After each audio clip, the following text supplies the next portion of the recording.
Kodawari Press presents Learn, Improve, Master. How to Develop Any Skill and Excel at It. By Nick Velasquez. Narrated by Kaleo Griffith. To those who have dedicated their lives to the pursuit of mastery, and those who are about to. Introduction. In the case of everything perfect, we are accustomed to abstain from asking how it became.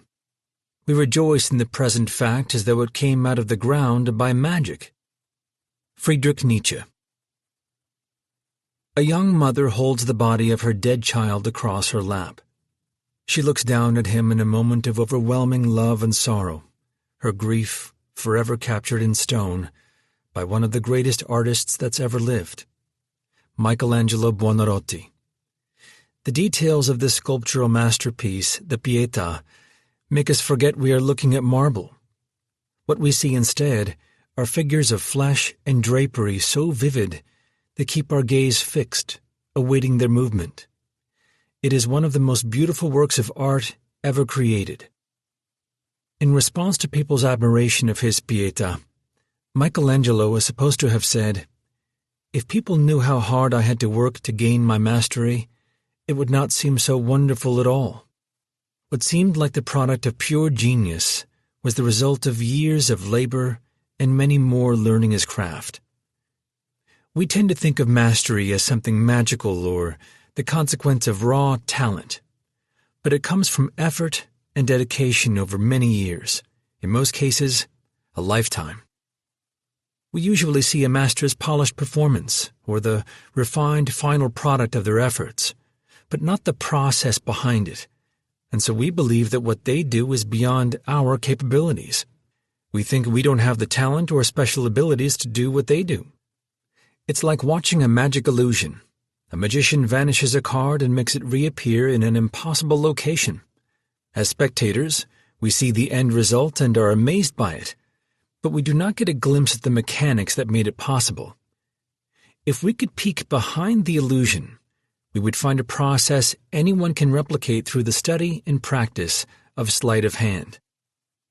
The same is true when watching a great quarterback playing a championship game, a virtuoso cellist giving a concert, or an inspiring speaker commanding the stage. We look at their performance, not how they developed their skills through a process that we could follow too. This book is about that process, how to learn, improve, and master any skill. We'll look past the smoke and mirrors and study the method that creates the magic.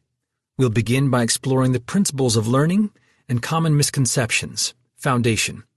Then, we'll discuss how to learn anything, Part 1. After that, we'll move into improving our abilities and overcoming common challenges, Part 2. And finally, we'll get into mastery and the path to pursue it, Part 3. While everything we'll cover throughout the book stands on science, this is not a science book. I'll keep the scientific explanations, research, and studies to a minimum and present them in their simplest form. We can think of it this way. Race car drivers don't need to know all the mechanics or engineering of their cars. Their focus is on mastering how to drive them. This will be our approach. We'll cover some science of how our mind works, but our main interest will be how to use it. For those interested in going deeper into the science, see the selected bibliography section at the end for referenced material. I divided most chapters into principles and strategies, with each of these sections laid out one major point at a time. The principles are the essence behind the strategies, and once you understand them, you won't be limited to the strategies I give you. You'll be able to come up with your own. As pioneer efficiency engineer and management theorist Harrington Emerson noted, "As to methods, there may be a million and then some, but principles are few. The man who grasps principles can successfully select his own methods. The man who tries methods, ignoring principles, is sure to have trouble." That said, you'll still find many strategies and tactics to have immediate actionable steps. Whether you are taking on a new skill or already working on one, these pages will serve as a companion guide to help you learn and master your craft. I'll share with you everything I've learned through years researching and studying cognitive science, top performance, and mastery. I'll show you how to optimize your process and give you the tools to make your dream of excelling at a sport, music, art, or anything else a reality. Nick Velasquez, Tokyo, Japan. Foundation. Chapter 1. Principles of Learning. Learning proceeds until death, and only then does it stop. Its purpose cannot be given up for even a moment. To pursue it is to be human. To give it up, to be a beast. Shun Kwang. Learning is the greatest power of the human mind. Everything we've built, everything we've created, everything we've become has been the result of our ability to learn. And this great power is inherent in all of us. We are made to learn. Throughout millennia of evolution, we developed two primary systems to adapt to our environment. One is our genes, a transgenerational long-term memory encoded in our DNA. Genes carry the instructions for our physiology and some behavioral traits and are an inflexible system that evolves over many generations. The other is our learning brain, a flexible system that learns from our environment and adapts to changing circumstances. Our learning brain allows us to develop skills based on specific needs and wants within our lifetime. Consider reading and writing. Written language is too recent for humans to have evolved a brain structure designed for it. We can read and write because our brain can learn. And the same goes for playing a sport, a musical instrument, or a board game. Without a learning brain, we couldn't take on any of those skills, or the thousands that exist as hobbies and professions. But how does the brain learn? What's behind the greatest of our powers? Let's delve into the principles of learning. Neuroplasticity and specialization. The first principle we'll discuss is our brain's capacity to adapt, known in scientific terms as neuroplasticity. Instead of being a fixed structure, our brain can change itself depending on circumstances and redirect functions to different regions to optimize the neural pathways we frequently use. The implication of neuroplasticity in learning skills is that our brain changes as we learn them. If we take on the cello, for instance, the area of our brain responsible for finger movement in our fingering hand will enlarge and become more active. With extensive practice, our brain will recruit more neurons for the task, strengthening connections and building complex networks that specialize in playing the instrument. This principle is illustrated by the results of brain scans done on musicians. A study led by Thomas Elbert from the University of Konstanz in Germany showed that the brain area responsible for left-hand movement in violinists and other string instrument musicians, their fingering hand, was larger than in non-string instrument players. At the same time, the results showed that the brain area responsible for right-hand movement in the same string instrument musicians, the bow hand, was similar to that of non-string instrument players. In other words, the brain area controlling the fingering hand of violinists, cellists, and bassists was overdeveloped, while the one responsible for the bow was average. The results indicate that the string instrument musicians were not born with more complex brain structures for using their hands. Had that been the case, they would have shown larger brain areas for both of them and not just one. But instead, that their brain had changed in response to the demands and use of their fingering hand, directing more energy and resources to the area responsible for its movement. Our brain's capacity to change itself also applies to mental skills. Professor of Cognitive Neuroscience Eleanor Maguire and her colleagues examined the brain structure of London cab drivers and compared them to non-cab drivers of the same age group. Cab drivers in London must go through extensive training to navigate the city. They need to memorize streets, buildings, routes, and by the time they complete their training, they should know the fastest way from any point in the city to another. Their skill is impressive, and so is the way developing it changed their brain. Maguire and her team found that the cabbie's posterior hippocampi, responsible for spatial navigation skills, was much larger than in non-cab drivers. Their study also revealed a direct correlation between the time spent working as a cab driver and the size of the brain area recruited for spatial navigation skills. The longer their career behind the wheel, the bigger the area used for the task. This brings us to a fundamental principle of learning and mastering skills. When we practice, our brain changes to specialize, and the more we practice, the more pronounced the effect. Let's take a closer look at how this specialization is built and strengthened. Imagine you are on a hike, and you come across a field of high grass. There's no path ahead, so you have to make your way through this grass to cross to the other side. The next day, you go on the same hike and face the field again, but this time you see a trail of tamped-down grass made by the steps you took the day before. You follow the same route, and in doing so, you make it more accessible to walk next time. If you keep doing this for several days, that rough trail will turn into a smooth path. Neural pathways work in a similar way.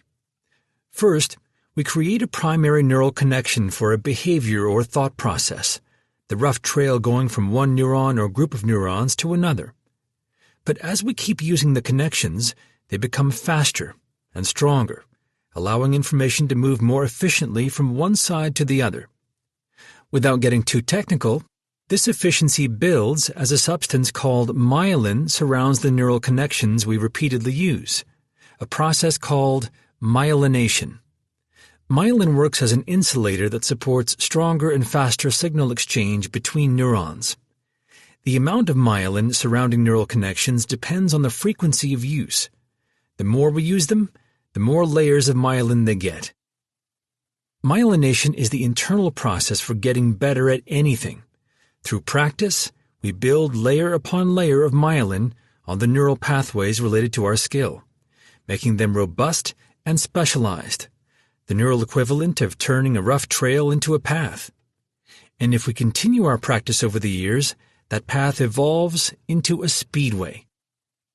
So far, we've discussed how learning promotes physical changes in our brain. Now, let's see how learning changes the way we think. Association. Learning is about making connections.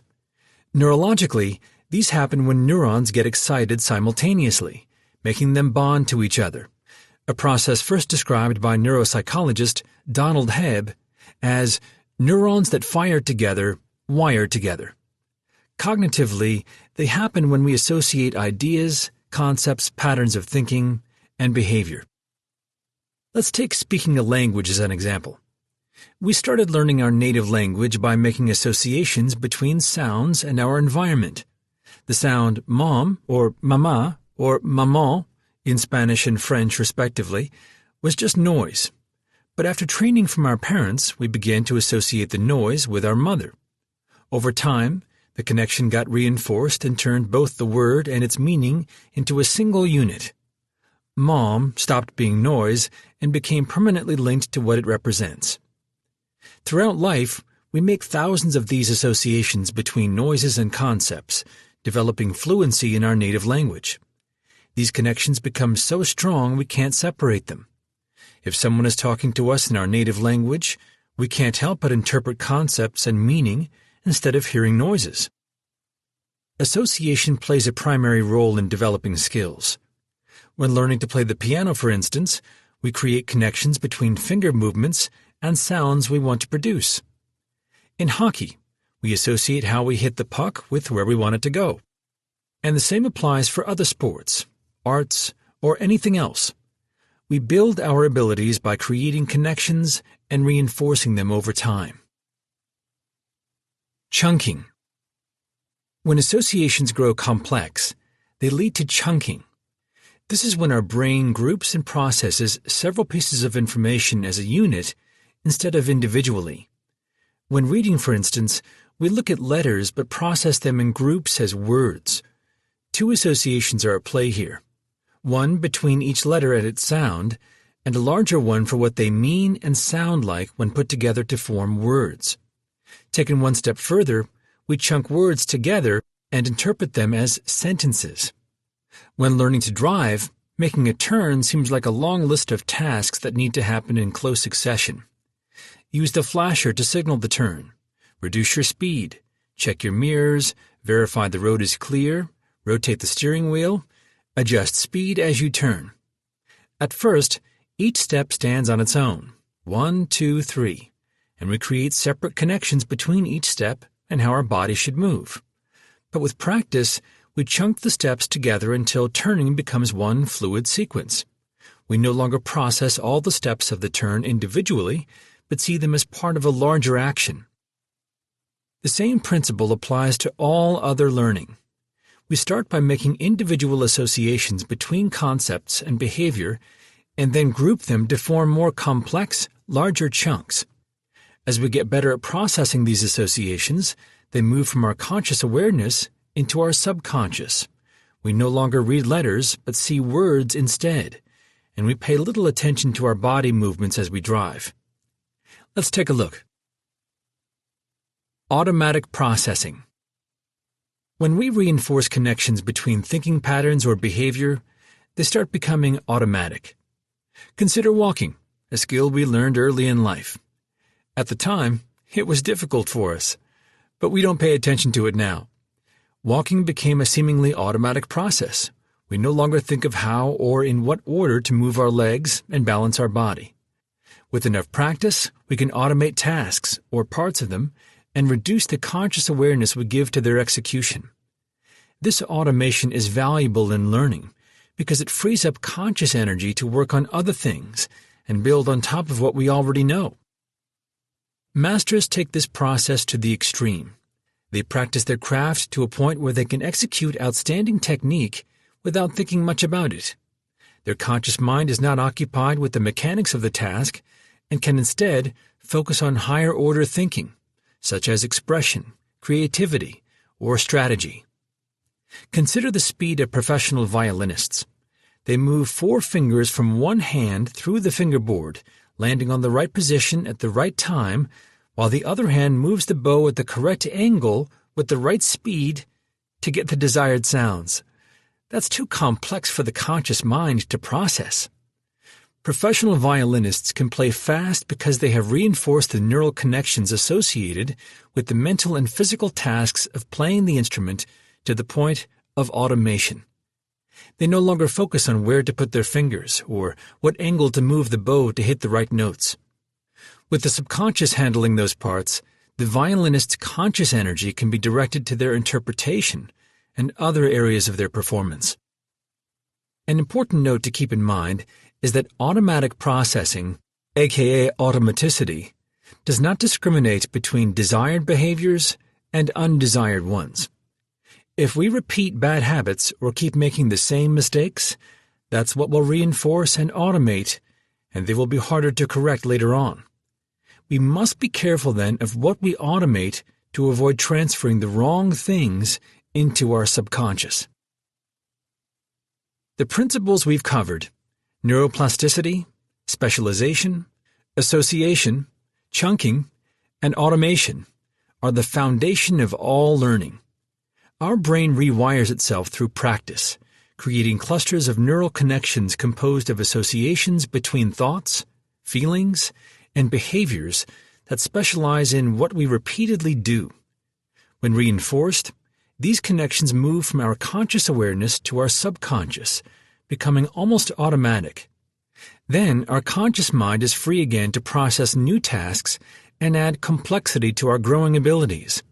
Whether we go into French cooking, sculpting, or golf, these are the processes taking place behind the scenes as we learn. And they change the way we think as much as they change the physical structures of our brain. Let's move on now to dispel the popular myths and misconceptions surrounding learning and mastering skills.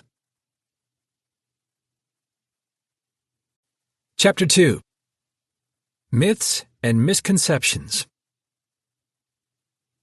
Repetition does not transform a lie into a truth.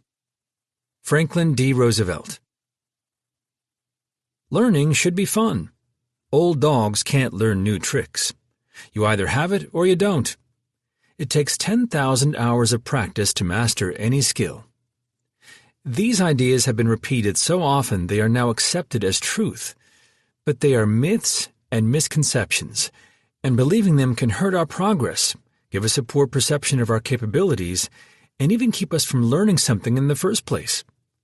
Let's take a moment then to dispel the most popular but false beliefs about how we learn and what it takes to master a craft. Left-brained versus right-brained learners. Our first stop is the idea that each brain hemisphere is responsible for specific thinking modes. It's common belief that the left brain is responsible for logical tasks, while the right brain is in charge of creativity. That's not exactly the case. Though one hemisphere may take priority over the other in certain thinking processes, we use both sides of our brain for almost everything, including learning. That means none of us are left-brained or right-brained, and we shouldn't buy into learning techniques that target our dominant side or block our non-dominant one. And as long as we are discussing the brain, let's get rid of another myth that's been a part of pop psychology for decades. We only use 10% of our brain. It's a fantasy idea that makes for a good story, but it's not true. Brain scans, neuroimaging, and research on brain damage, among other studies, have proved time and again that we use all brain areas and that they are often active. Learning styles. This is the idea that each of us has a primary learning style, and that we learn best when material is presented in alignment with it.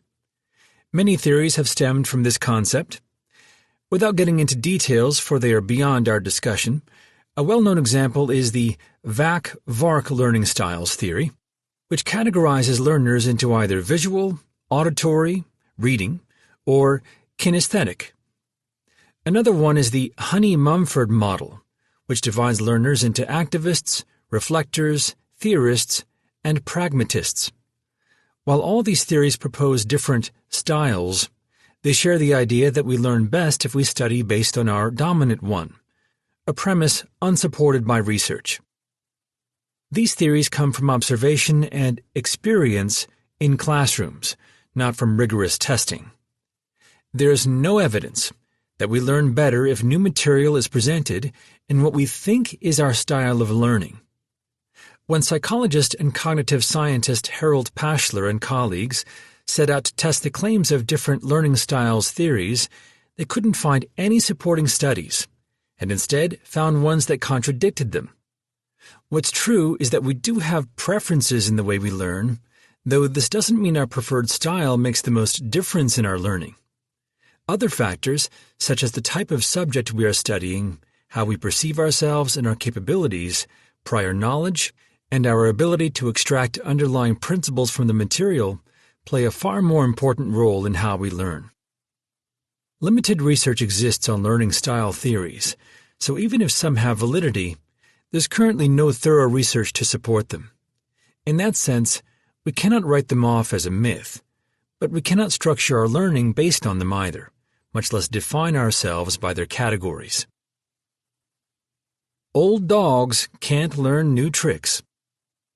Years ago, it was thought that the brain was flexible during our development years, childhood and early teens, and mostly rigid throughout adulthood. In other words, that we were better learners early in life. This old idea has been proven wrong. Though our brain's flexibility does decrease with age, it keeps its ability to learn and rewire itself throughout our entire lives.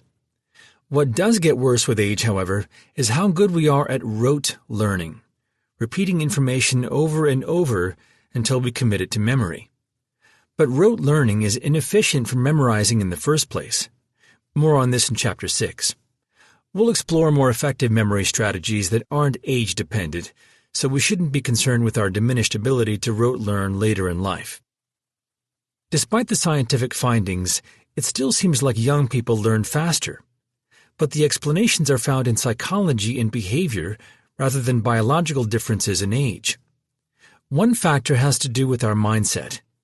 If we believe we are too old to learn, it will have an adverse placebo effect, aka nocebo effect, hurting our confidence and progress as long as we believe it to be true. Another explanation has to do with our priorities and motivation. For most adults, learning comes behind work, family, finances, and other responsibilities.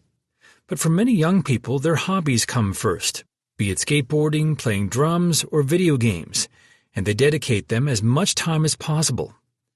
That extra study, practice, and attention accounts for a great part of what seems like better learning capabilities. A different comparison we often make is with kids. We believe them to be great learners, but considering that it is their main, if not the only, responsibility, and that they spend all their time learning both at home and in school, they are not better at it than adults. The example most people like to bring up is how quickly they learn a language. But in reality, it takes kids several years of life to develop fluency in their primary language. And keep in mind that they are surrounded by it all day, every day, and that they need to learn it to get by in life. That time frame is not different for adults. With proper teaching, dedication, and a supportive environment, adults can learn even the most difficult languages in under 2 years. None of this is to say that age doesn't play any part in learning. It does. Depending on how far you want to take certain skills, you'd better start early, when your body and mind are more adaptable. If you want to be a top ballet dancer, for instance, it makes a difference to start as a kid. You can still learn the skill at any age, even become great at it, within the boundaries of your physicality. Just don't expect to grace the stage of the Bolshoi Theater if you start late in life. Learning should be fun. Many books and articles on learning claim that learning should be fun. Not true. Learning can be fun, but it's not required to be so. Learning is challenging. It makes the mind work hard, and that isn't always enjoyable. At different points, the learning process will be dull, frustrating, and even discouraging.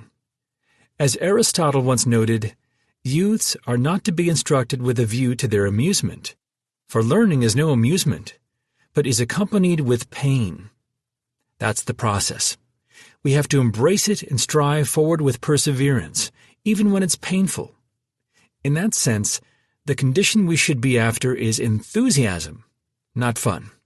We must be eager to learn, accepting the hardships that will come with it. This doesn't mean you shouldn't enjoy learning. Have fun learning your craft, but don't rely on it being enjoyable to stick to it, and don't get discouraged when it's not. Struggle is a normal part of the process, and as we'll discuss later, it even strengthens our learning. You either have it or you don't. We like to think that potential is determined by innate traits, that top athletes and performers got to their level because of natural advantages, and that we could do the same if we had them too. This belief protects our ego. We get to blame our shortcomings on factors beyond our control. But talent and intrinsic traits play a limited role in learning and mastering skills. How far we go in our craft is mostly under our control if we are willing to work for it. This doesn't mean you can be anything you want. I can't tell you that. But I also can't tell you where your limits lie based on your aptitudes and perceived talents, or lack of them. No one can. What's certain is that passion and perseverance, what psychologist Angela Duckworth calls grit, will make you great at your craft regardless of innate traits. How great? The only way to find out is by going through the process and putting in the work. In the words of the philosopher Friedrich Nietzsche, there exists in the world a single path along which no one can go except you. Whither does it lead? Do not ask. Go along it. An example to follow is that of Demosthenes, the great statesman and orator of ancient Athens. He was afraid of public speaking and had a speech impediment earlier in life.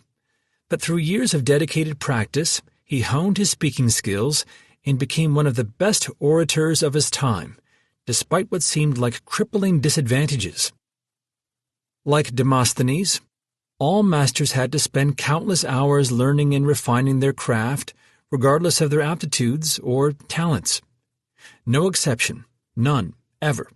Even Mozart, who has been popularized as a born musical genius, had to work hard to develop his skills.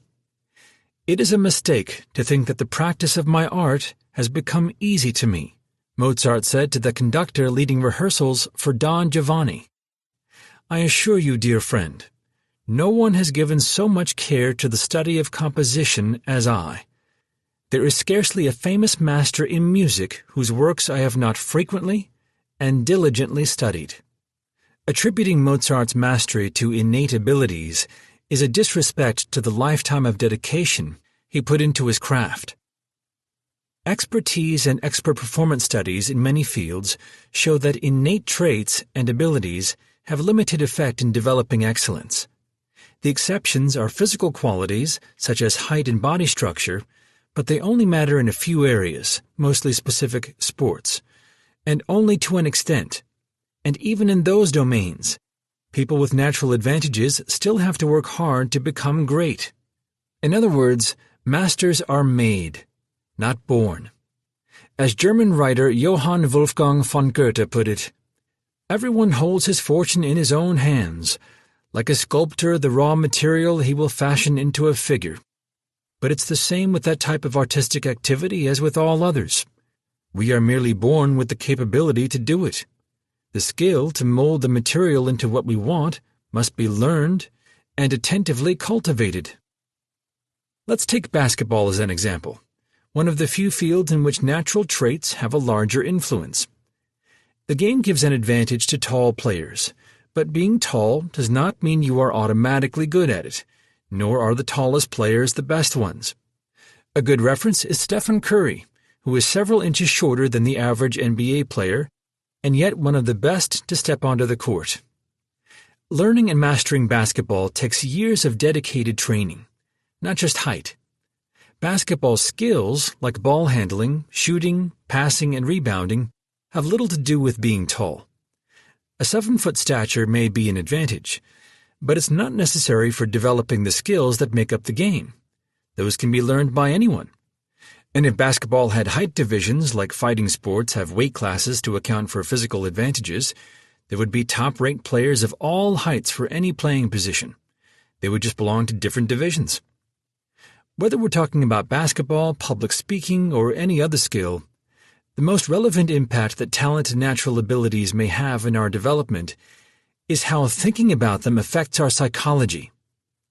In the book, Mindset, The New Psychology of Success, one of the most influential works in personal development, Carol Dweck discusses how a fixed mindset, the belief that we are born with certain qualities that can't be altered, creates a mental block that limits our thinking and our progress. But embracing a growth mindset, the realization that we can change and get better regardless of our qualities, will motivate us to take on more significant challenges and help us improve faster. Our mindset toward our natural abilities, or lack thereof, is crucial early in the learning process. Many people quit a new skill within weeks, believing they lack aptitude for it and can't do anything about it. They buy into the "you either have it or you don't" myth. But showing early ability is not a guarantee of anything. Some people learn faster at the beginning and then slow down. Others go through it in reverse. They have a hard time at first and progress quickly later. Learning and mastering a skill is a long-term process. A fast or slow start doesn't determine how far we'll go. We must also keep in mind that natural abilities come in different forms. We don't know how our strengths and their combination will shape our development. Maybe we are not suited for some parts of our craft, but we may compensate in others. A musician with an average technical aptitude for classical interpretation can excel at composing or improvising. Or in the case of Steph Curry, his shooting skills, which are among the best in the game's history, more than make up for his height disadvantages in other parts of the sport. Like basketball, most domains are composed of several parts and sub-skills, and a lacking aptitude for some doesn't mean we can't excel at the craft in general. Talent in areas like strategy, leadership, and creativity, to name a few, can compensate for our lack in others, including technical prowess. All points considered, we should stop obsessing about natural abilities and focus on the things within our control, which incidentally matter most. the dedication and perseverance we put into improving our skills. I wasn't naturally gifted in terms of size and speed. Everything I did in hockey I worked for, says hockey great Wayne Gretzky. And from the intellectual domain, we can turn to the words of Alexander Hamilton. Men give me credit for some genius. All the genius I have lies in this. When I have a subject in hand, I study it profoundly, he said. Day and night it is before me. My mind becomes pervaded with it. Then the effort that I have made is what people are pleased to call the fruit of genius. It is the fruit of labor and thought. In the search for mastery, being talented or suited for a craft is an advantage, but in most cases, it's not a requirement. The 10,000-hour rule. The 10,000-hour rule is a misconception popularized and echoed by high-profile authors in recent years. The idea is that it takes 10,000 hours of practice to reach mastery in any field. It makes for a marketable soundbite, but it's not true. The rule is a misrepresentation of research findings from K. Anders Ericsson, an authority on deliberate practice and expert performance. Ericsson himself wrote about his dissatisfaction with how these authors presented his findings. What his study focused on was the practice habits of a group of musicians, violinists to be precise, from a prestigious music school, revealing that on average, the amount of deliberate practice accumulated by the best of them was close to 10,000 hours. Let's take it one piece at a time. First, the study was done on a particular skill, not across many. Second, it reported an average. It did not intend to set a universal mastery timeline. Third, it looked at deliberate practice, a form of training requiring focus and pushing one's limits, not to be confused with mere repetition or mindlessly going through the motions. Fourth, the study did not imply that it takes 10,000 hours to become a master, even if the time is spent in deliberate practice. 10,000 hours was the average that the best musicians had spent in solitary, deliberate practice by the time they were 20 years old. They were excellent and likely on their way to becoming the best in their field, but they still had a long way to go. Last and most importantly, Ericsson's conclusions focused on the fact that all the best musicians in the study had gone through extensive hours of deliberate practice, suggesting that talent had little to do with developing their exceptional skills. Let's set the record straight. What the study found was not that it takes 10,000 hours of practice to become a master in any field, but that it takes massive amounts of deliberate practice to become very good at a craft, with or without natural advantages. People talking about the 10,000-hour rule as a mark for reaching mastery are not only misinterpreting Ericsson's findings, but also focusing on the wrong thing. It's not about how long it takes. It's about how far deliberate practice can take us. In Ericsson's words, there is no reason not to follow your dream. Deliberate practice can open the door to a world of possibilities that you may have been convinced were out of reach. Open that door. In this chapter, we discussed some popular myths and misconceptions about learning and mastery, from the misguided expectation that learning should be fun to the limited part that age and innate traits play in developing our skills. These false beliefs won't hold us back anymore. We are now ready to learn, improve, and ultimately master our craft. So, how do we do it? Let's find out. Part 1. Learn. Chapter 3. How to learn. An overview. Learning is not attained by chance. It must be sought for with ardor and attended to with diligence. Abigail Adams. When looking to learn a new skill, we pick up a book, watch videos, or take a class. What we don't do is spend time learning how to learn in the first place, and that's a mistake. Meta-learning, learning how to learn, should be the skill that precedes all others. Knowing the principles and strategies of effective learning will maximize the time and energy we put into anything else, as well as optimize our work in improving and mastering our chosen craft. So, how should we learn? Let's take an overview of the learning process and examine the model we'll follow to make the best of it. It all starts with exploring the craft we want to learn. What's involved? How does it work? Where to begin? Think of this exploration stage as information gathering.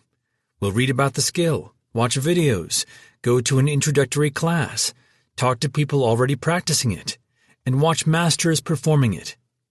At this point, we are not concerned with learning or memorizing any information. Our only goal is to have a good idea of what we are getting ourselves into. Through exploration, we'll also get to deconstruct the skill. All crafts are the sum of sub-skills, techniques, and bits of knowledge. Some build on each other, others are independent. Some are essential, and others optional. Once we know these pieces and how they fit into the big picture, we can start working on one, or a few of them, at a time, using these steps. First comes learning what to do. Think of this phase as studying the cognitive side of things. If we get into poker, for instance, we first have to learn some theory, rules, hands, betting, before going into the practice. 2 steps take place in this learning stage: understanding and memorizing. Though related, they are different cognitive processes that need individual attention. Understanding is about making sense of information, and memorizing is about internalizing it. We can understand everything taught in a book, video, or lecture, for instance, yet not remember most of it days later. In the same way, we can memorize the information without understanding it. Both scenarios are limiting. Effective learning requires that we understand and memorize what we study, at least to a degree, as we move into practice. From learning what to do, we go into learning how to do it. Think of this phase as the practical side and application of the theory we studied in the steps before. Here's where we develop our abilities through practice. We'll work on a few pieces of our craft at a time and progressively put them together. This phase is the essence of learning any skill, and it's where we'll put most of our time and effort. As an extension of practice, we'll go through bridging, simulations or rehearsals. This step is meant to transfer the skills we developed in the context of practice to the context of execution. Think of it as a progression toward performance, going from learning how to do something to doing it. Bridging is still practice, but it's made to look and feel as if we were performing, so we are better prepared for the moment we have to. After learning how to do it comes doing it. Here's where we put into action all our learning and practice. Doing it is the execution, performing the skill. If you are learning to sing, this would be singing for your own enjoyment or for an audience. If learning to paint, it would be working on a painting. If you are in martial arts, it could be a friendly match or taking part in a competition. Any scenario where we are using our skills is the performance, whether we are alone and doing it for our own enjoyment, in competition, on a stage for the world to see, or anything in between. When we perform, we are not actively trying to learn. Instead, we want our training to flow through us unobstructed, and that requires us to focus on executing our skill rather than trying to improve it. Even though performance is not and should not be aimed at learning, it supports it indirectly by reinforcing what we already know and providing us with valuable feedback. In essence, the process goes like this. We begin by exploring our chosen craft to get an overview and identify the parts that compose it.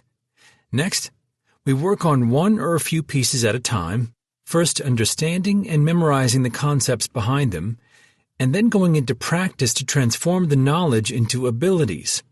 Whenever possible, we'll include simulations and rehearsals to work as a bridge between practice and execution.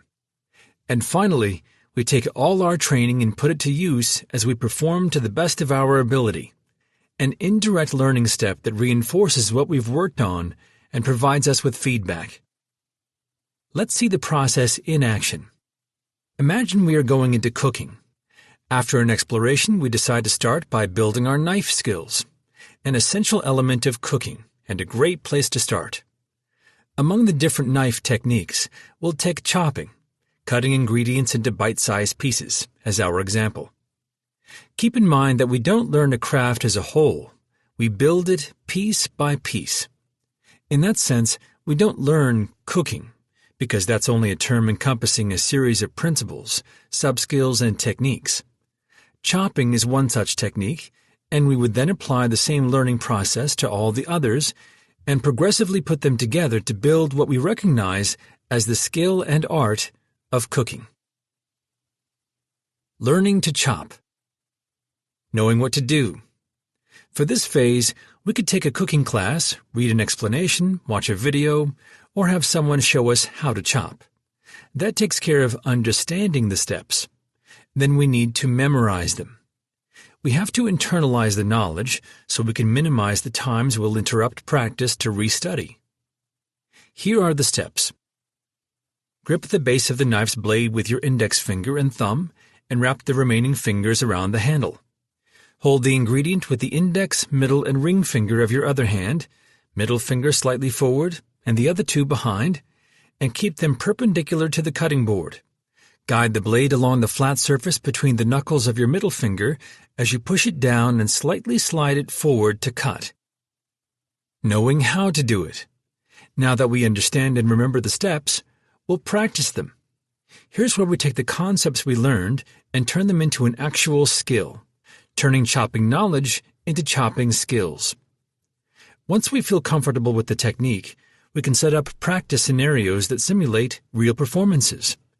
If our goal is to work at a restaurant, we could simulate rush hours by increasing our speed and chopping different ingredients with difficult sizes and shapes. That would be our form of bridging, a way to progressively prepare for using our skill under performance conditions. Doing it.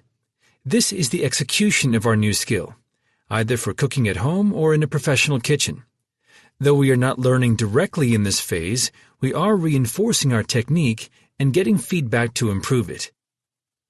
Understand, memorize, practice, bridge, perform. That's the process for learning anything. In the following chapters, we'll go in depth into every part, discussing principles and strategies to optimize them. The individual attention we'll put into each learning step may give the impression that they happen or should be approached separately or in a rigid sequence. But we are only isolating them to build a progressive understanding of how to learn.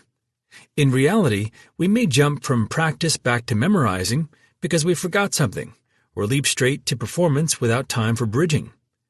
The steps in the order in which we'll discuss them are only a conceptual guideline. In application, we'll mix them and move from one to another depending on the need. In this chapter, we took an overview of the learning process and the different steps in it. Let's now move on to discuss the first of those steps in depth. Exploration. We'll explore our chosen craft and discover what's involved, how it's practiced, and what it takes to become good at it. Our goal will be to get a realistic view of what we are getting into and start mapping the path ahead. Let's explore. Chapter 4. Explore. First, tell yourself what kind of person you want to be. Then do what you have to do. Epictetus.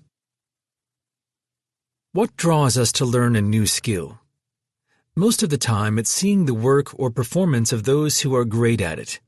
We see their abilities in action and fantasize about how good it would feel to be the ones doing it.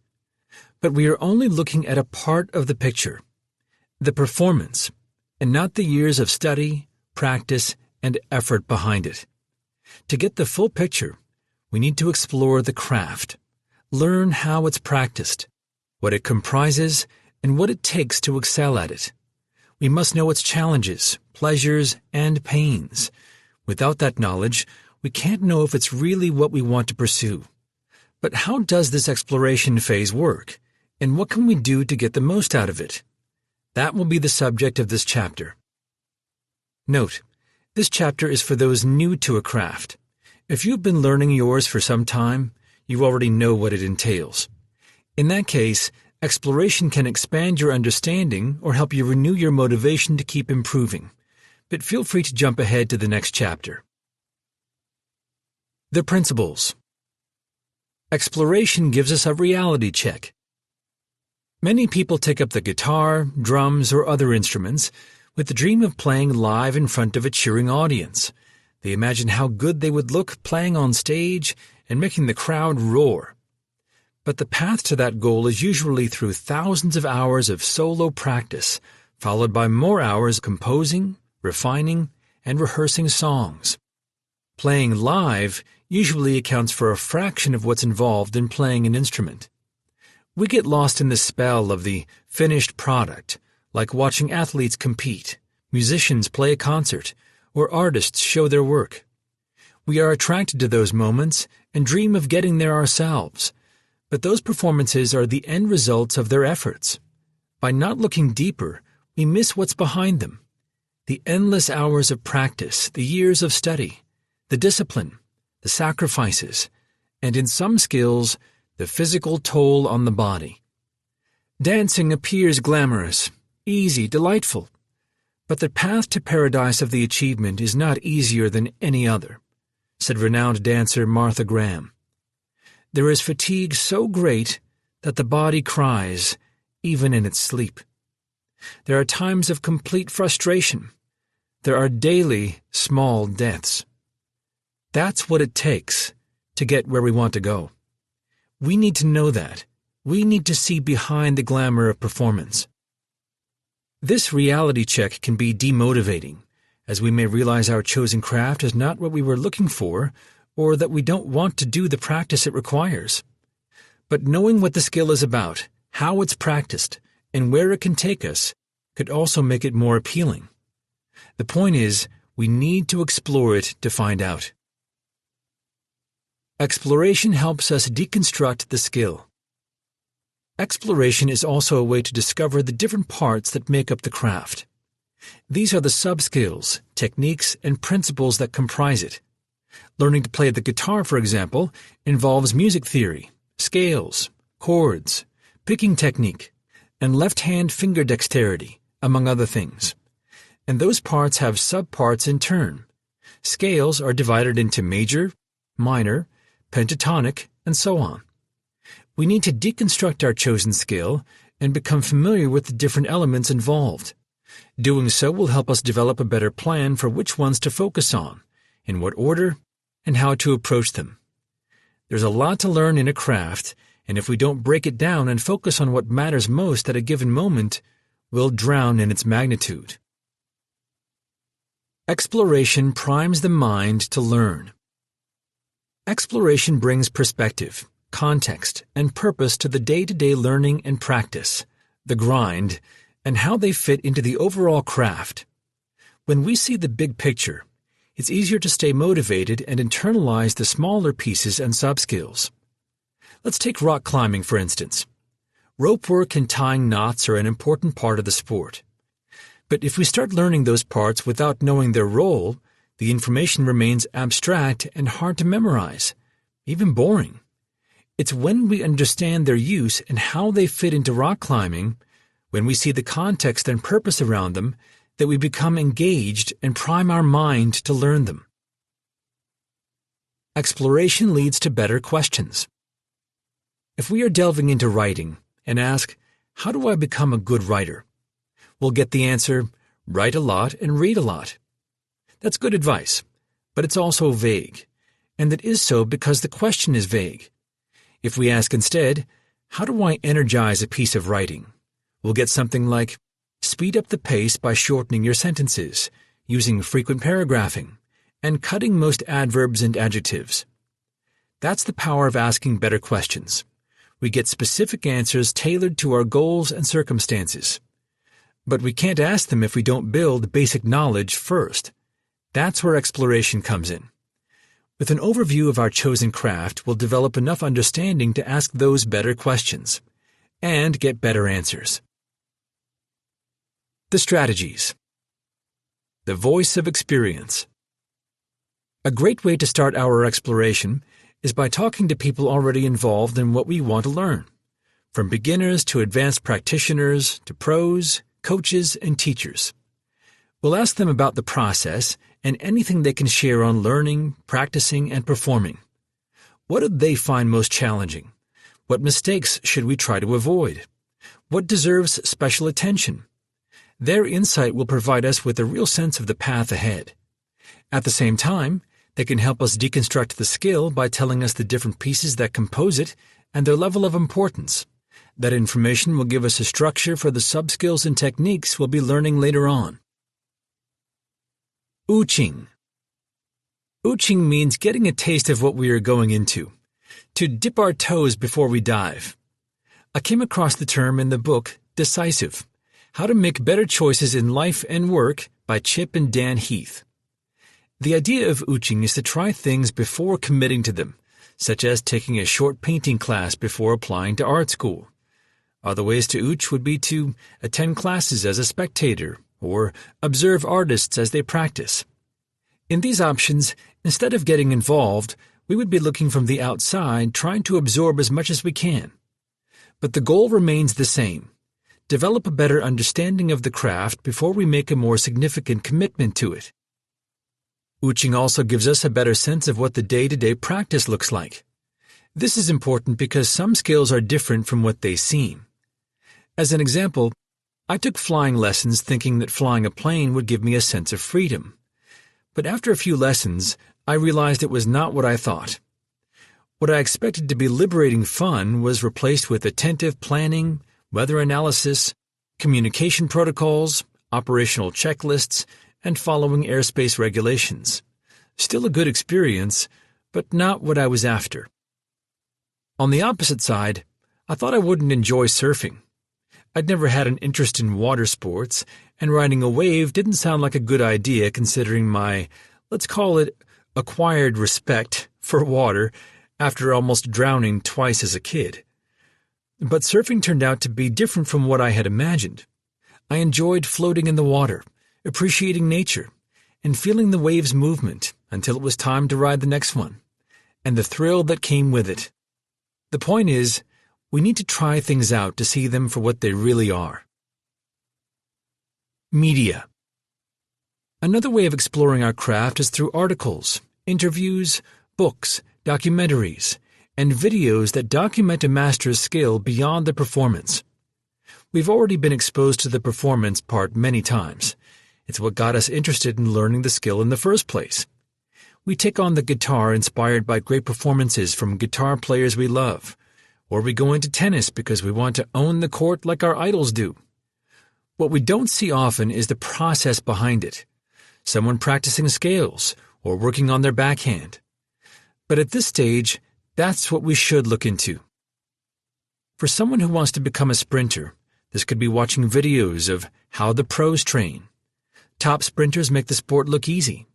But when we look at the work that goes into it, we realize how difficult and demanding it is.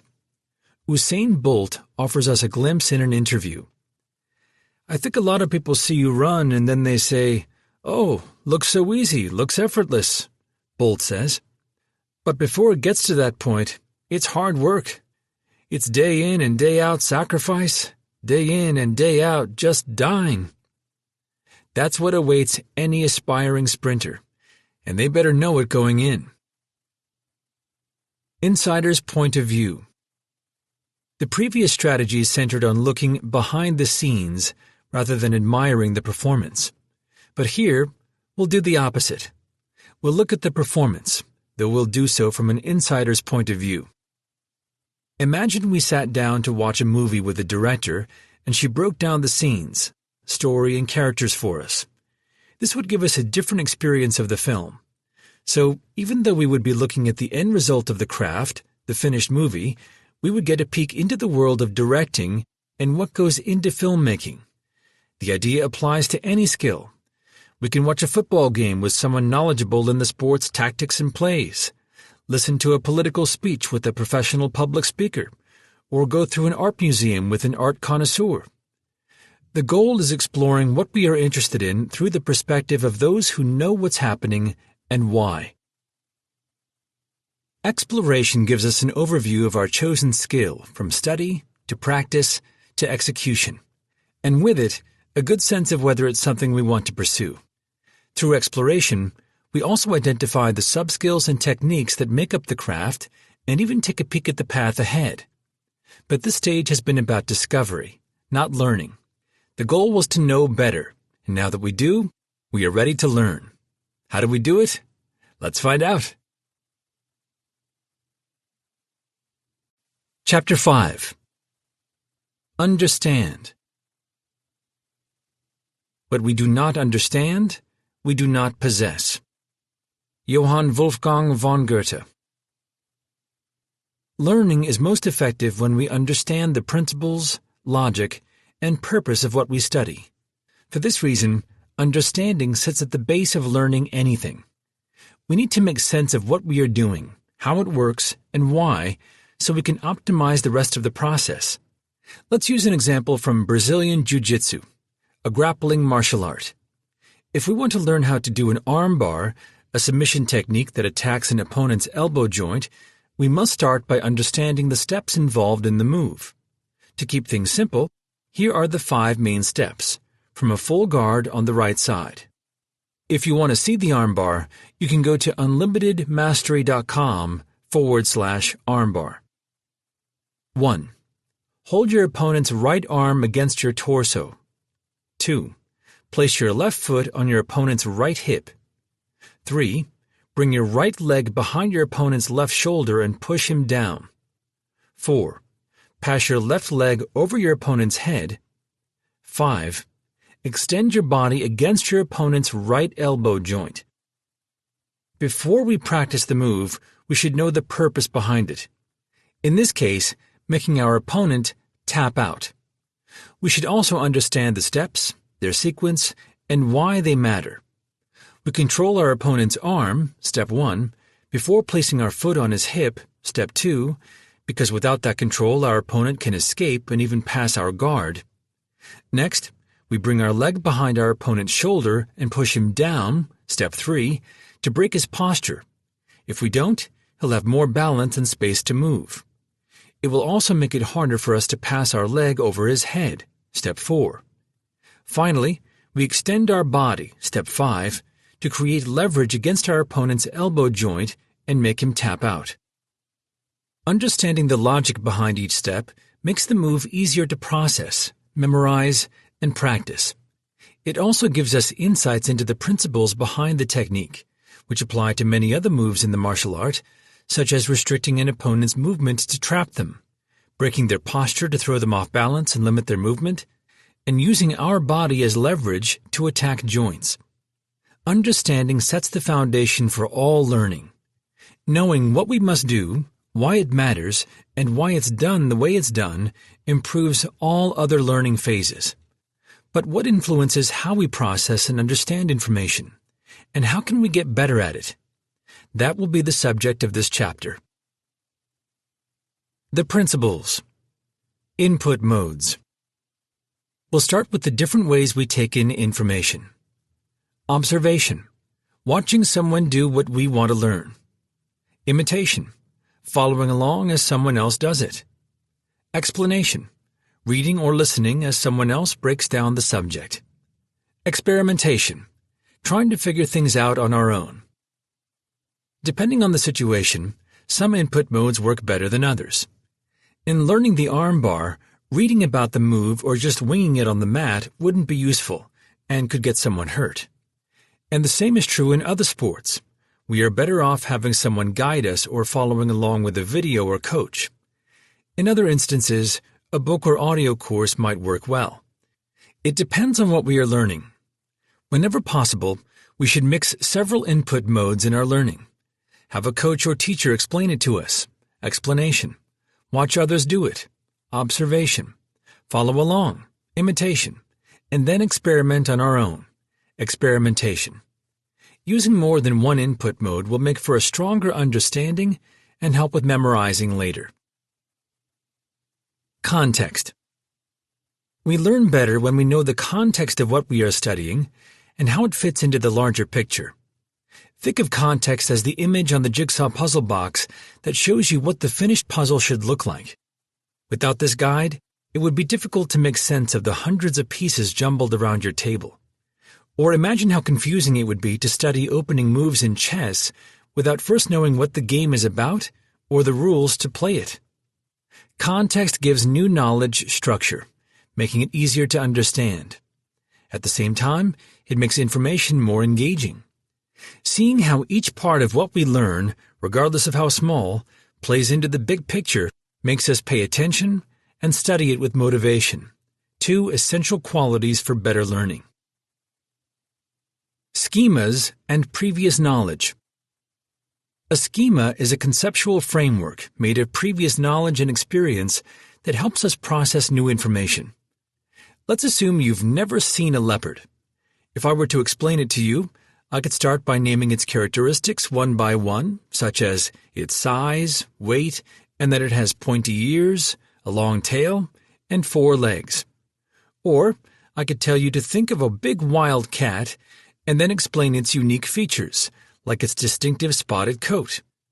The latter example is easier to understand because you are using previous knowledge, what a cat looks like, as a point of reference, schema, for understanding a new concept, a leopard. Schemas and previous knowledge have a strong influence on learning. It's easier to leverage what we already know than to build a concept from scratch. As Aristotle noted, all teaching and all intellectual learning come about from already existing knowledge. This is why comparisons, analogies, examples, metaphors, and parallels are great learning aids. More on this later in the chapter. On the opposite side, if we take a subject we can't relate to anything we know, we'll have to build a dedicated framework of understanding for it, making the information slower and harder to learn. Progression. Learning anything is easier if we study it progressively and in the right order. We need to understand basic math before we do calculus. This point sounds obvious, but we don't always approach learning this way. We jump into concepts and techniques without taking the time to build our understanding of the fundamentals. Think of someone wanting to learn handstand push-ups on parallel bars before understanding the mechanics of a basic handstand. Learning builds upon itself. We learn a piece and add to it, then add another one on top of that, and so on.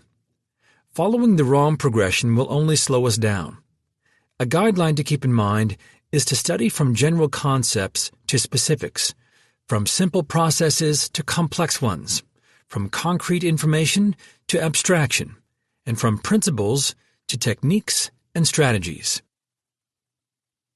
The strategies. Break down information. One of the best ways to understand something is by taking it apart and examining how its pieces fit together. What are the key elements? How do they interact? What makes it all work? Here are ways to help us deconstruct new information. Note-taking. Taking notes, including observations, questions, and ideas, serves to elaborate on what we study. It promotes connections to other information and to what we already know, making new material easier to understand and memorize. At the same time, it helps us extract main ideas and categorize knowledge based on importance. Self-explanation. Putting concepts into our own words and summarizing what we study forces us to ruminate on the knowledge and condense it to its fundamental ideas. At this point, we are not concerned with memorizing yet. The goal is only to identify core elements of what we are learning and process them in terms we understand.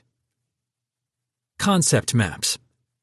These are a visual way to organize knowledge by drawing connections between concepts. For an example of a concept map, go to unlimitedmastery.com/concept maps. Our brain has greater processing power for visual stimulus than language, so by putting information in visual terms, we improve understanding and retention. Also, drawing concept maps forces us to organize material, which on one side helps us internalize it, and on the other makes it easier to review. Make it relevant. As we saw with the armbar example at the beginning of the chapter, When we know the importance of each step involved and its sequence, the move becomes easier to internalize. This is something we should look for in all learning, to go past what to do and ask why it's done in a certain way or order. This also includes finding out how we can use or apply what we are learning and the part it plays in our craft. If we don't connect theory to application, concepts and ideas remain abstract and isolated, making them harder to process.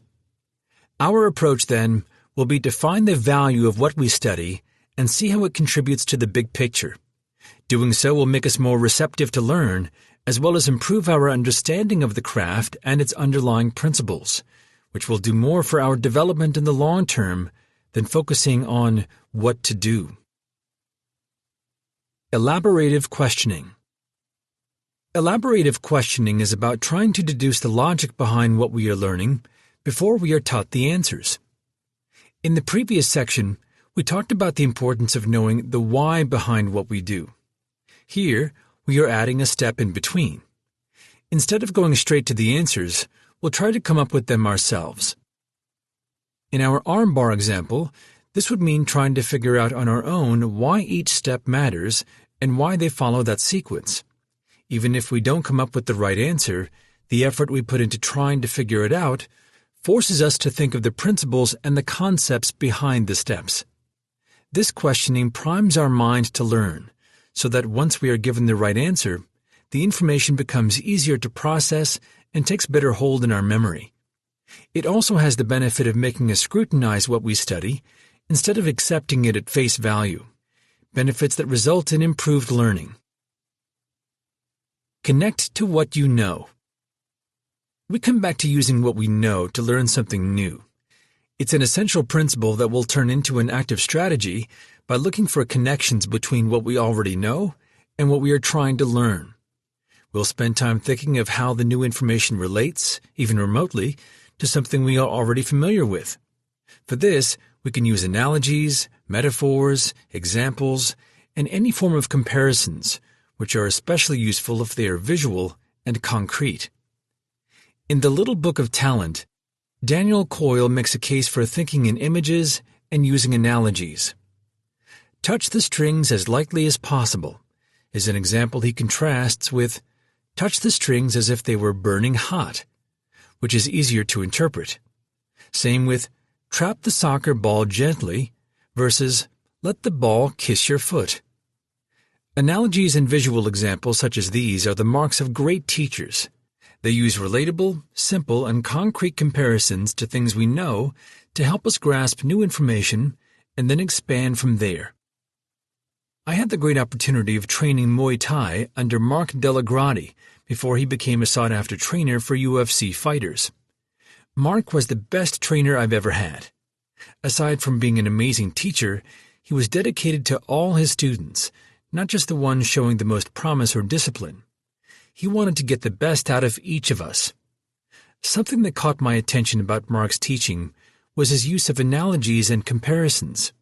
He related Muay Thai moves and techniques to things we already knew. At one point, Mark saw me practicing my low kick on a heavy bag and came to help me improve it. There was something off with my kick. I wasn't turning my hips enough, so it had no power. Instead of stating the logical turn your hips more, Mark connected the advice to something I was familiar with. Mark knew I came from South America, where soccer is a popular sport, so he asked me if I had played before. Of course, I said, many times. He then told me to imagine a soccer ball inside the heavy bag and kick it as if trying to score. The comparison was visual, relatable, and easy for me to understand. My kick immediately improved. I started turning my hips without forcing the move and got more power. Mark then explained the difference in my movement and pointed out what to adjust for transferring my technique into Muay Thai. Instead of teaching me from scratch, he was helping me leverage what I already knew, making it easier to go from there. It's a great lesson to apply anywhere else. In this chapter, we discussed how to improve the way we process and understand information. Knowing what we are trying to do, how it should be done, and why it matters is the best way to prepare for the next steps in learning. But understanding is only the beginning. We now need to find ways to keep that information in our mind, internalize it, and have it available for practice. Let's move on to the fascinating world of memory. Chapter 6. Memorize. Memory is the treasury and guardian of all things. Cicero. In ancient times, learning how to remember was as important as what to remember. Memory was considered a measure of intelligence and one of the greatest virtues someone could have, for it holds our ability to internalize knowledge. While understanding is an important step in learning and helps with memorizing, it's only a start. Making sense of information doesn't guarantee its retention. That's why we can read a nonfiction book, understand it from start to finish, and still struggle to recount its lessons later. To internalize knowledge and get the most out of it going into practice, we need to memorize it. But how does memory work, and how can we get better at memorizing? That will be the subject of this chapter. The principles. Declarative versus procedural memory.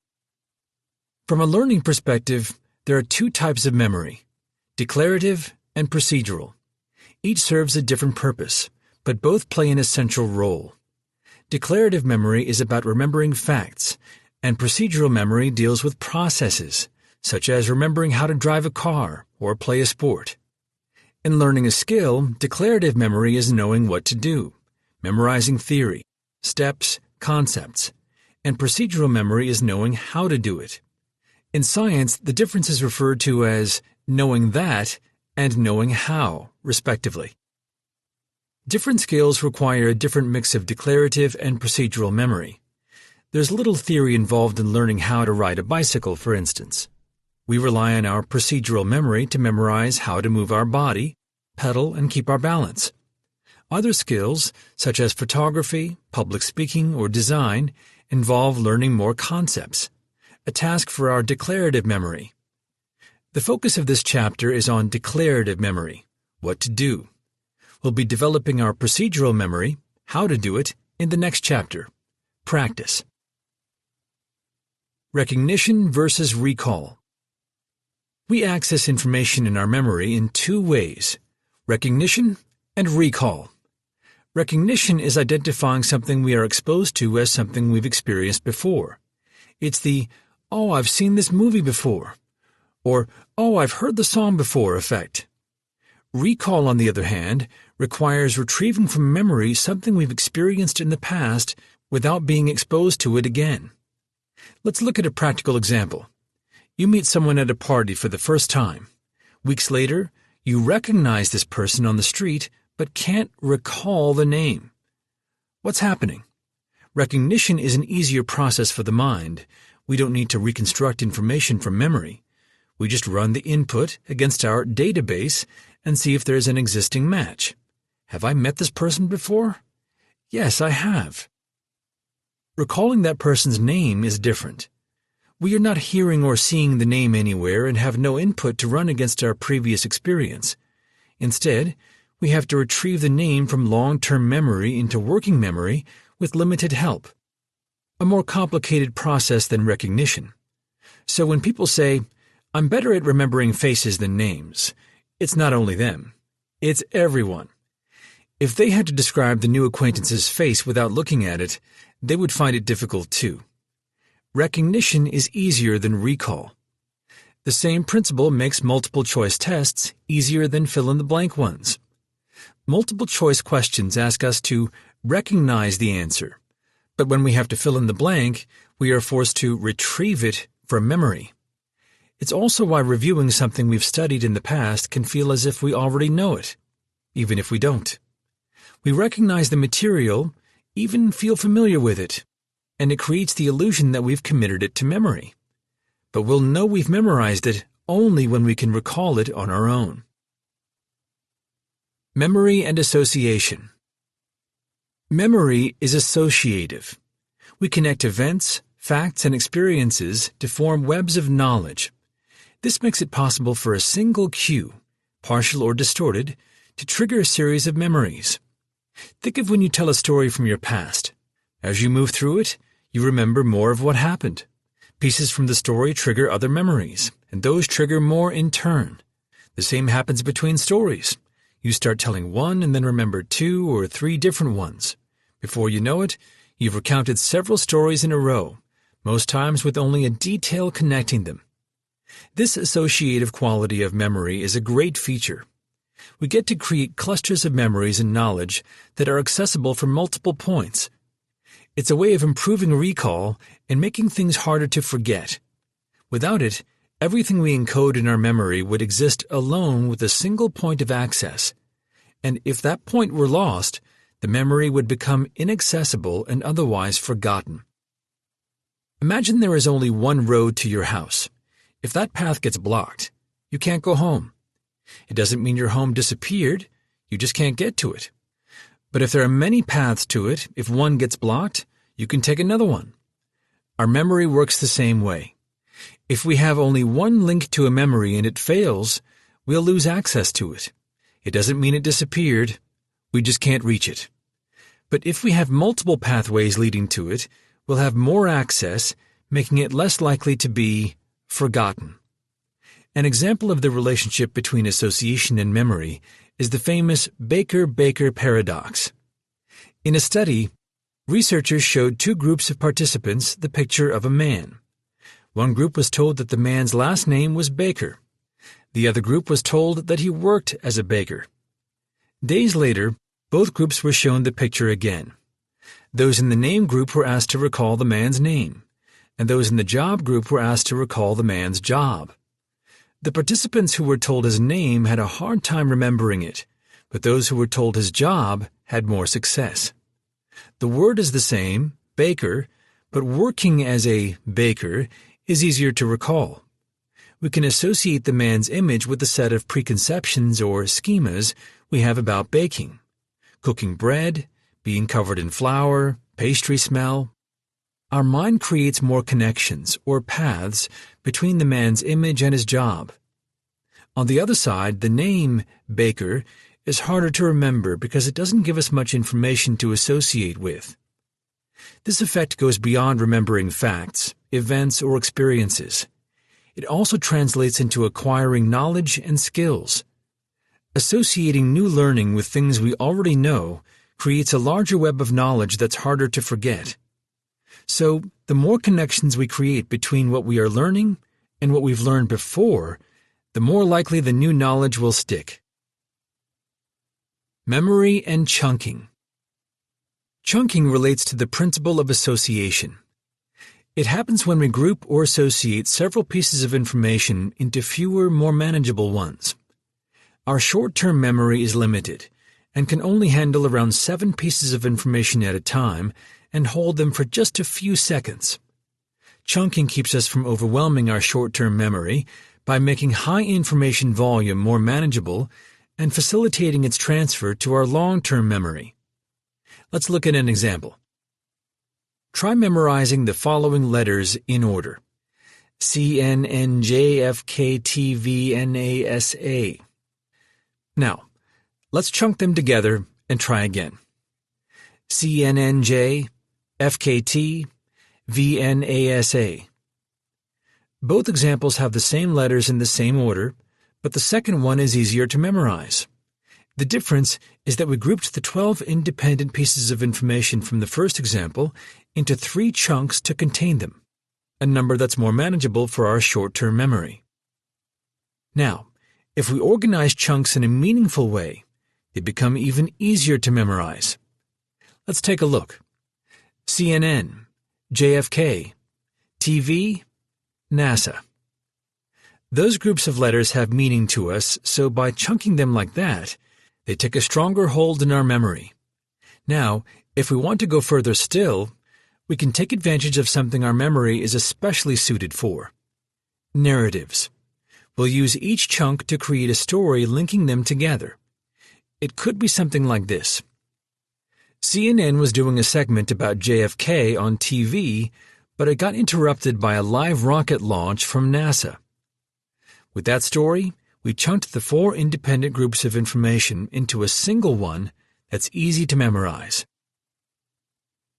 Memory and emotion. Emotions are powerful for creating lasting memories. Events or knowledge that trigger strong emotional reactions are more likely to go in our long-term memory than ones that don't. Think of the most vivid memories from your life. They are full of strong emotions, good or bad. But events with no emotional charge fade into the background, too mundane to have an imprint in our memory. This is the case with what's routine and predictable. Think now of how much you remember from the time you spent commuting, showering, or checking your phone last month. Not much, if anything at all. Emotions also have a higher priority in our mind than rational thinking. Our attention goes where our emotions go, not where our logic wants it to. Emotions have such an impact on memorizing that they are responsible for a form of extreme fast learning, the development of irrational fears and phobias. If we live a negative experience that's emotionally overwhelming, it will take immediate hold in our memory and become difficult to shake off. A kid bitten by a dog, for instance, even playfully and only once, can learn to fear dogs with no further exposure or repetition of what happened. The memory of the experience is so strong that it cannot even be reasoned with. That's the power of emotion. An event packed with enough emotional charge will create memories that can last a lifetime and even shape how we approach life. While that's an extreme example, the principles at play are the same.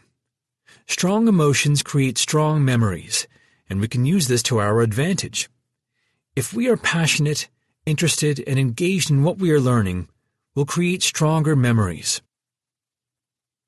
Memory and attention. Related to this principle is the relationship between memory and attention. We understand and memorize information better when we are engaged. But what captures our attention? Let's take a look. We pay attention to what we consider meaningful, interesting, useful, or relevant. It's difficult to learn something we don't care about. As Leonardo da Vinci observed, study without desire spoils the memory, and it retains nothing that it takes in.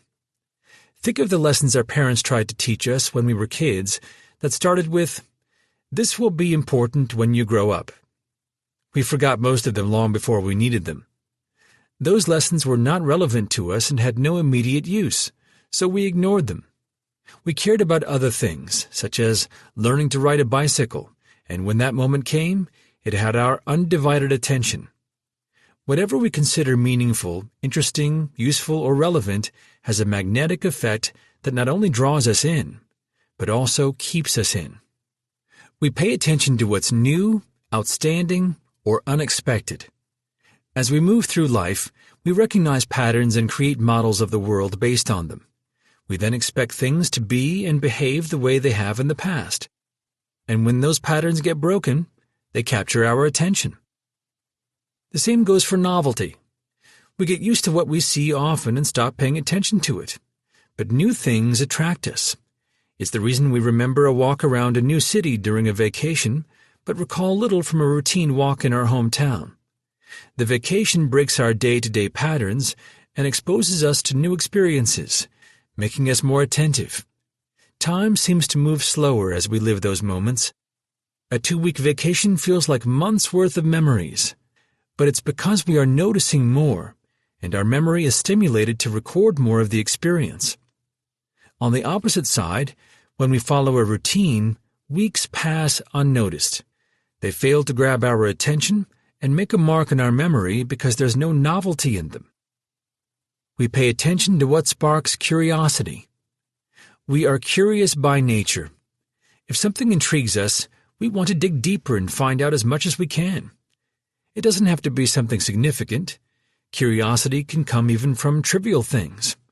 Addictive TV shows are a testament to that. Creators keep us locked in by making us curious about characters and plots. We become obsessed with finding out what will happen next. And though the answer won't make a difference in our lives, we can't stop paying attention.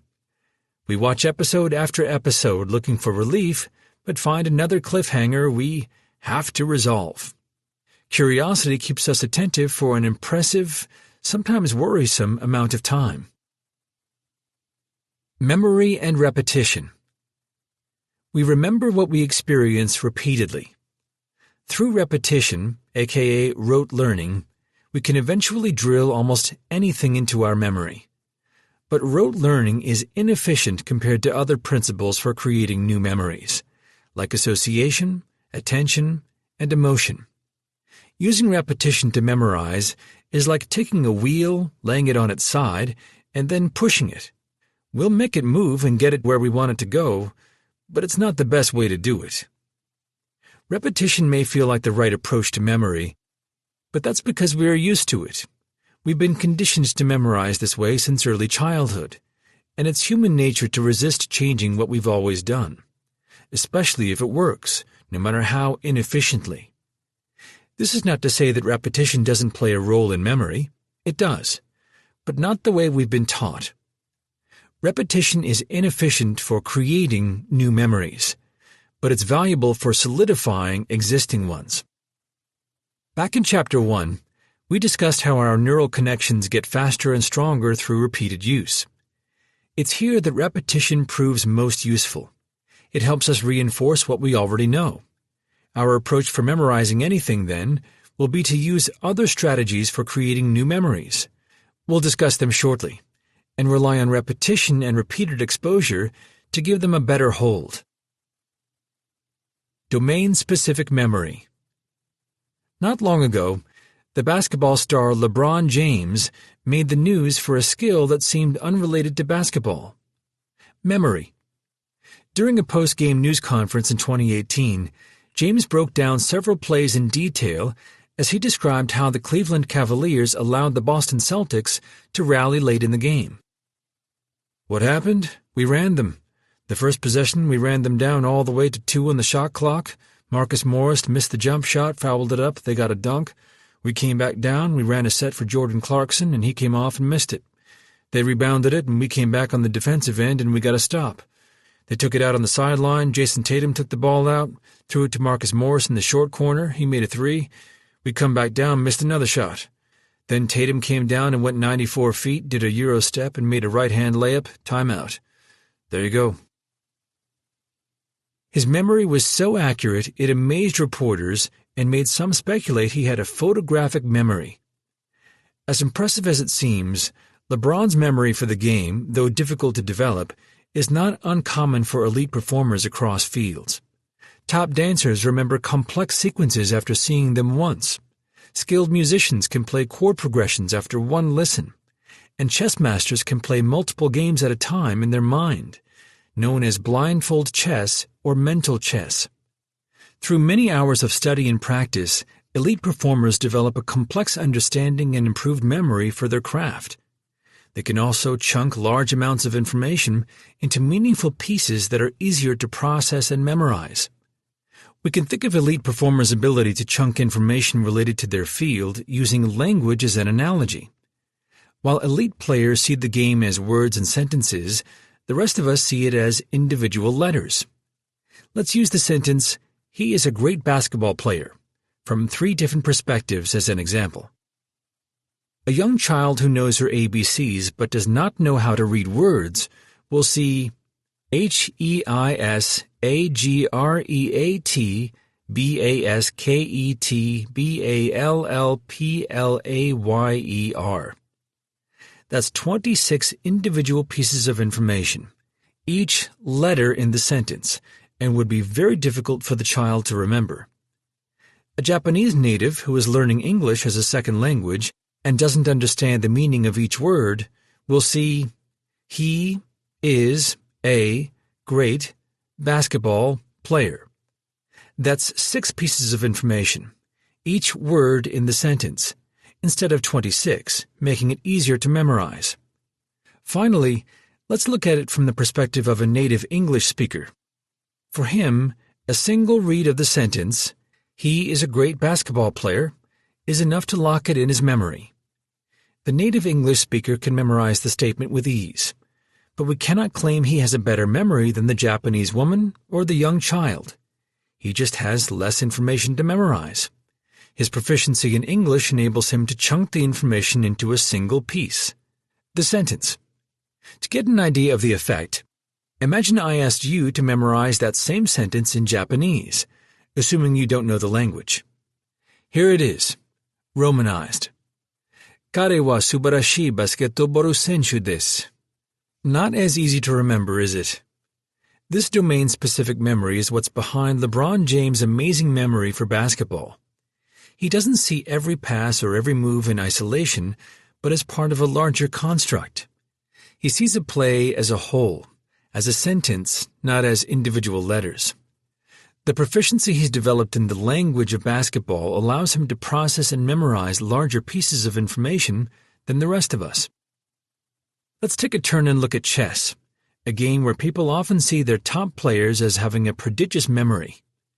Chess masters can remember entire boards after looking at them for a few seconds.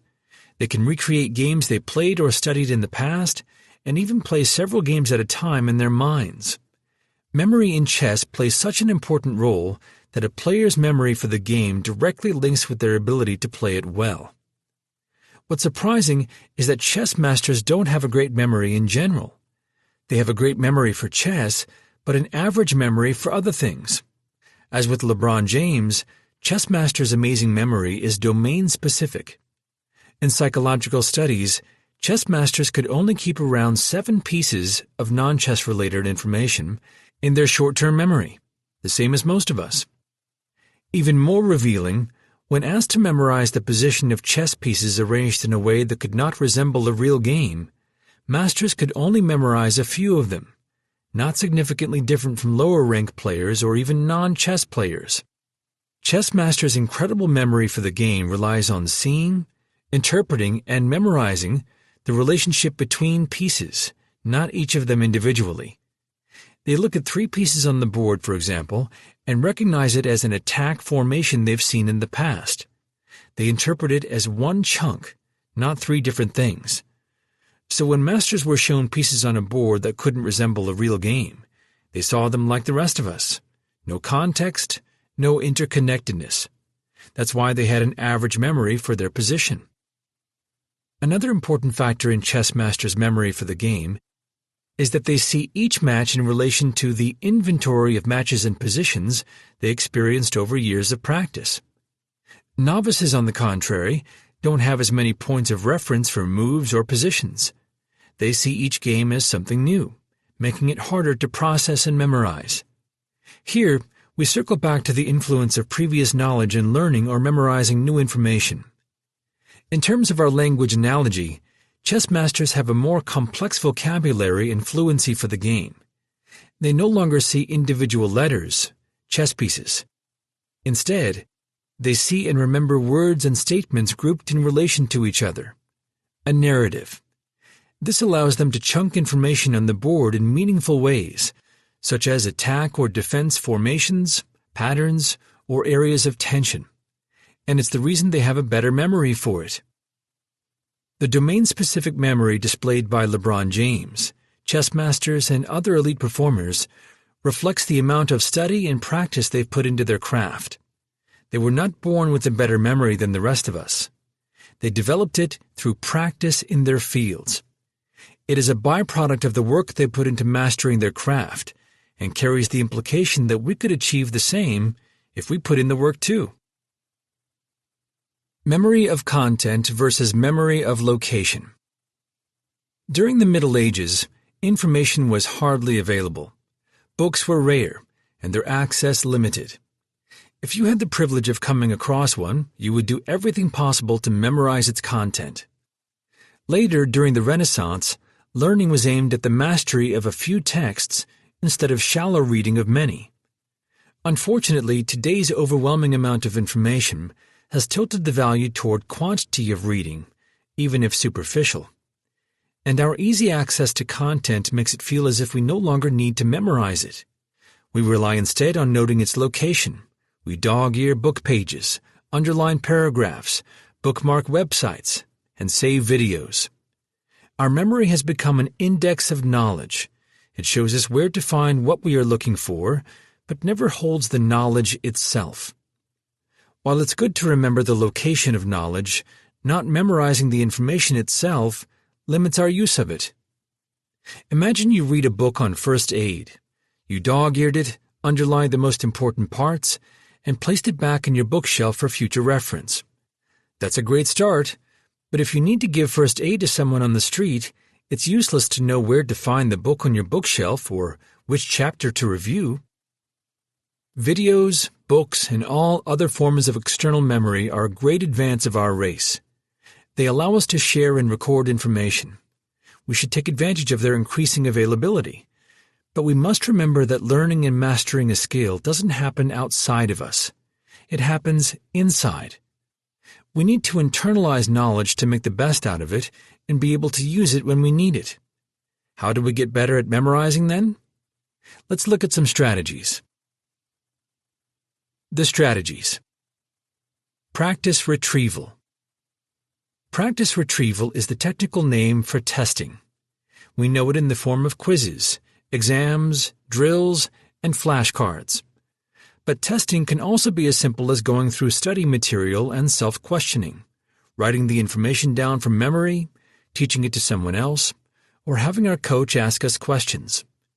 Essentially, anything that forces us to recall from memory is a form of practice retrieval. Testing has two key benefits. The first one is stronger memories.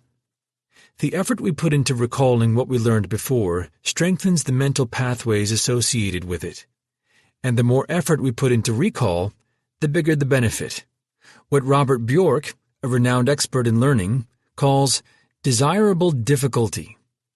For this reason, we should test straight from memory and avoid testing that provides multiple choice. As we discussed earlier, multiple choice relies on recognition over recall and doesn't provide an accurate assessment of what we can remember without cues. The other benefit is feedback. Testing reveals what we know, what we don't, and what needs improvement.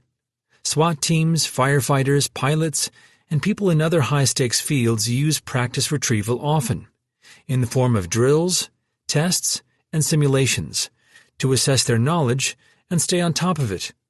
It helps them differentiate between what they know for sure and what they think they know, and then adjust their training accordingly. The same benefit applies to other skills, high stakes or not. Testing gives us an assessment of our knowledge and skill, revealing where we need to put more attention. Testing is one of the best learning strategies out there. We should use it as often as possible. It doesn't have to be something formal, though. We are testing to improve our learning, not to get a grade. We can use flashcards, put knowledge into our own words, create our own quizzes, or simply take time to remember information in our own mind. What's important is that we practice recalling. And remember, it's not about always answering right. It's about the effort behind trying. Even if we get answers wrong, we support our learning. On one side, by getting feedback, we can make adjustments, and on the other, research shows that when we get the answers wrong, we become more receptive to learn the right ones after. A win for testing on all sides. Spaced repetition. Repetition strengthens the memory of what we study. And though it's not an efficient strategy for memorizing new knowledge, it's valuable for solidifying existing knowledge. We'll be using repetition in the form of tests and reviews, following a spaced repetition model. This means expanding or contracting the time between tests and reviews, depending on how well we remember the material.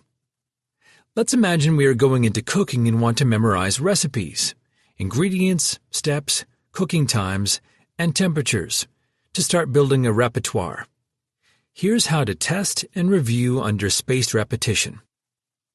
We begin by studying the recipes. Then, we'll test our knowledge around 30 minutes after the study session.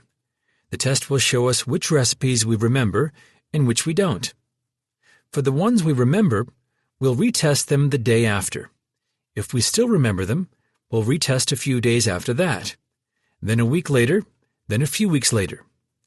In essence, we extend the time between testing if every time we do it, we can recall the recipes. Now, If we can't remember a recipe, we'll review it after the test and then restart the spaced repetition timeline for it. Test it in a day, then in a few days, then in a few weeks. A shorthand for spaced repetition is that if we remember what we test, we recall the knowledge, we progressively increase the time between retesting. But if we don't remember, we need to review the material and restart the testing cycle. Spacing out testing and reviews allows our knowledge to fade enough so that it's effortful to recall. And as mentioned earlier, it's the effort we put into it that strengthens our memories. We also need some forgetting to benefit from further reviews. If we revisit material too often, we become familiar with it and assume we've memorized it, even if we haven't. Spaced repetition helps us with that calculated forgetting, making it ideal for solidifying knowledge. And though the scheduling seems complex, there are flashcard apps and software with a built-in spaced repetition system, SRS, that can take care of it for us. We only need to turn the knowledge we want to test into flashcards, which should be possible for almost anything, and the app will handle the time intervals. Make elaborate memories. As we discussed in the memory principles, having multiple connections to a memory increases the quality of the encoding and later recall. Creating these connections is known as elaboration, and we'll use it to make information, techniques, or principles of our craft more memorable. For a general example, we'll go back to remembering the name of someone we met. Hearing the name once is often not enough for a lasting memory. The information is not elaborate enough to stick. To make it memorable, we have to create associations between the name and the person. One option is connecting the name to a similar sounding visual cue. If we meet a bearded man named Mark, we could associate his name with an arc, which sounds similar, and then visualize Paris's Arc de Triomphe upside down as Mark's beard. This creates an elaborate memory that makes the name easier to remember. The same principle applies to learning skills.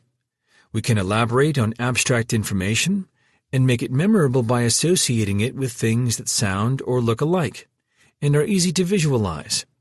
In learning basic chords on the guitar, for instance, we can associate the finger forms with visual images similar to them. C could be a stairway, and G giving someone the finger. They look very similar. The same would apply to learning yoga asanas. We can associate our body position with familiar shapes to better remember them. And in learning languages, we can associate new words with something in our language that sounds similar to it. For example, the French word marché, market, sounds similar to marching, so we can imagine ourselves marching toward a supermarket to buy groceries. This visual association is easier to remember than the abstract sound marché. Here, we are crossing into a form of elaboration known as mnemonics, the subject of our next strategy. Mnemonics. The definition of mnemonics is memory aids or techniques. When we were making memories more elaborate by connecting them to other things, like associating the French word marcher with the similar-sounding English word marching, we were using mnemonics. But the term also refers to structured memory systems that follow specific rules for associating information with images that grab our attention and are easy to remember. Let's explore the two most used by memory champions, the loci system and the PAO, Person Action Object system. The loci system, aka memory palace or journey method. The loci system is a powerful memory technique that takes advantage of two things our memory is strongest at: images and space. The system works by associating imagery with physical spaces. We start by thinking of a location we know well or a path we are familiar with. This could be your house, your school, a park you like, or the street you live on. The requirement is that you know the spaces and fixed objects in this location well. Then we connect what we want to memorize to those spaces and objects, which take on the name of markers or loci. Locus, plural loci, is the Latin word for place. In the context of these memory techniques, it encompasses both spaces, rooms, roads, parks, and the fixed objects in them, windows, street signs, trees. Let's use your home for an example. In it, you find fixed objects and spaces, such as the front door, the kitchen, and the furniture. We'll use these as the loci, and they will work as anchors for what you'll memorize. As for what to memorize, let's take tasks from a to-do list to keep things simple. Withdraw money from an ATM. Call your best friend. Take your car to the repair shop. Buy bread. Meditate. Now that we have the loci and the items to memorize, we'll create imagery connecting the two. Here are the basic guidelines for our visualizations. 1. The images should be vivid, and the more details we imagine, the better. 2. The images should interact with us or with other objects. 3. The images or their interactions should be unusual. This goes back to the principle that what's outstanding or unexpected catches our attention. To start, imagine you are in front of your home. As you open the front door, a wave of money pushes it open, and you have to fight your way through all this cash to get inside. This is your cue for withdraw money from the ATM. Then, you walk into your bathroom and see your best friend washing a giant cell phone in the sink. That's the cue for call your best friend. After that, you move into the living room to sit down to relax, but your car is sitting on the couch, taking all the space. He's watching a demolition derby in horror. That's your cue for take the car to the repair shop. You then go into the kitchen to grab something to eat. You are surprised to find that your fridge is now a giant loaf of bread and has a bite mark on it. Someone must have been starving. Your cue for buy bread. Finally, you go into your bedroom and find your dog seated in the lotus position on your bed, surrounded by a colorful aura and about to reach enlightenment. The cue for meditate. I know this is bizarre, but that's the point. Our attention and memory are attracted to what's novel, outrageous, funny. It may also seem complicated, but the loci system is fast and easy once we get used to it. Better still, the memories we create are solid. They will last longer than if we memorize them through repetition. And when it comes to memorizing large amounts of information, the loci system is one of the best techniques to do it. See it for yourself. Let time pass before doing a mental walk around your home again. A day or even a week, and you'll find these images still there waiting for you. The loci system can be used to memorize almost anything.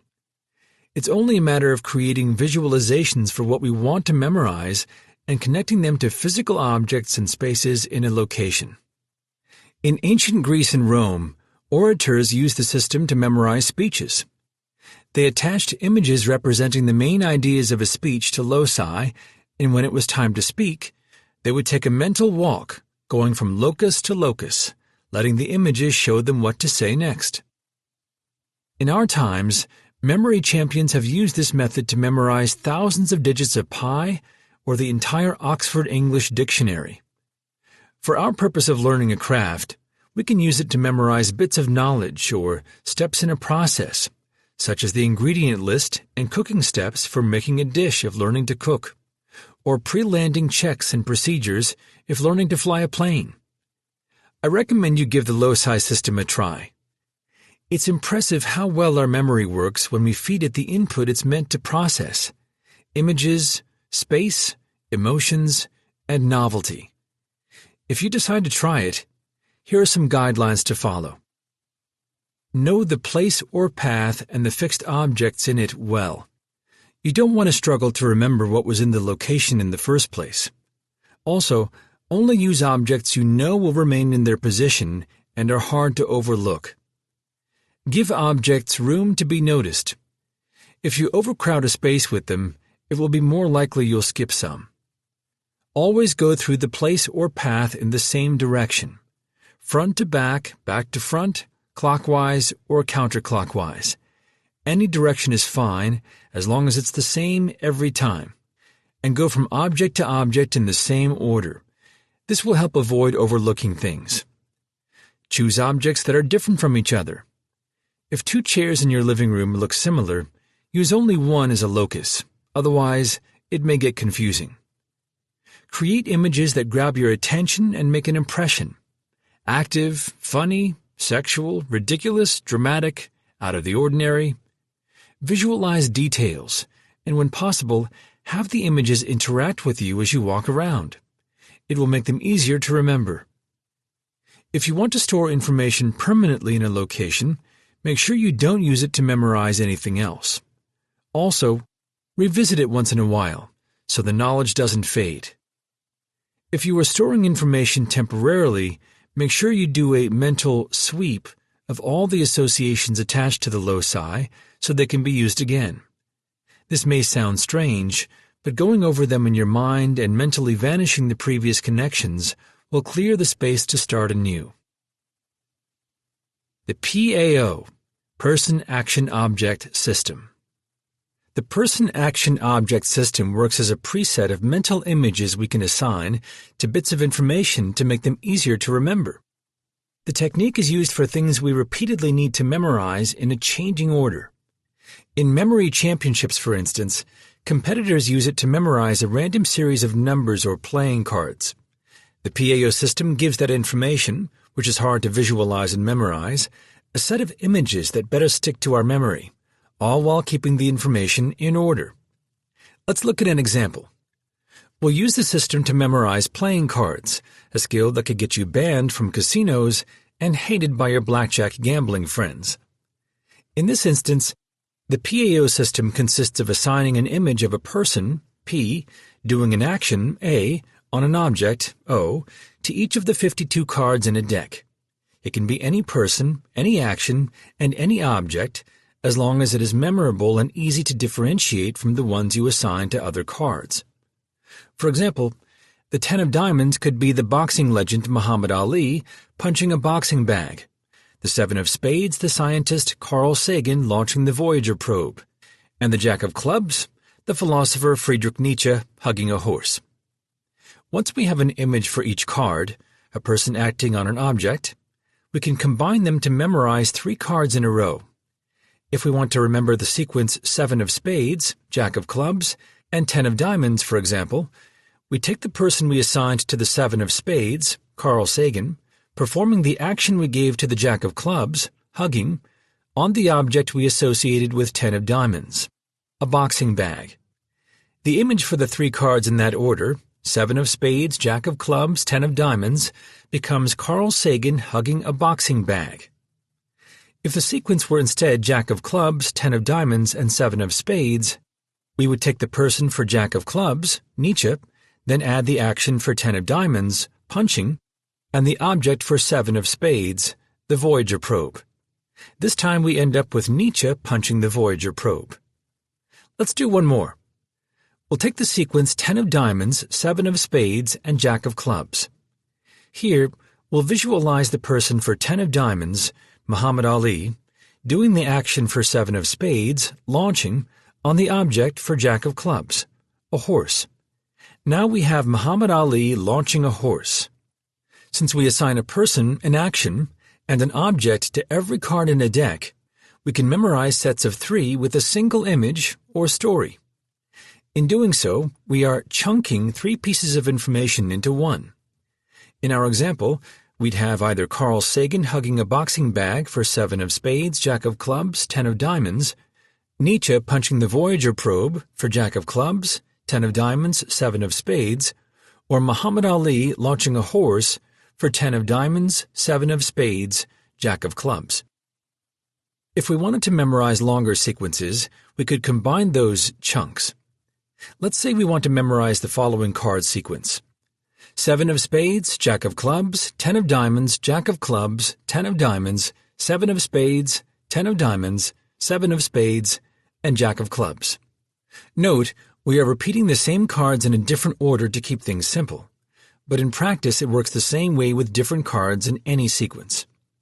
We've already created an image for all of them. The first 3 cards, 7 of spades, Jack of clubs, 10 of diamonds, are Carl Sagan hugging a boxing bag.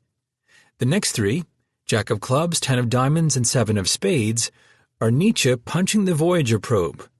And the last three, 10 of Diamonds, 7 of Spades, and Jack of Clubs, are Muhammad Ali launching a horse. We have 3 images then, one for each set of 3 cards. Let's now leverage on our ability to remember narratives and create a story between them. One day Carl Sagan was hugging a boxing bag. This made Nietzsche jealous. He also wanted to hug it. Out of rage, Nietzsche started punching the Voyager probe. Muhammad Ali, worried they would start a fight, tried to distract both men by doing something outrageous, launching a horse in the air. All 3 men looked up to the sky as the horse flew away. There we have it. 7 of Spades, Jack of Clubs, 10 of Diamonds, Jack of Clubs, 10 of Diamonds, 7 of Spades, 10 of Diamonds, 7 of Spades, Jack of Clubs. Another way to connect the 3 images is by using the PAO system in combination with the loci system we saw earlier. We'll take the same location as before, your home, and the same loci, the front door, bathroom sink, and living room sofa. We won't need the others.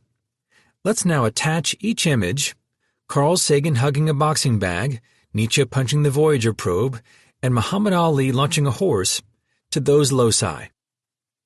You get home and find that your front door is blocked by Carl Sagan hugging a boxing bag. You have to go around him to enter your place. Next, you walk past the bathroom and see Nietzsche punching the Voyager probe to pieces. He's standing on the sink, so he can start from the top and work his way down.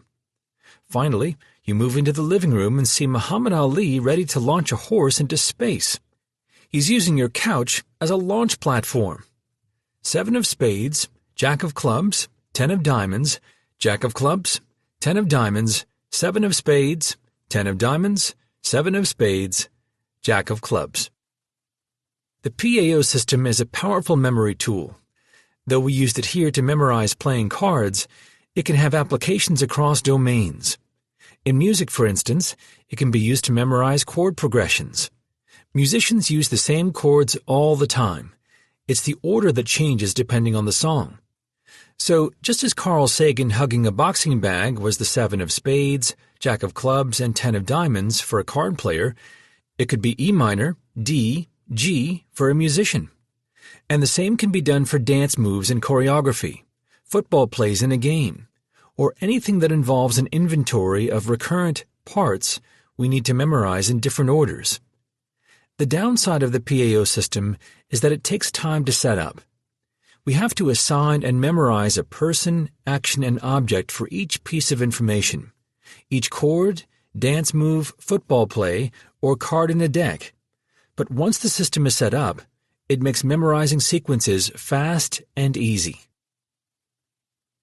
Memorizing is a crucial part of learning any skill. We need to internalize theory, concepts, and steps so we can take them into practice. Here, we conclude the first phase of the process, learning what to do. Now, we must transform our knowledge into abilities. We'll shift our attention to learning how to do it. And it all begins with practice. Chapter 7. Practice. To practice with vigor is to be near to magnanimity. Confucius. So far in our model, we've focused on understanding and memorizing theory, concepts, and steps, acquiring knowledge. But that doesn't translate into abilities. Reading books on painting and art theory, for example, will teach us about the craft, but won't develop our painting skills. For that, we need to practice. Another important distinction between knowledge and abilities is that the cognitive side of a craft can be transferred through books, videos, or seminars, and we can learn it within weeks or months. But the procedural one can't be transferred.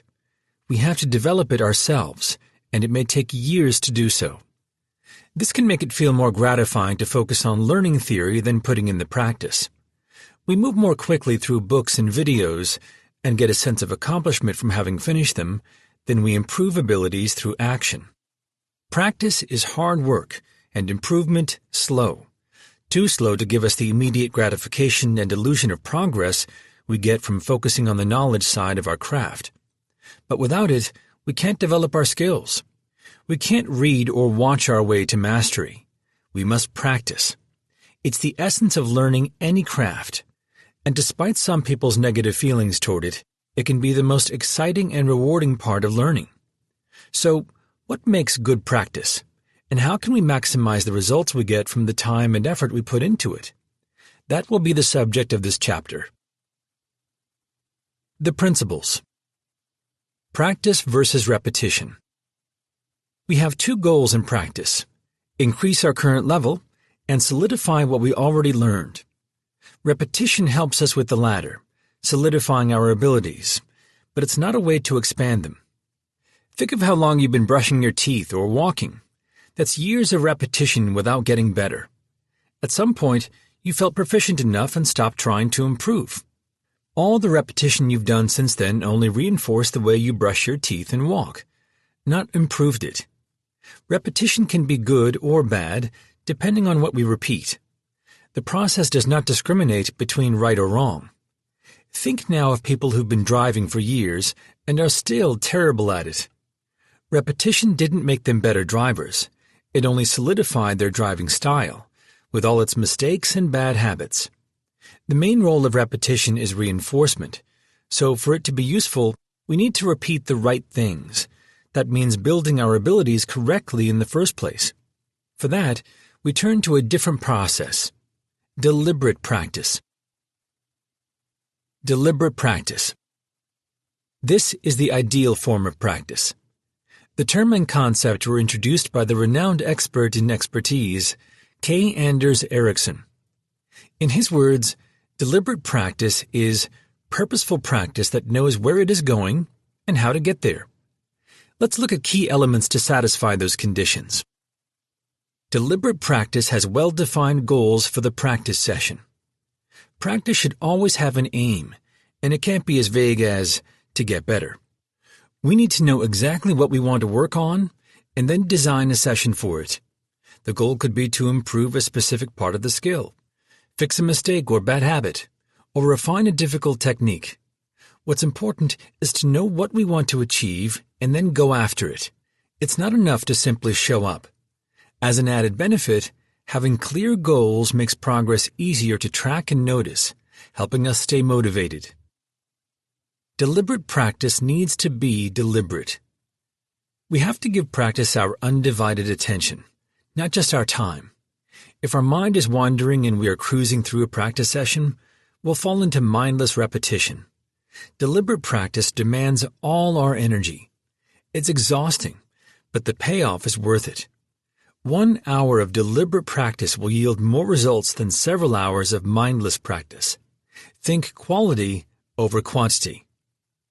Deliberate practice stands on proven training techniques. Improving fast depends to a great extent on the degree to which our chosen craft is developed. Each generation stands on the shoulders of the one before. If we are in a new field, there will be few experts and little consensus on the best approach to learn and master it. But for fields such as music, where there's been countless masters and hundreds of years of collective wisdom, we'll find well-established guidelines to study and practice the art. In that sense, part of how much we can optimize our practice depends on the availability of proven guidelines to follow. Deliberate practice requires guidance.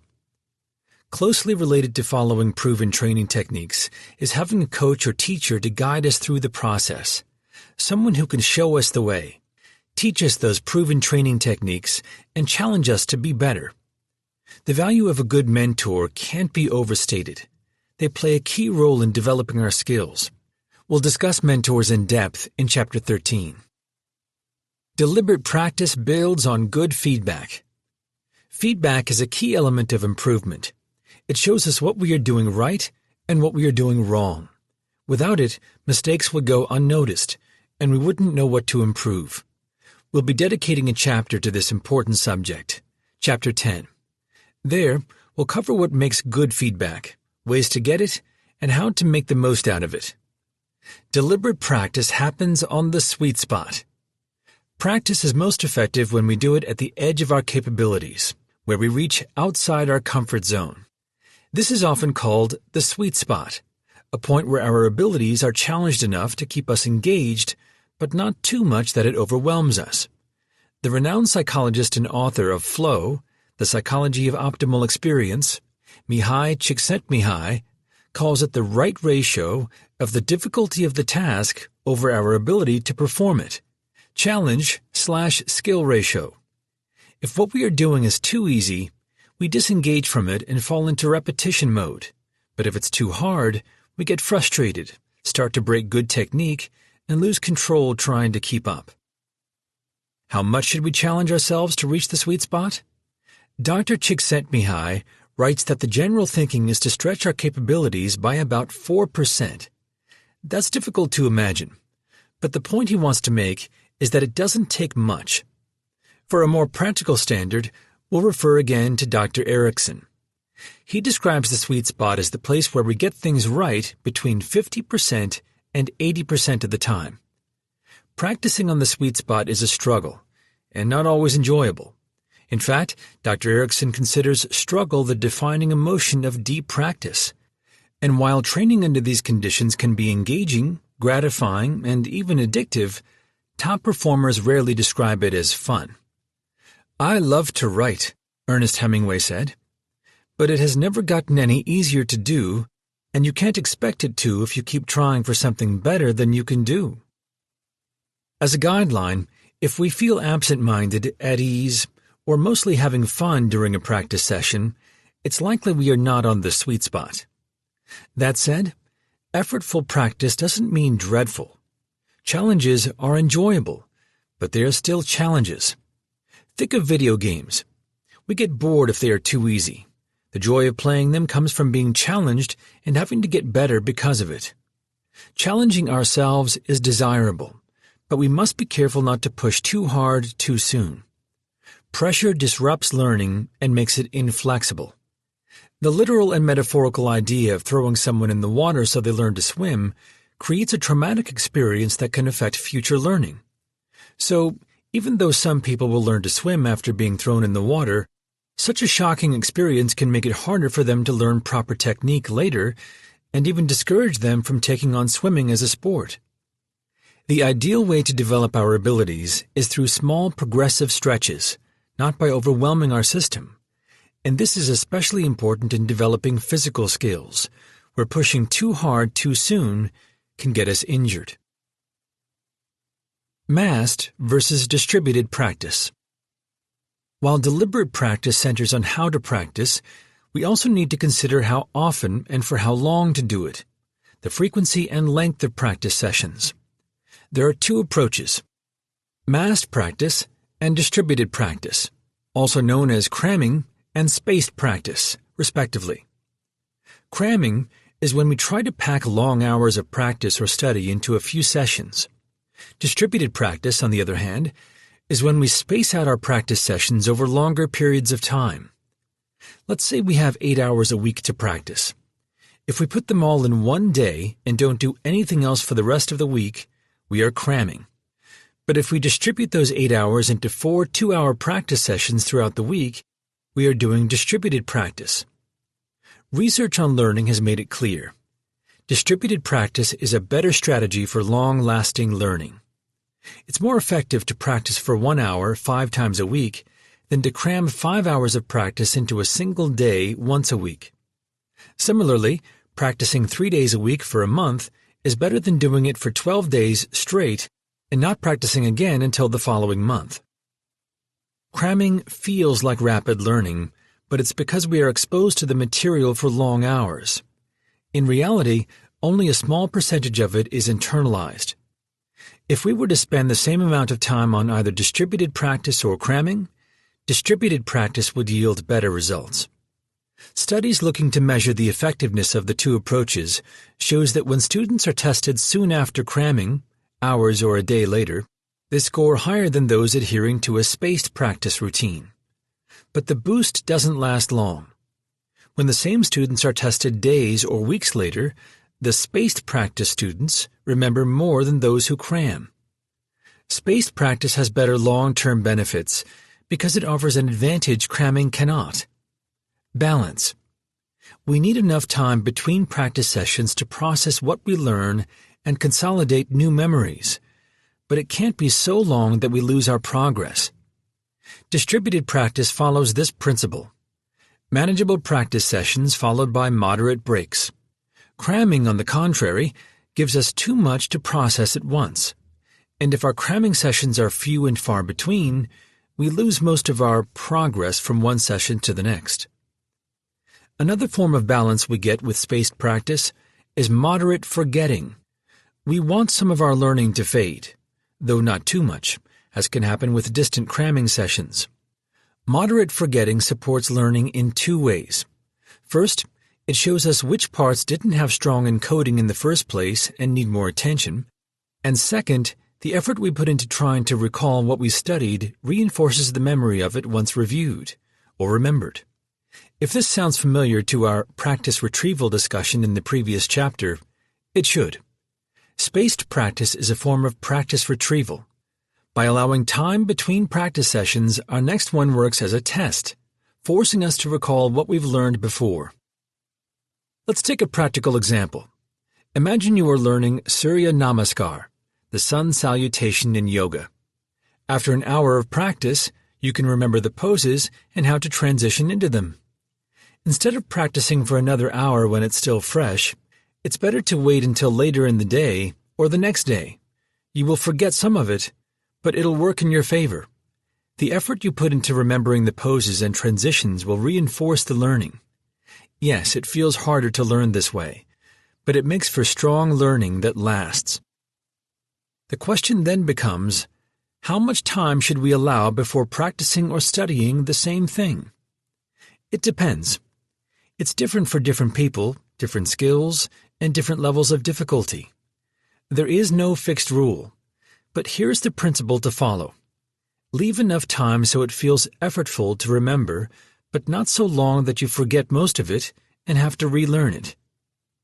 This doesn't mean you shouldn't practice your craft every day, or even twice a day if you want to. Just vary what you practice to allow time between practicing the same thing.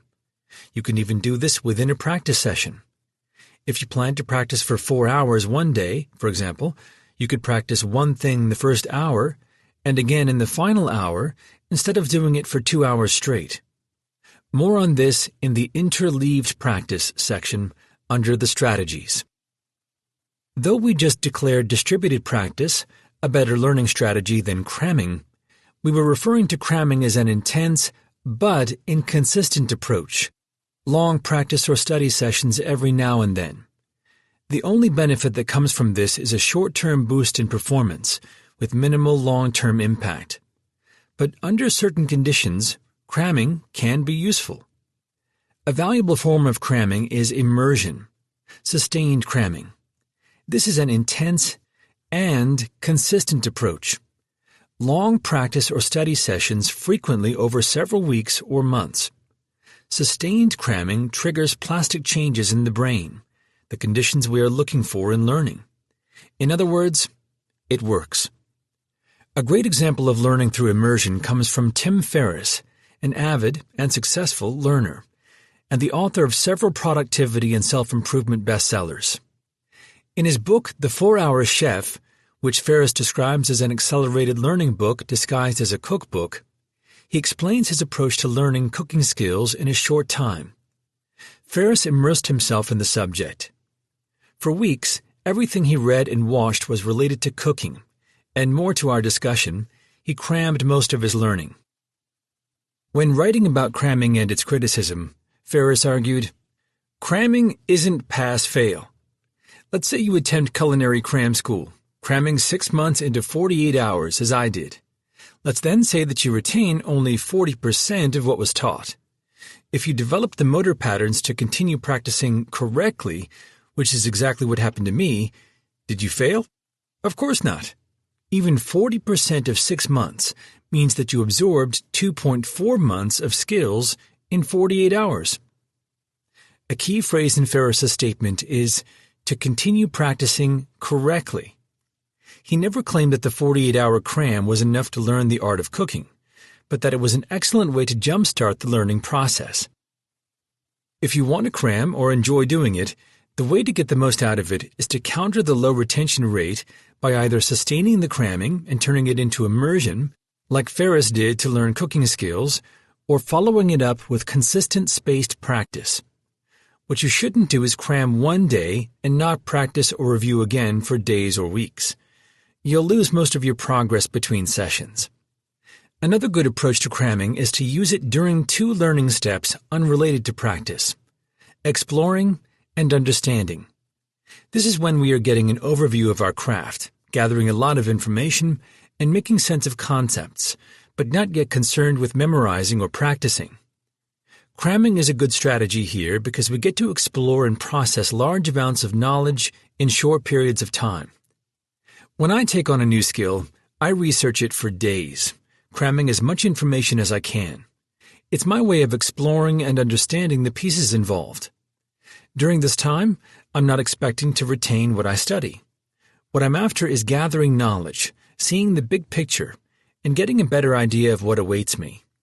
Cramming at this stage gets me into a flow of discovery that deepens my interest in the skill in ways periodic engagement wouldn't. Different practice for different skills. In The Talent Code and The Little Book of Talent, Daniel Coyle points out that there are two types of skills or sub-skills: flexible and precise.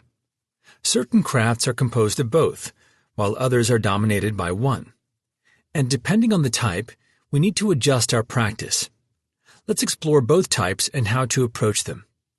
Precise skills need to be executed the same way every time, a precise process to the desired result. Classical music interpretation is an example. Musicians practice to play an exact note at an exact time every time. The music piece doesn't change. It's precise, so their goal is to replicate it time and again. Flexible skills, on the other hand, can be executed in different ways to get the desired result. The process is flexible. Consider chess, for example. Every game is different and players can't rely on the same moves to win them all. They need to be flexible and adapt to the circumstances, changing their moves and tactics as the match progresses. There's no one way to play chess. There are only sets of rules, principles, and guidelines. It's up to each player to decide how to use them. In some cases, a craft can be flexible or precise, depending on how we intend to use it. In music, for instance, classical interpretation is precise, as explained. But jazz improvisation is flexible. The goal of jazz improvisation is to express a mood, feeling, or theme, not to play the same notes in the same order every time. That would be the opposite of improvisation. When improvising, a jazz player is flexible with notes and melody, using them in different ways and following only the principles and good qualities of the style, instead of a predefined composition. Comedy is another example of a craft that can be flexible or precise. Scripted comedians practice a set over and over until refined and memorized. Then, every show, they perform it as close as possible to the ideal version. On the other side, improvisational comedians don't follow a script. Every night they go on stage, they have to adapt to a different storyline that builds on itself. This requires flexibility. There is no more merit to one or the other. Both scripted comedy and improv are hard to perform. The point is that they involve different kinds of practice. Scripted comedians spend long hours drilling their set so they can replicate it night after night.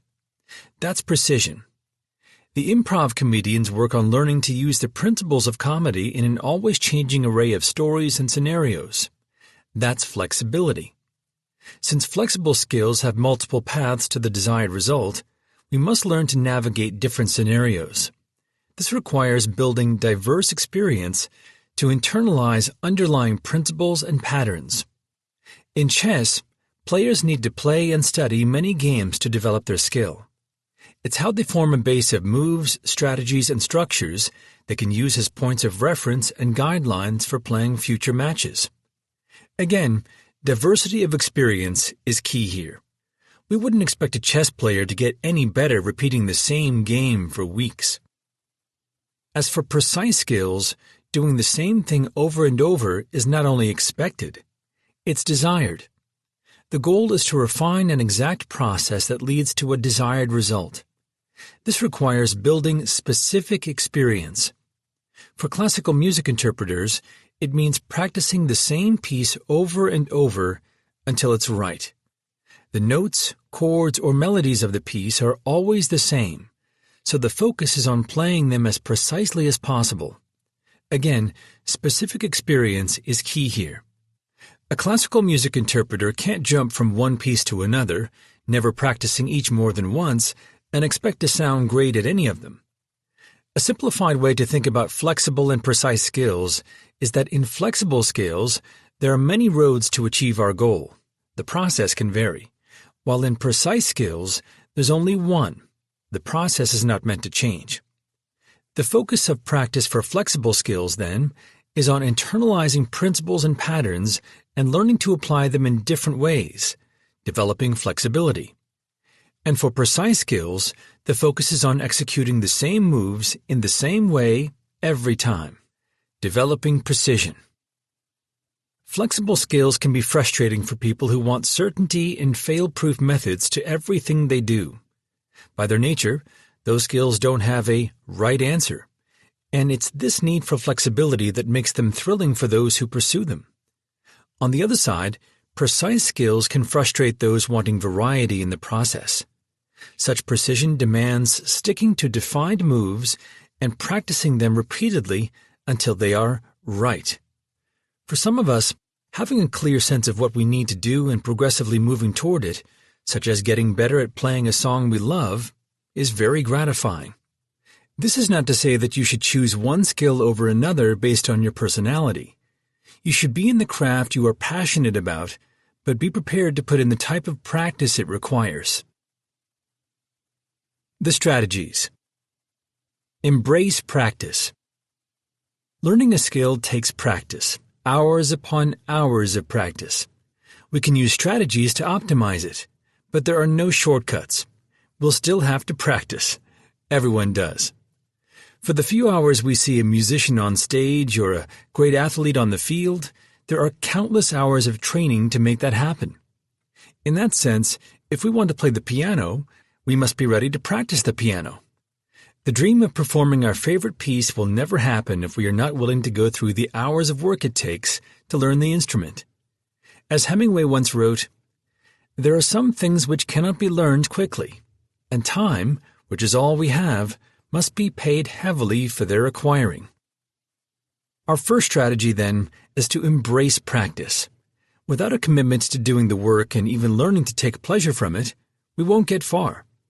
Practice is the essence of learning and mastering any skill. There's no way around it.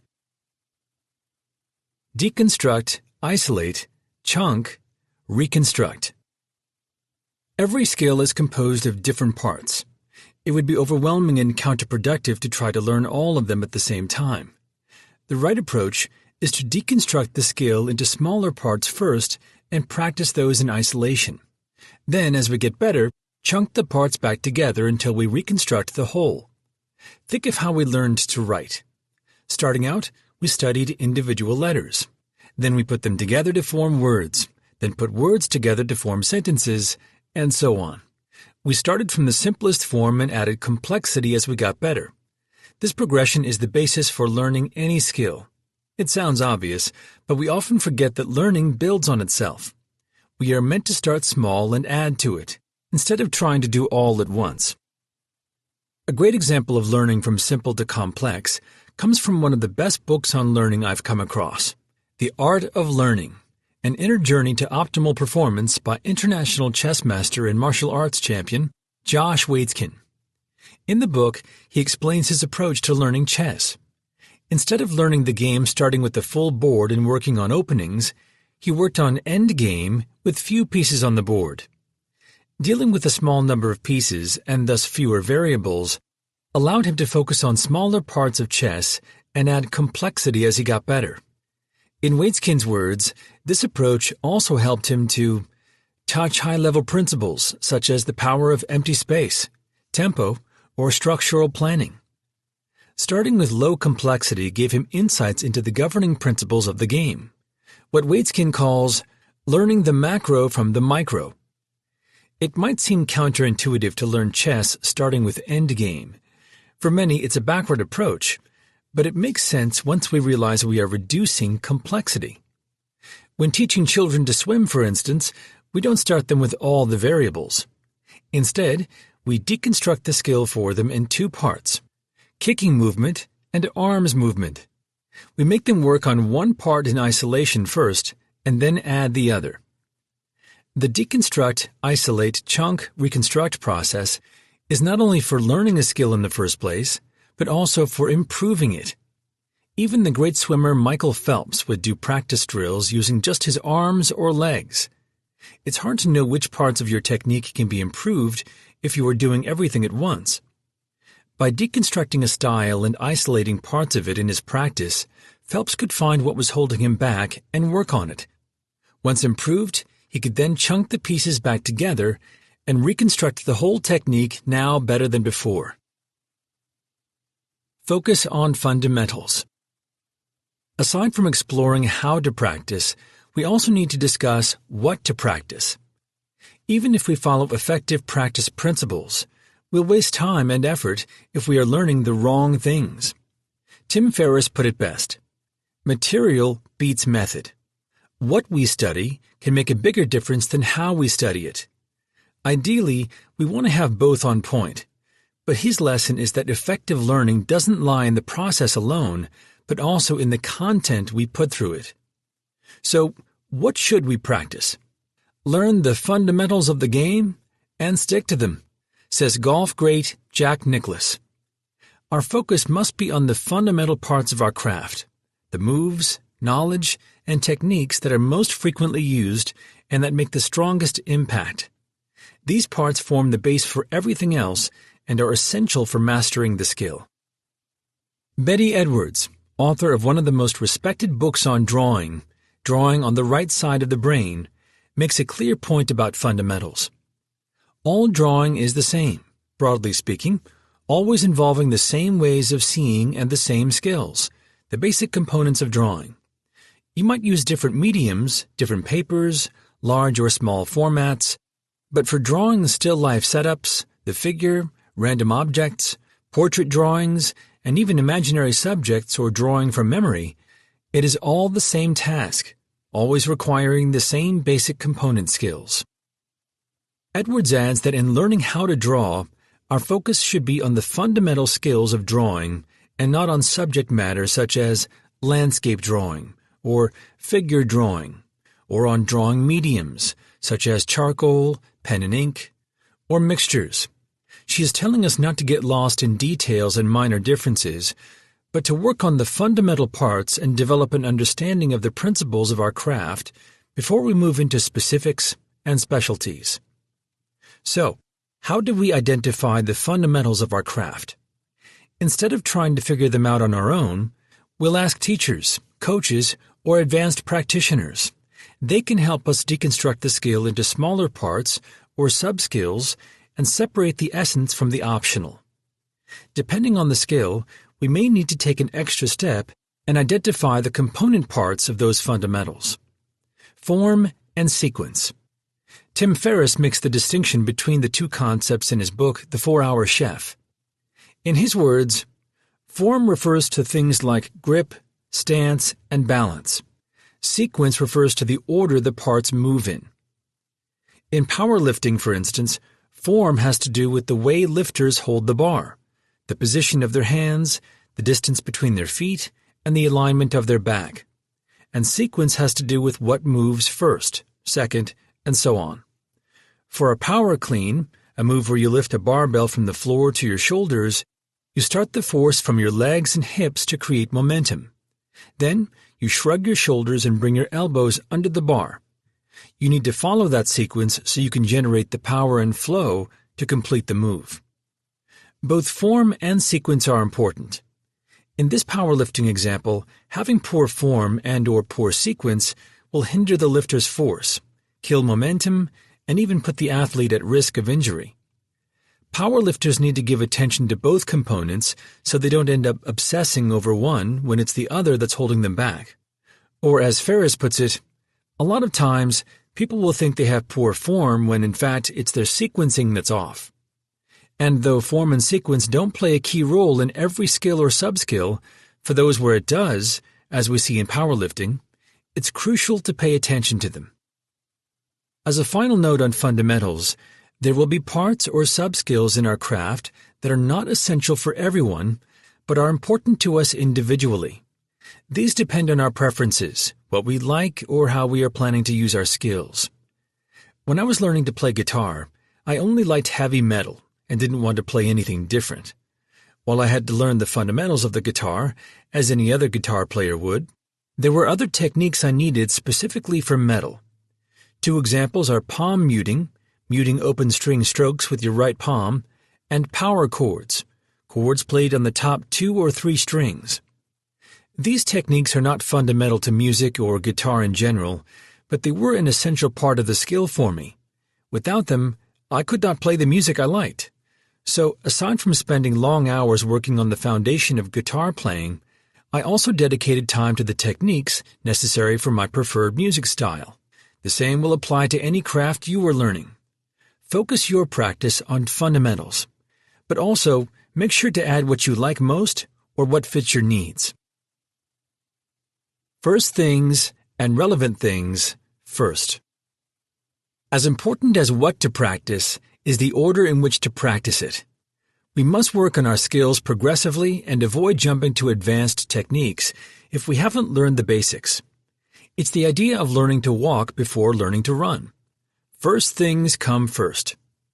We should also prioritize what we need now, instead of what we may need in the future. We are often tempted to learn fancy moves, techniques, or advanced principles we won't be using soon, and it ends up being a distraction. It's what scholars call just-in-case learning, though it can also be just for fun, just for ego, or just for curiosity learning. While it's good to have an overview of everything involved in our craft, we must aim for what's been called just-in-time learning, or learning things as we need them. We make the most progress when we practice what matters now, what we can use now, and what we need now at our current level. Keep practice focused and conscious. It's easy to let practice fall into autopilot, to just go through the moves or simply show up, especially when we've been practicing for some time. But there's little value in this mindless practice. If we want to get better, our practice needs to be both focused and conscious. Focused means that we keep our mind on the task at hand and avoid distractions, while conscious is knowing what we are doing and why we are doing it. As Leopold Auer, the renowned violinist, composer, conductor, and violin teacher said, "Practice with your fingers and you need all day. Practice with your mind and you will do as much in 1.5 hours." A belief echoed by Yo-Yo Ma. "Practicing is about quality, not quantity," said the great cellist when asked about his daily practice routine. Some days I practice for hours. Other days, it will be just a few minutes. So how do we stay focused and conscious during practice? To start, we must ask ourselves, am I thinking about being done or about doing it right? Finishing an exercise, a drill, or punching the clock is not enough. We must strive to improve. Natalie Goldberg, author of Writing Down the Bones, put it best when she advised aspiring writers, "Don't just put in your time. That is not enough. You have to make great effort." Some people hear the rule, write every day, and do it and don't improve. They are just being dutiful. Aside from self-awareness, the best way to stay focused and conscious is by making practice challenging, to push our capabilities and demand more of ourselves. When we reach out of our comfort zone, our mind naturally focuses on the task at hand. An everyday example is driving. If you've been driving for years, you no longer think about it. It's not challenging anymore, so you do it on autopilot. But if you were forced to drive at a much higher speed than usual, you'd become very conscious and very focused very fast. The same principle applies to everything else. Challenge forces our mind to engage. Interleaved practice. Interleaved practice, also known as varied practice, consists of mixing up the tasks or drills during a practice session instead of working on a single one. Let's use baseball as an example. If we are working on our batting skills, interleaving our practice means alternating between fastballs, breaking balls, and change-ups in random order instead of working on a single pitch type for long blocks of time. By interleaving the pitches, we are putting emphasis on developing the fundamentals of being a good batter. A sense of distances, speeds, hand-eye coordination, and the ability to recognize a pitch and decide how to respond to it. Improving these fundamentals will make us better batters in the long term than proficiency in batting a single pitch type. It's important to note that even though we are varying the practice, we are staying within one subject, batting. The goal in interleaved practice is to include variation within what we are working on, not to jump between unrelated things. In our example, we are not practicing batting for a few minutes and then working on our running, catching, or something else. We are only varying the pitches. The focus is still on batting. How much should we interleave our practice? There's no rule. It depends on our craft, what we are practicing, and its complexity. What we can do is follow a guideline. Do it enough that it feels challenging, but not so much that it gets overwhelming. For our batting example, we could begin practicing 2 basic pitches and alternating them at random. Then, we can add more as we improve, though never adding too much at a time that we get frustrated and break proper technique trying to keep up, or that it makes us give up and walk away.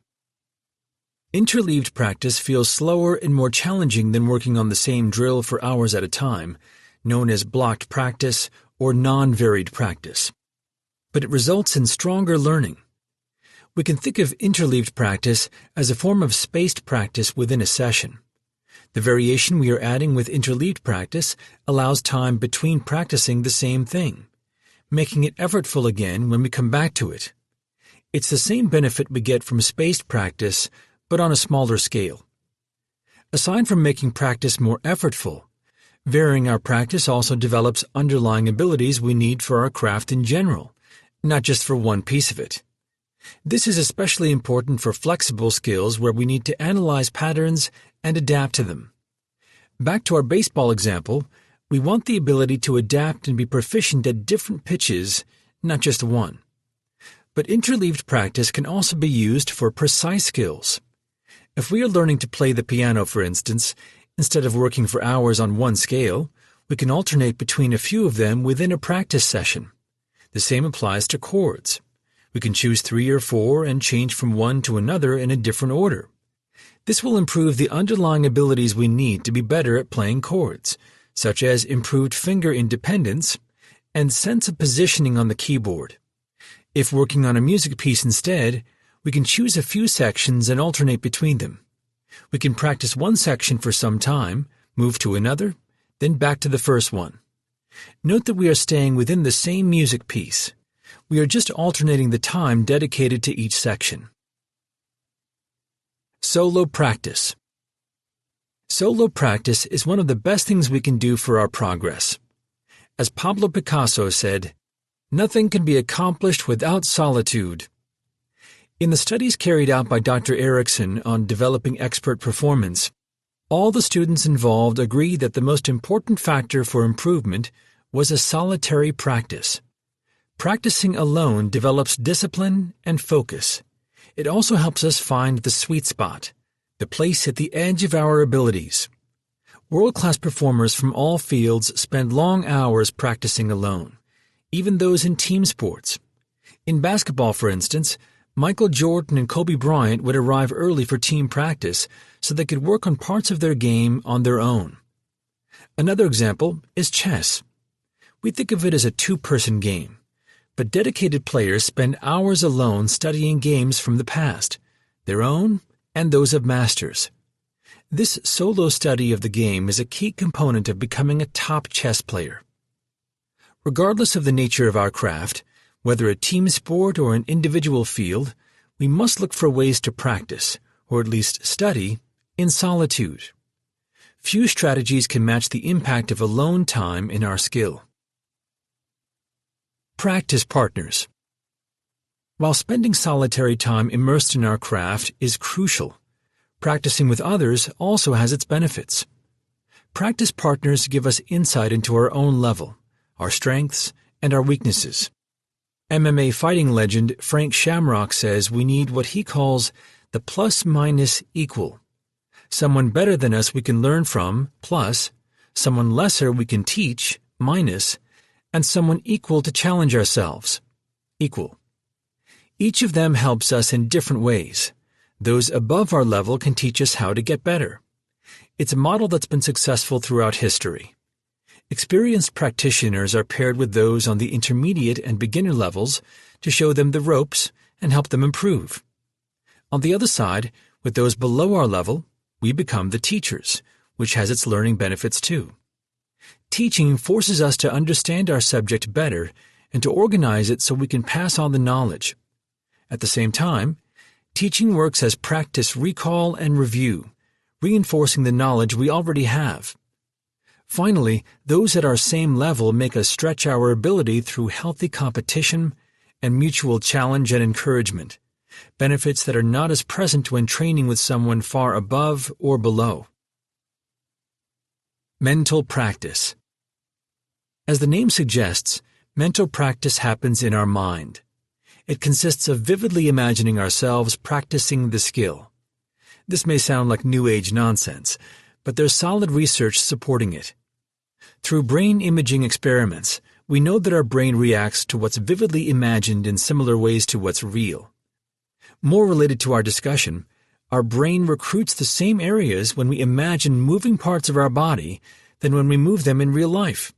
So, if we imagine practicing our craft, we'll use and strengthen the same cognitive pathways we would in real practice. In the words of Yo-Yo Ma, practicing is not only playing your instrument, either by yourself or rehearsing with others, it also includes imagining yourself practicing. Your brain forms the same neural connections and muscle memory whether you are imagining the task or actually doing it. And while mental practice is not meant to replace physical practice, research shows that it provides many of its benefits. In other words, it's the next best thing. Artists and athletes of different fields use mental practice to train and prepare for performance. Dancers, for instance, mentally go through their routines before going on stage, and racers mentally go around a track, practicing their shifting, braking, and acceleration before race day. The gymnast champion and Olympian Simone Biles talks about this concept as dream routines. You stand on the side and you kind of dream your routine in your head so that you get a feel of what you're about to do going up to that equipment. She then adds, I go through every skill on my head, exactly what I'm going to do, so that I can perform it to the best of my ability once I hit whatever equipment I'm on. A note to keep in mind for getting the most out of mental practice is to be fully involved in it. We must visualize ourselves doing the practice and being there with as much detail as possible, as if we are doing it in real life. Also, the benefits of mental practice increase when followed by real practice, so use it in combination with the real thing, not as a substitute. Plan the practice.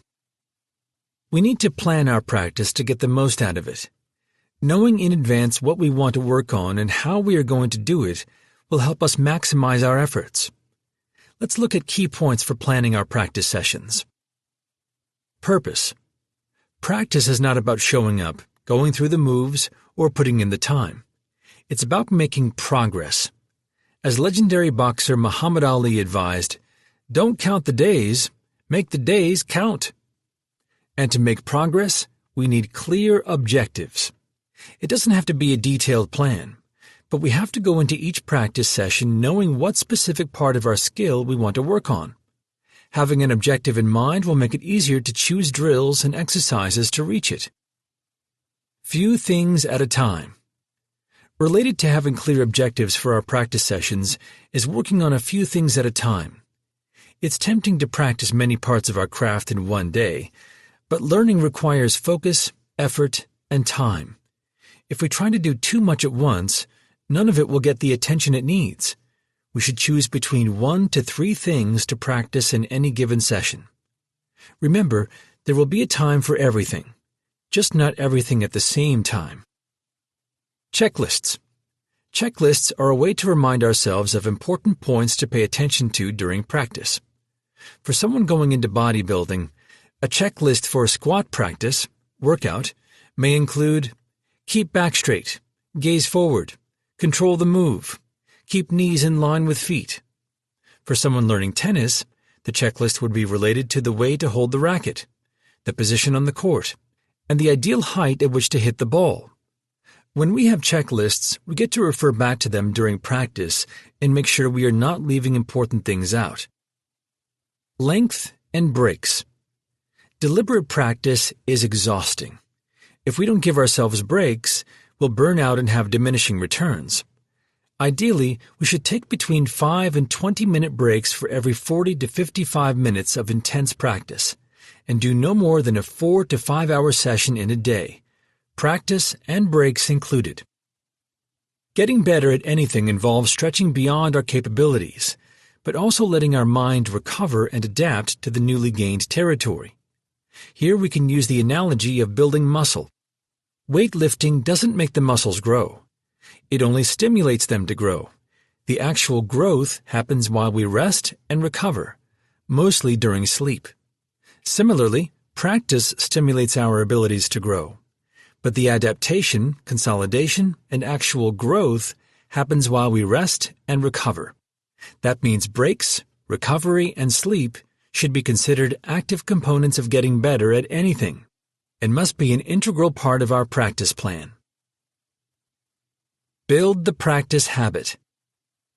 When we are starting out, we can rely on motivation and willpower alone to practice, but they can only take us so far. We need to build a solid habit to keep us going through the months and years of training ahead of us. At their most basic, habits are an association between a cue, a response to that cue, and a result or reward from that response. If we practice first thing in the morning every day, we'll create an association between waking up and going to practice. Waking up is the cue, practice is the response, and the feeling of completion at the end is the reward. Repeating the same cycle of cue, response, outcome over time strengthens the action and makes it more unconscious. If we keep practicing every morning after waking up, the routine will turn into an automatic loop that takes care of itself, and the more we repeat it, the less we resist it.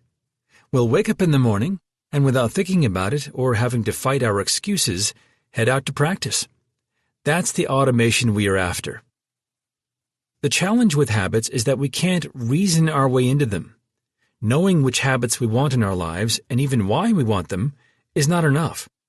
Only repeated action, going through the cycle over and over, can build our habit and eventually take it to a tipping point where it becomes easier to do it than not to. Let's look at some ways to help us do it. Implementation plan. We are more likely to do something if we plan for when, where, and for how long we'll do it. If we want to write every day, our plan could be, I'll sit at my desk to write every day from 8 o'clock a.m. to 10 o'clock a.m.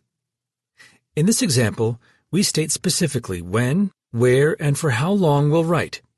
At the same time, we are planning for consistency by doing our writing at the same time and location, making it more likely that it'll turn into a habit. A variation for this implementation plan would be to use habits and routines we already have as time cues instead of specific hours in the day, such as, I will write after breakfast for 2 hours, instead of, I will write from 8 o'clock to 10 o'clock a.m. In this variation, we are turning the end of an established routine in our lives, having breakfast, into the trigger for our new habit, writing. Our implementation plan for writing would then look like this.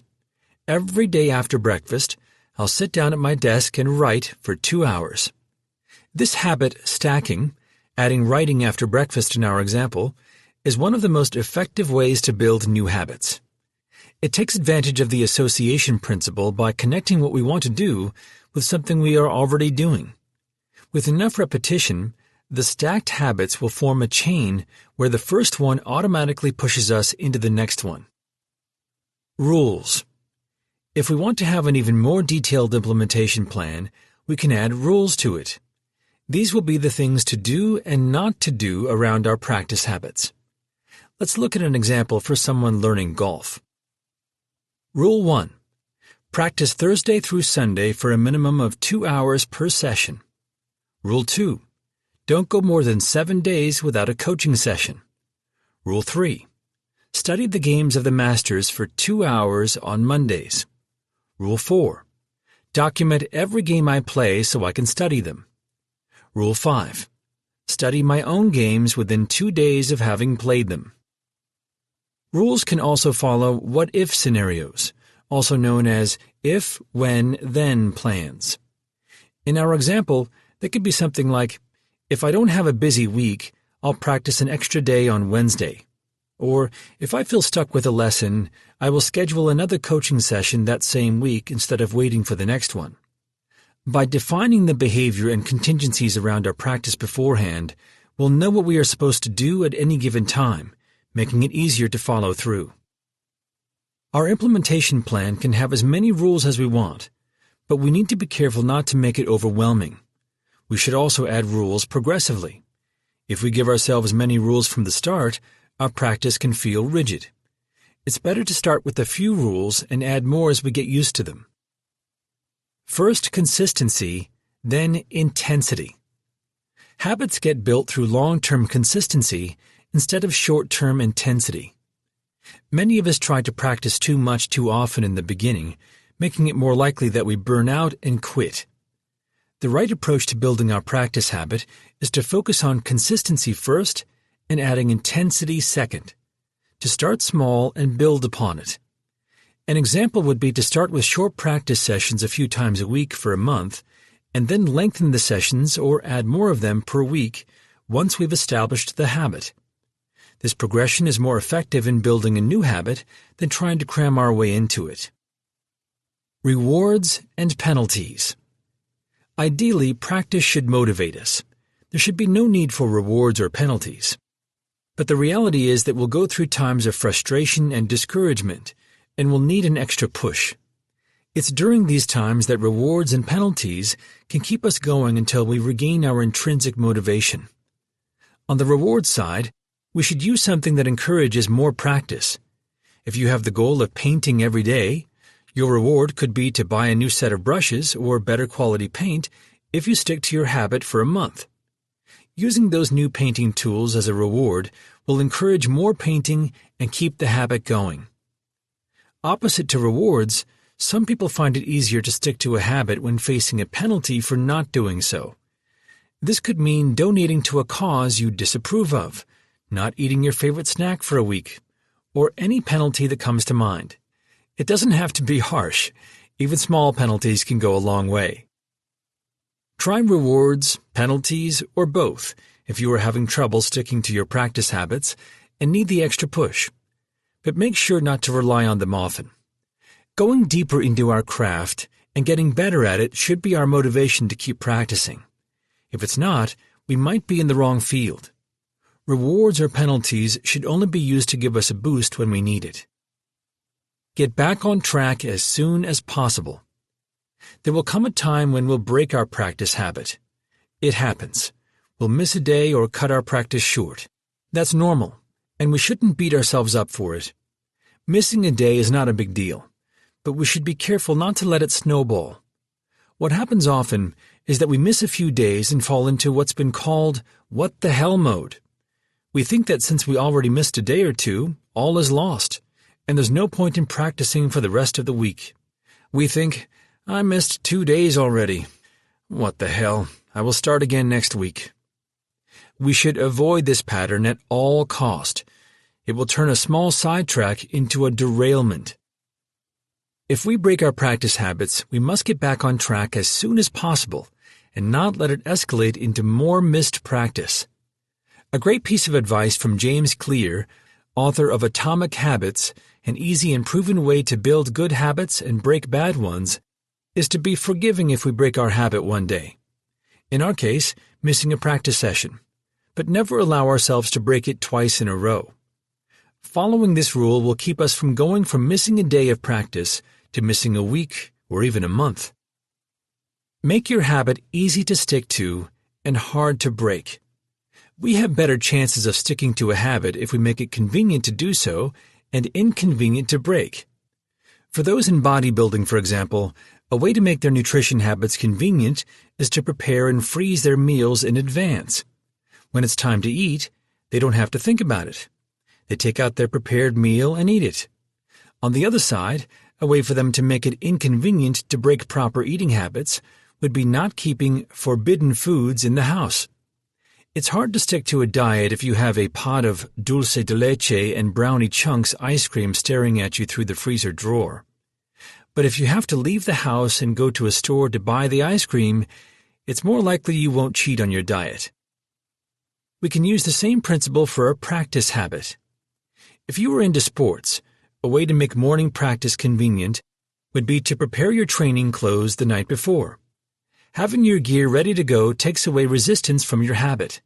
It's one less task to do before heading to practice, which translates into one less chance to ask yourself the downward spiral question, do I feel like doing it today? The moment you ask that question, you already lost half the battle. The goal then is to reduce the chances of asking it by removing decisions and inconveniences around your desired habit. As for making our practice habit difficult to break, we can copy the amazing writer Neil Gaiman. He reserves time for writing and sticks to a rule he set for himself. You can sit here and write, or you can sit here and do nothing, but you can't sit here and do anything else. After a while of doing nothing, he explains, writing is more interesting. So he writes. Depending on our craft and our circumstances, we'll have specific obstacles, decisions, and excuses that make it harder to stick to our practice habits. But the goal remains the same, to remove as many of them as we can. The more convenient and less mentally taxing we make things around our practice habit, the more likely we'll stick to it. And at the same time, the more inconvenient it is to break our habit, the less likely we are to do it. Practice is how we turn knowledge into abilities. It's also the step where we'll spend most of our time. Learning and mastering a skill takes many hours of practice. That's the process. We can't escape that reality or take shortcuts, but we can use the principles and strategies we explored in this chapter to optimize our practice and get the most out of it. Moving forward, we want to use our skills. We want to perform, compete, or simply enjoy doing what we've learned. But going from isolated practice and drills to performance is a big jump. We need to bridge the two steps and progressively transfer the abilities we developed during practice to their execution in performance. How do we build that bridge? Let's find out. Chapter 8. Bridge. Plan for what is difficult while it is easy. Do what is great while it is small. Sun Tzu. Bridging, aka integrating practice, is the progression from practice to performance, a way to prepare for the real thing by practicing in realistic yet controlled settings. In that sense, bridging is an extension of practice, but with the goal of transferring our abilities to real-world scenarios. Bridging practice and performance is crucial for professions where stakes are high. Pilots, armed forces, emergency responders, and astronauts, to name a few, rely on bridging, simulations, and rehearsals to prepare for difficult situations. Since they don't have the luxury to make mistakes in real life, they need to put long hours into simulated missions and training to prepare for the real thing before it happens. Retired Navy SEAL Jocko Willink stresses the importance of bridging in his book, Extreme ownership. How U.S. Navy SEALs lead and win. I don't think people realize the amount of rehearsals and walkthroughs we conduct before every operation. Navy SEALs don't just practice techniques and hope for the best once it's time to execute. They simulate missions and scenarios to be better prepared for when they face them in real life. Aside from improving their chances of success, it can also save their lives. Bridging leads to better learning and ultimately, better execution. High-stakes professions rely on it for a reason. It works. And while our craft may not involve the risks of military missions or piloting an aircraft, we'll benefit from bridging too. So, what are the principles of bridging?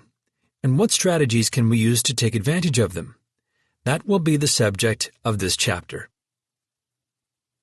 The principles. Transfer.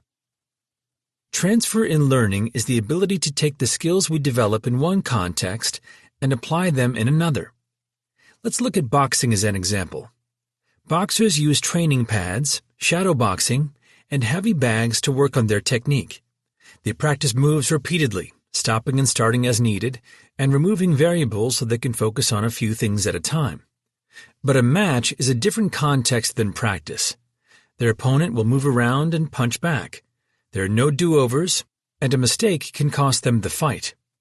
It's not enough for boxers to develop a good technique then. They also need to transfer it to the context of a fight. The challenge is that going from isolated practice to the pressure and complexity of a real match is too big of a jump. Boxers need a way to progress to the real thing while remaining in a controlled environment. That's where bridging comes in. Boxers bridge the gap between practice and performance by simulating fighting scenarios with their coaches and sparring with fellow boxers. This makes practice feel real enough to prepare for fights, but safe enough to work on their technique and make mistakes without major consequences, the ideal progression for a successful transfer. Simulation.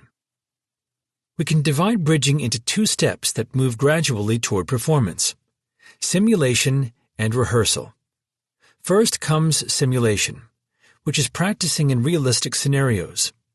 In our boxing example, simulation could mean training punching combos with the coach as he moves around and pretends to punch back. This simulation would give us a better feel for how to use combos in a match while still in control of starting and stopping as necessary, repeating the moves as much as we want, and adjusting the speed of the drills just as we would during isolated practice with a heavy bag. If we are learning a song on guitar, simulation could be practicing the song alongside the original track.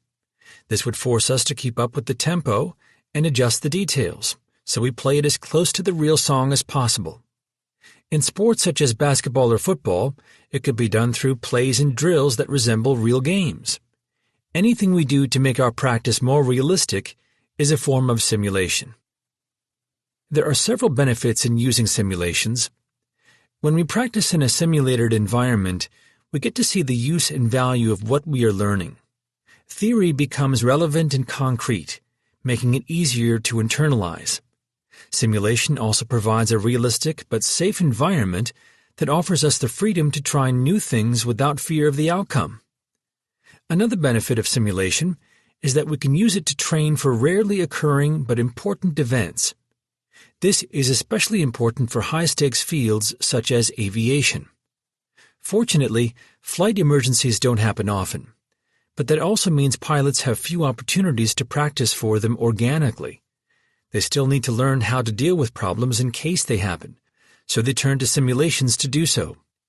With flight simulators, pilots can practice emergency maneuvers and procedures over and over to develop their response skills and keep them sharp without endangering lives. Simulation also works as a form of testing. By practicing in realistic scenarios, we can find out what we are doing right and what needs more work. When pilots go into simulated scenarios, they quickly realize if they are on top of their skill or not, and then use that information to improve their training. Though I'm using flight simulators as an example, simulation in our craft doesn't have to be sophisticated.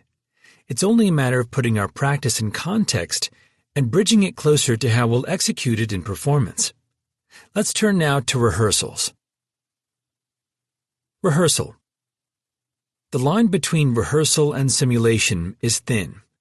Both forms of bridging center on recreating realistic conditions, but in simulation we are practicing individual parts of our skill.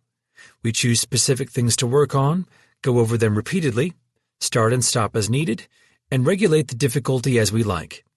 And in rehearsal, we are putting everything together the way we would in a real performance. In rehearsals, we are not stopping and starting often, or at all, and don't get to choose specific parts to work on. Instead, we bring ourselves as close to real conditions as possible while keeping the stakes low. Think of rehearsals as mock or trial performances. An example in racing sports would be to practice on the competition track as if it were the actual race. In public speaking and performance arts, it would be to perform in front of friends or test audiences. And in gymnastics, it would be executing a routine as if in real competition, referred in the sport as pressure sets. Let's take a closer look at the difference between simulation and rehearsal. In acting, simulation could be practicing lines with colleagues and recreating scenes. In this form of practice, the actor would go over parts of a play as much as needed, jump around, and tweak things. But in a rehearsal, the actor goes through the play the way it's meant to be performed. In team sports, simulation can take the form of practicing plays and drills in realistic game conditions, but not playing an actual game. A rehearsal, however, would be playing exhibition games, intra-squad games, or practice games, also known as a scrimmage in certain sports. In these scenarios, players are not practicing one drill over and over, or starting and stopping as they like. They are playing an actual game, though without high stakes on the line. Rehearsal, like simulation, offers the benefit of practicing in realistic conditions without hard consequences from our mistakes.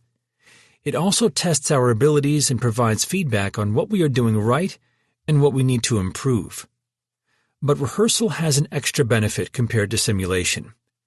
It moves us closer to performance, and in doing so, makes us better prepared for it. The strategies. Make it look and feel real. Boxers train and spar in a ring, the environment where they will compete. Actors rehearse their plays on the stage where they will perform. Military personnel train with the equipment they will carry on the field. Astronauts train with their suits in diving tanks that simulate the low-gravity environments they will face. Bridging, whether simulation or rehearsal, is about making the conditions around practice look and feel closer to performance. One way to create realistic scenarios is to role-play.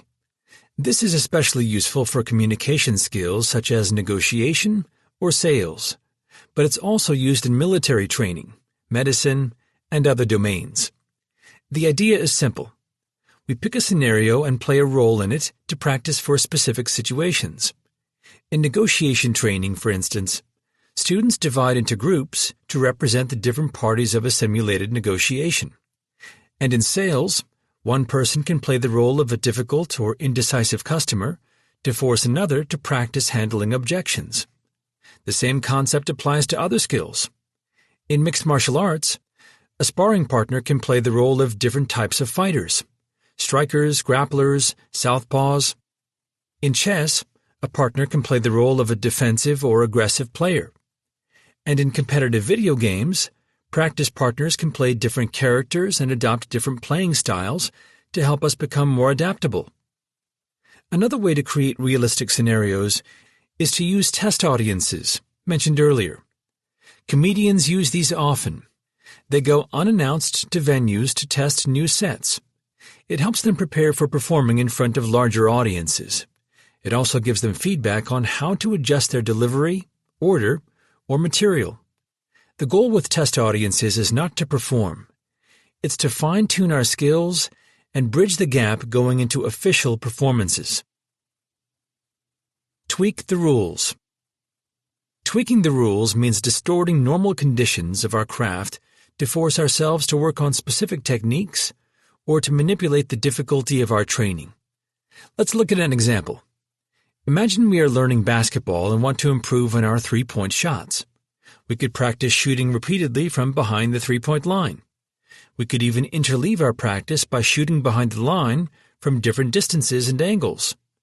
But getting better at three-point shots in isolation is not enough. We also need to get better at everything that surrounds a three-point shot in a real game, such as finding space, moving into position, and shooting under pressure. That's where bridging comes in. We could simulate real game conditions in our practice, simulations, or play practice games, rehearsal. Simulations in this scenario would be straightforward. Three-point practice drills with marks, pressure, or moving into position from different parts of the court before shooting. But rehearsal, practice games, poses a problem. In a basketball game, we'll go for 2 points more often than 3, making it a suboptimal way for practicing our three-point shooting skills. So how can we encourage the use of three-point shots in a real game environment and make it a valuable form of practice? We tweak the rules of the game. One option would be to play practice or inter-squad games where the only shots allowed are threes, or make three-pointers worth 9 points and 2-pointers worth 1. These tweaks will force us to practice our three-point shots while keeping us in a dynamic environment that resembles a real game. We can apply the same strategy to anything else by following the principle behind it, creating circumstances that force us to work on specific parts of our skill. A great unintentional example of this strategy comes from Brazilian soccer players. When researchers set out to find what made Brazil a hotbed for soccer, they found a link between many of the country's great players and the time they played a small-scale version of the game while growing up. Futsal. This version has similar rules to soccer, but it is played on a smaller field, forcing players to develop better control of the ball and precision in their passes and shots. And though futsal is a sport on its own, soccer players can use this version of the game to encourage practicing control and accuracy while staying in a realistic game environment. Tweaking the rules is not reserved for sports. Drawing students work on their perception skills by copying images upside down. That's not the usual way to draw, but the practice is an effective way to learn one of the most important skills in drawing: seeing lines as lines, ignoring what the lines represent, and see them for what they are. Tweaking the rules can also be used to manipulate the difficulty or complexity of what we practice. In the previous chapter, we looked at the example of Josh Waitzkin. He learned chess starting from reduced complexity and endgame positions, scenarios with few pieces on the board resembling the game's end stages. This is not how a normal match goes. Typically, players start with all pieces on the board in their setup positions. Waitzkin tweaked the rules and started with a few pieces in arbitrary positions so we could focus on specific parts of his game. We can copy his approach and apply it to our craft by following the principle behind it. Remove variables or reduce complexity while remaining in real play conditions. On the opposite side, we can also tweak rules to make practice harder than performance. Michael Phelps would sometimes swim in his sneakers, wearing a scuba vest, or tethered to a pulley.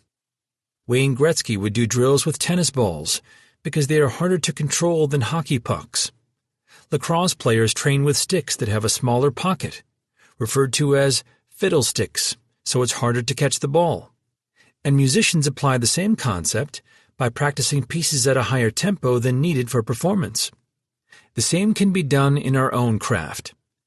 The principle to follow is to train in scenarios that are harder than what we'll face in actual competition or execution. In this chapter, we've explored how to bridge the gap between practice and performance.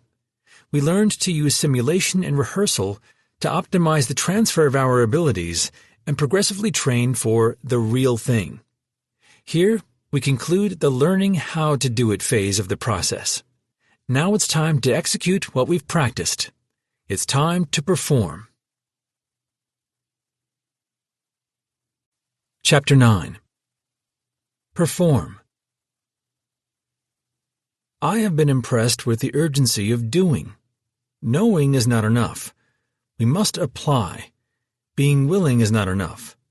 We must do. Leonardo da Vinci. Our vision of performing is what got us interested in a skill in the first place, and it's the reason for all our preparation. We've done our studying, our memorizing, our practicing, and our bridging. Now, we've finally put our abilities to use. For our discussion, performing is executing our skills, either for our own joy, in competition, in front of an audience, in solitude, or in any other form. It's using what we know regardless of the setting. Performance is not direct learning, but it supports it by reinforcing our knowledge, building our experience, and providing valuable insight into what needs additional practice. While the step in the process can seem straightforward, there are important points to explore. What's the difference between practice and performance? How is performance affected by our mindset?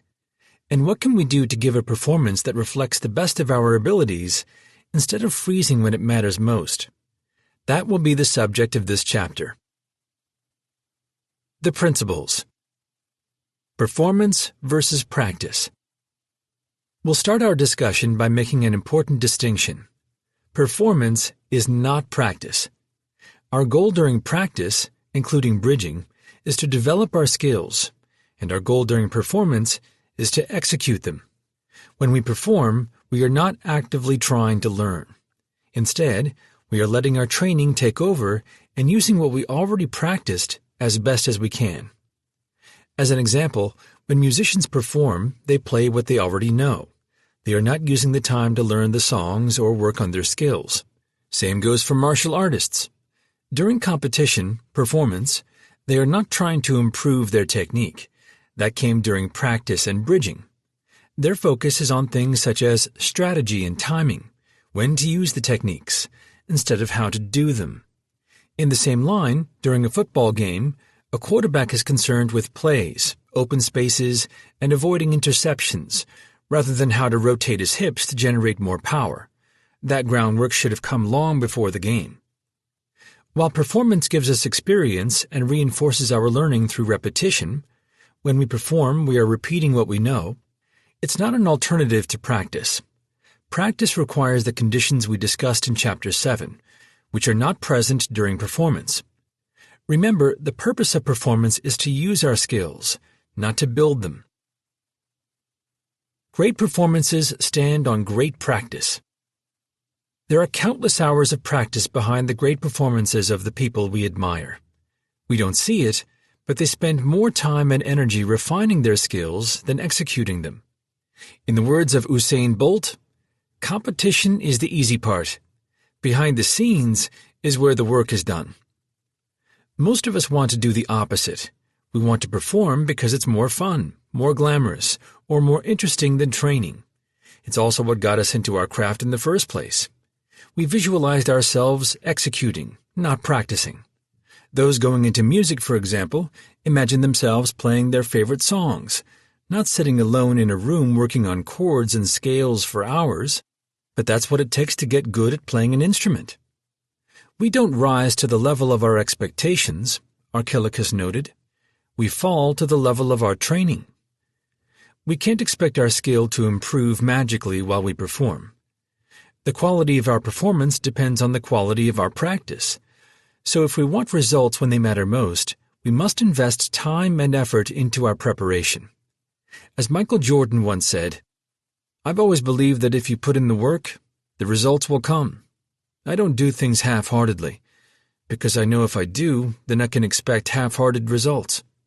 That's why I approached practices the same way I approached games. You can't turn it on and off like a faucet. I couldn't dog it during practice and then, when I needed that extra push late in the game, expect it to be there." Performance and mindset. Aside from technical preparation, the other key factor influencing our performance is our mental training. Without a strong mindset, even the most skilled among us can crumble under pressure and perform below our capabilities. Doubt, fear, anxiety, blocks, negativity, and criticism can get the better of us if we don't know how to deal with them. Here, we are venturing into the world of sports psychology, a field that applies to optimal performance in any craft. The goal of this area of psychology is to help us develop the mental toughness and confidence to give our best, withstand pressure, and recover from difficult times. We sometimes refer to this as inner game training, and it includes meditation, positive beliefs, visualization, breathing exercises, self-talk, rituals, and motivation, among other things.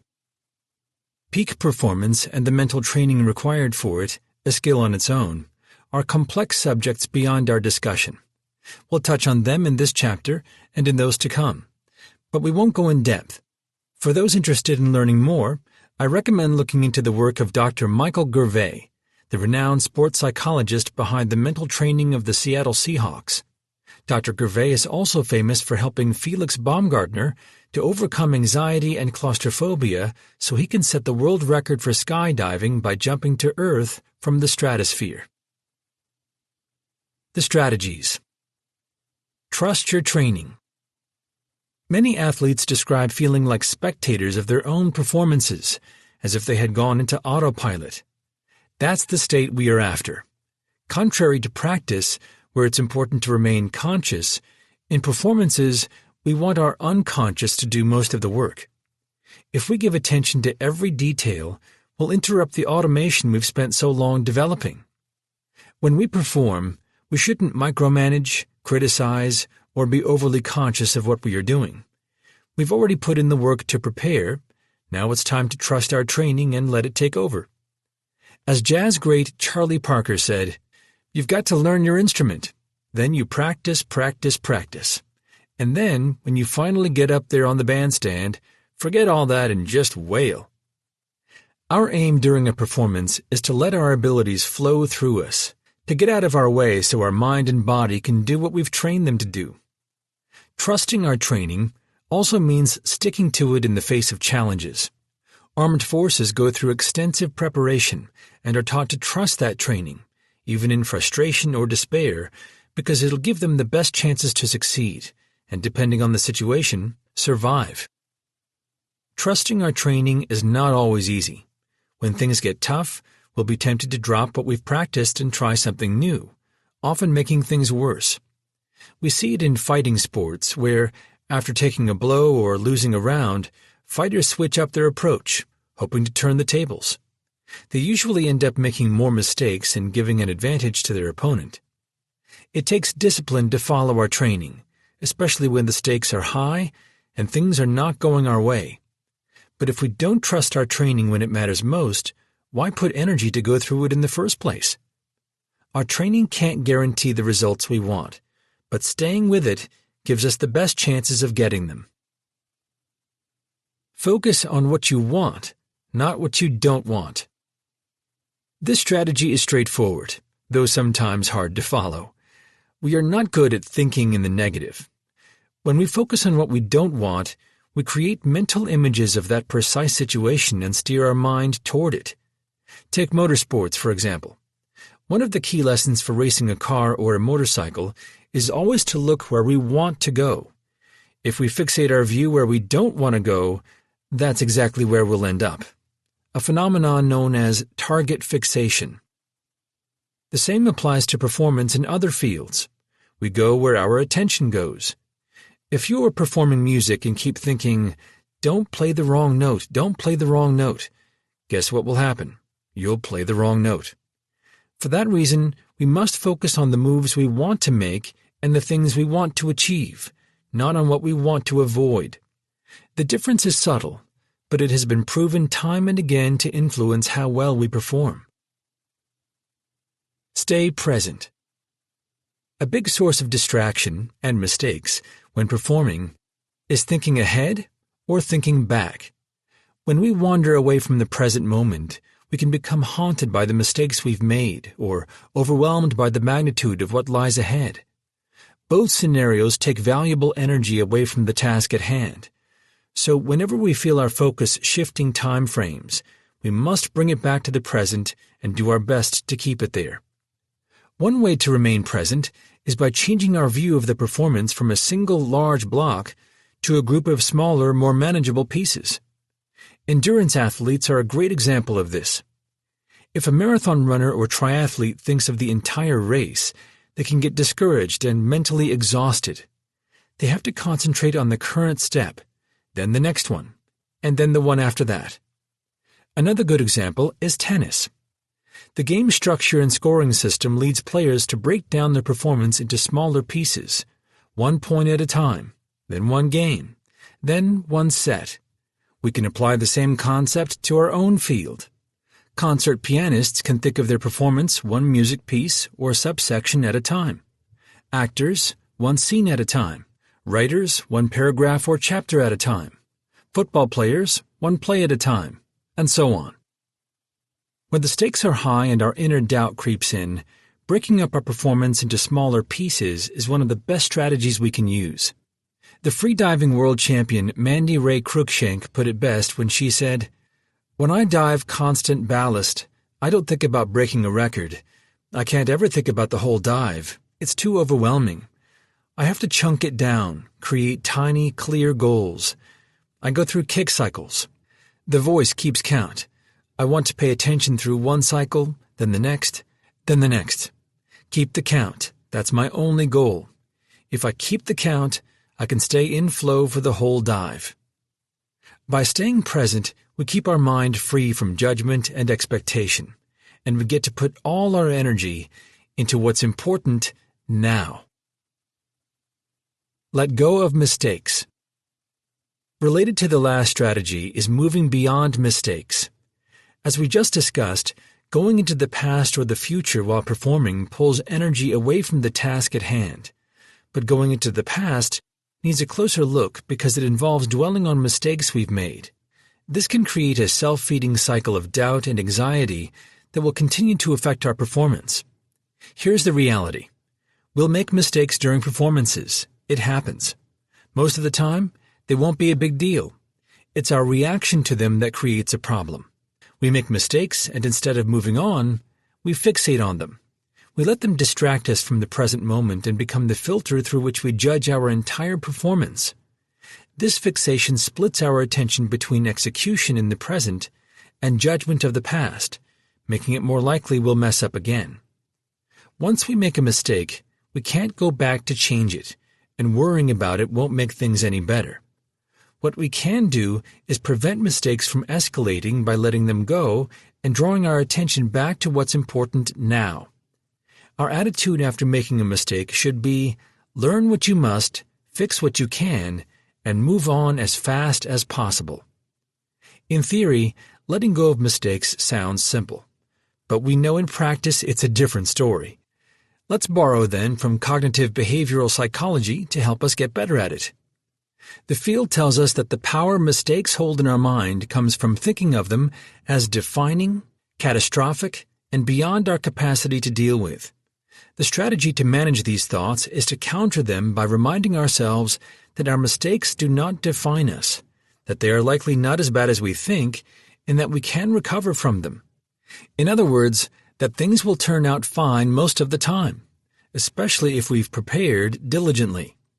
This attitude will encourage us to give our best and recover fast when we stumble. We'll be covering more on mistakes and our attitude toward them later in the book. Chapter 11. We started our process with learning what to do, which took us through understanding and memorizing. Then we moved into learning how to do it, which involved practicing and bridging. And now we close with doing it, the performance, executing our skills, and putting them to use. In this chapter, we made the distinction between practicing and performing, and looked at strategies to perform to the best of our ability. And it's here that we conclude the Learn section of the book. It's time to shift our focus from learning to improving. For this, we'll gather and use feedback to fine-tune our abilities and training. We'll also explore how to overcome common obstacles so they don't hold us back in our pursuit of mastery. Let's improve. Part 2. Improve. Chapter 10. Gather and use feedback. He who knows others is learned. He who knows himself is wise. Lao Tzu. Feedback is the ultimate improvement tool. It's through feedback that we find out what we are doing right, what we are doing wrong, and what needs fine-tuning. We need to gather feedback at every step of the learning process, from study through practice through performance. Then, we use it to refine both what we do and how we do it in each of them. That's how we improve our skills and our training methods. But what makes good feedback? How do we gather it? And how can we use it to get better at our craft? That will be the subject of this chapter. The principles. Process versus outcome feedback.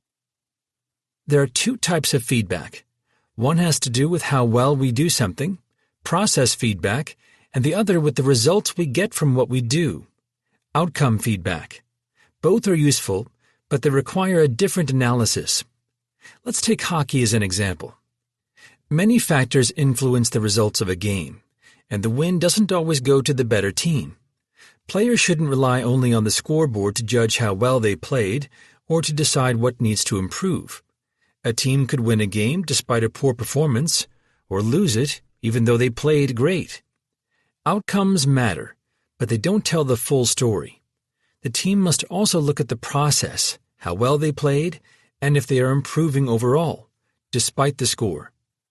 The way this translates to other skills, such as art, is the difference between the quality of our work, process, and how well it's received, outcome. What some artists consider their best work is not always the most popular, but some of their lesser work becomes the public's favorite. This means an artist could be improving her skills, but not necessarily getting more praise. Basing her progress only on the popularity of her work would be a mistake. She needs to look at both the process and the results, as each provides valuable information. Feedback needs to be timely. The most important condition for good feedback is that we need to get it fast. The longer it takes to get feedback, the less effective it becomes. Imagine you are learning to sing but can't hear what you are singing until minutes later. Or imagine you want to paint, but you can't see the lines on the canvas until hours or days after you paint them. Such delay would make it extremely difficult to get better at those skills. While those examples are extreme, they are not far from the conditions we create for ourselves. Think of actors, dancers, or athletes who don't watch recordings of their performances until days or weeks later, or don't watch them at all. How can they expect to get better if they postpone, or worse, refuse to examine what they are doing and how they are doing it? Seeking feedback and insisting on getting it soon is how great performers speed up their progress. They want to know what they need to improve, and they want to know it fast. Later in the chapter, we'll look into the strategies to help us shorten the feedback loop, the time between taking action and assessing the results it creates. For the moment, the point to keep in mind is that feedback needs to be timely.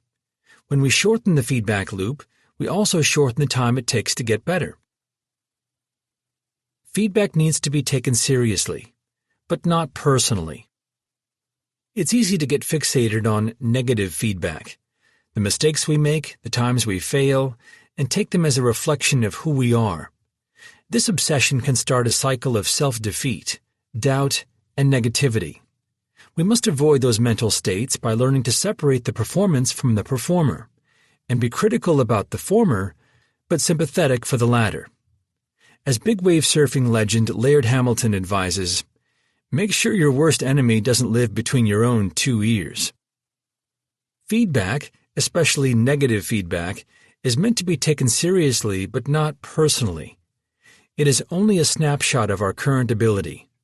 It shows us what we are doing right and what we are doing wrong at a moment in time. But it's not an assessment of who we are or a prediction of how far we can or cannot go. In that sense, we should use feedback to make improvements, not to judge our worth. Beating ourselves up about it doesn't make us any better. Taking corrective action does. We'll be discussing more on dealing with mistakes and failures in Chapter 11. Feedback needs to be concrete. For feedback to be useful, we need to translate it into concrete action. Great teachers and coaches follow this principle. They move away from giving general feedback such as, "You're doing it wrong," to actionable advice like, "Bend your knees more," "Rotate your body," or "Hold the paintbrush lower." This should be our guideline for all feedback, to move past a simple judgment of right or wrong, working or not working, and find the specific adjustments we need to make. Feedback needs to be followed by action. Feedback could be timely, objective, and even concrete, but it's still useless if we don't act on it. This point can't be stressed enough. We need to take action on the feedback we get, and we need to do it soon after getting it. Two good examples from the world of sports come from Michael Jordan and Tiger Woods. Jordan used to stay after games to practice on things he felt didn't go well, and we've seen Woods replay a move after making a bad swing. They both wanted to correct their mistakes, and they wanted to do it right away, while everything was still fresh. The strategies. Set metrics. Peter Drucker, a management consultant and author, popularized one of the most famous lines in business: "What gets measured, gets managed." This is as true for business as it is for anything else. Having a way to track our progress and monitor what we do is a valuable feedback tool. When we track our expenses, it's more likely we'll respect a budget, and tracking what we eat helps us stick to a diet. Objective metrics show us what's working, what's not, and what needs fine-tuning. Bodybuilders, for instance, have different metrics for their body, such as fat percentage, muscle mass, and literal measurements of body parts. They also measure their training in weight load, reps, and sets. Tracking these metrics gives them insight into their progress, how fast they are making it, and if they need to adjust their training and nutrition. So how do we choose which metrics to track in our craft? First, our metrics should be about improvement. Let's look at runners. They track their progress based on their personal records, clocking better times, and polishing their technique, instead of focusing on winning or losing a race. Results in a competition are not always a reliable measure of improvement, so runners must put emphasis on specific parts of their skill and select objective metrics for it instead. Next, we must choose what we want to improve. A soccer team wanting to play better first needs to decide what playing better implies. Let's imagine for a moment that making more passes is what the team decides will raise their game. So, how can they know they are getting better at it? What metrics can they use to track their progress? It could be the number of passes per game, the number of passes per player, or the average time players keep the ball. The same goes for our craft. We must first decide what specific parts we want to improve, and then choose metrics that would track our progress. Keep in mind that our metrics may not be as exact or intuitive as these here, but tracking less than perfect metrics is better than tracking no metrics at all. As a final note, when analyzing our progress, we must remember that we don't improve on a straight line. Our abilities fluctuate in a range. This means improvement is about doing better than before on average, bringing up our range, and not about progress from one day to the next. We'll go through ups and downs, good days and bad, but as long as our range is improving, we are on the right track. Prioritize what to work on. When gathering feedback, we'll find many things to correct, especially if we are starting out in a craft. Our first instinct will be to try to fix all of it at once, but we must choose a few pieces, the most important ones, and work on those first. Imagine practicing volleyball and having a coach yelling 20 different things we are doing wrong and need to correct.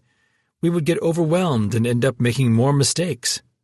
We can't fix everything at the same time, and we shouldn't try to do so.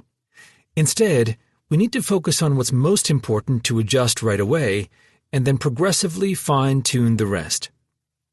Prioritizing what to work on is especially important during performances, when our attention should be on executing our skill and not actively improving it. If we try to fix too much while performing, we'll take focus away from the present moment and break our flow. There will be time later to look back and analyze everything we need to work on. But during the performance, we should only adjust the essential. Good coaches follow this rule. They know that if they coach too much during a game, it will make their players self-conscious and take away the concentration they need for the task at hand. Test. We've discussed testing, practice retrieval, throughout the book, and we'll briefly touch on it again here for its value in providing feedback. To refresh your memory, testing can come in the form of quizzes, self-testing, drills, or anything that forces us to retrieve our knowledge from memory. As mentioned before, testing has the benefit of reinforcing our learning, but more related to our current discussion, it also helps us gather feedback. Through testing, we find out what we know, what we don't, and what needs fine-tuning.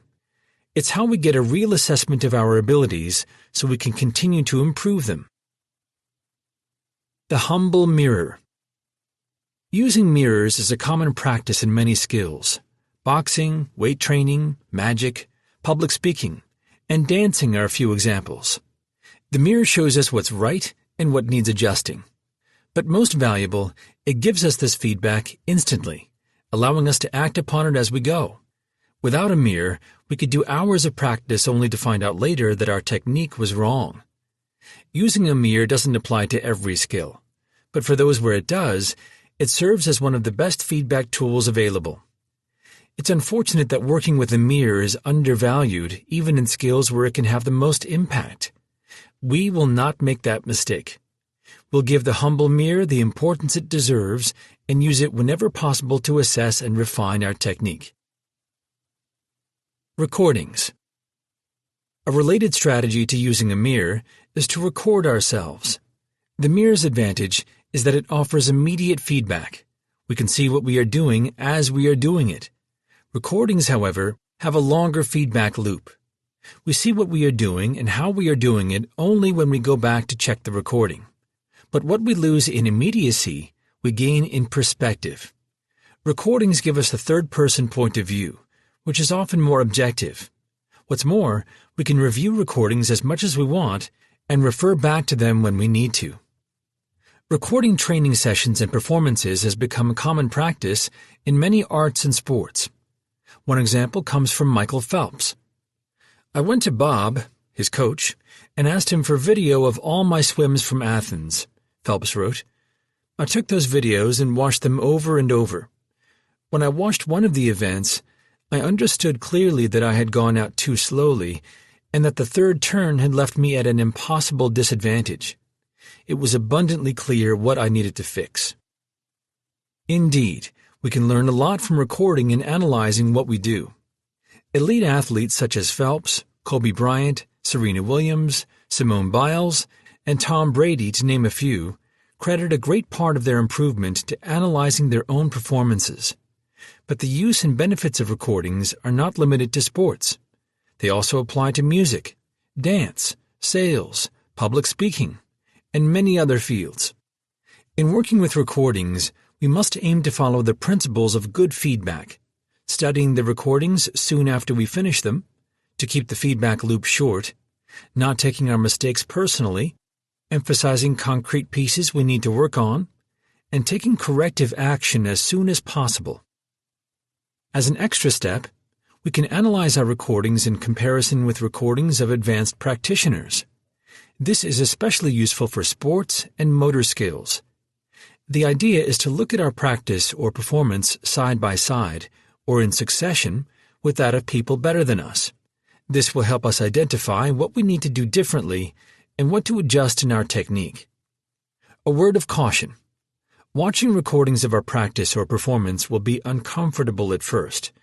We'll tend to focus on everything we're doing wrong and may get discouraged by it. But we need to move past this feeling and remember that even though we don't like what we see, we are doing it to get better, and it will make us better. Going through discomfort so we can improve is preferable to repeating the same mistakes for years because we didn't have the courage to take an honest look at ourselves. Fresh perspective.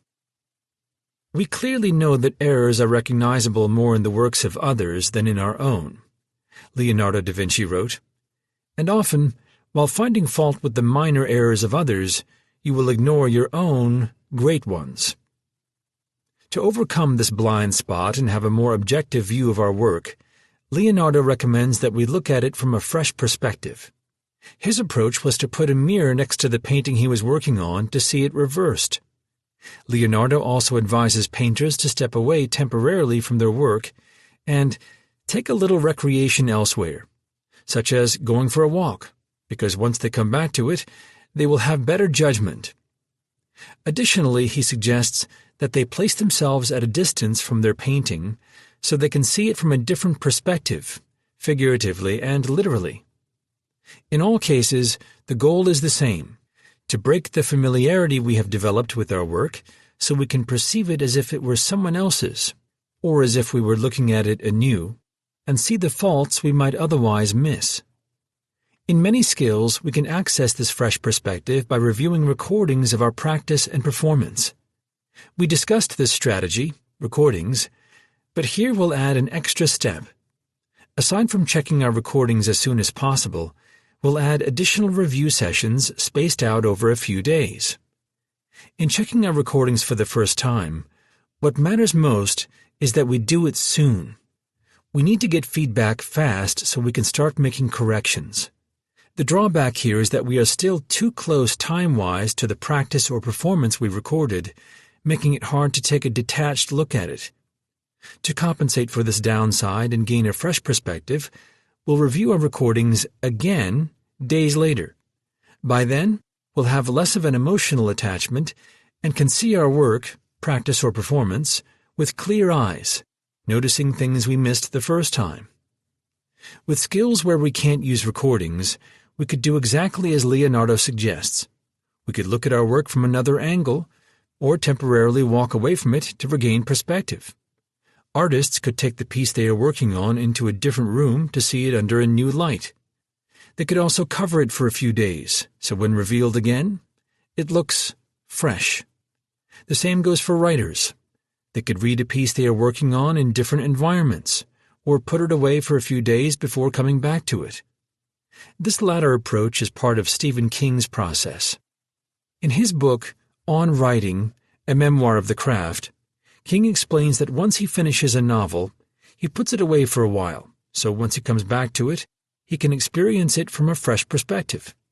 You'll find reading your book over after a 6-week layoff to be a strange, often exhilarating experience, King says.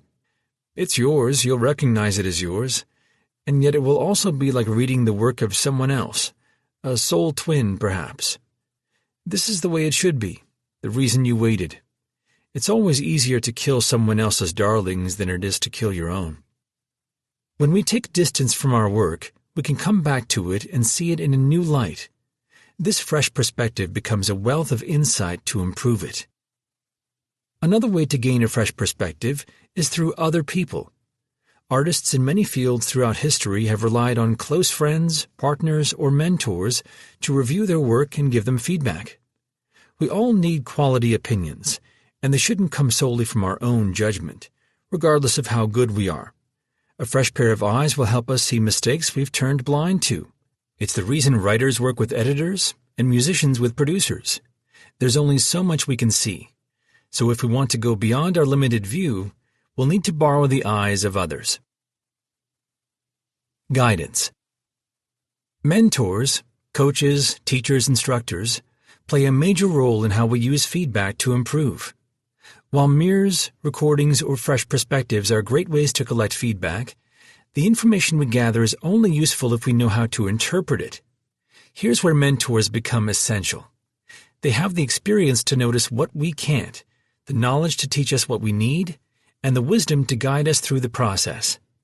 Mentors help us push our abilities by not only pointing out what needs to be corrected, but also giving us insight into how to do it.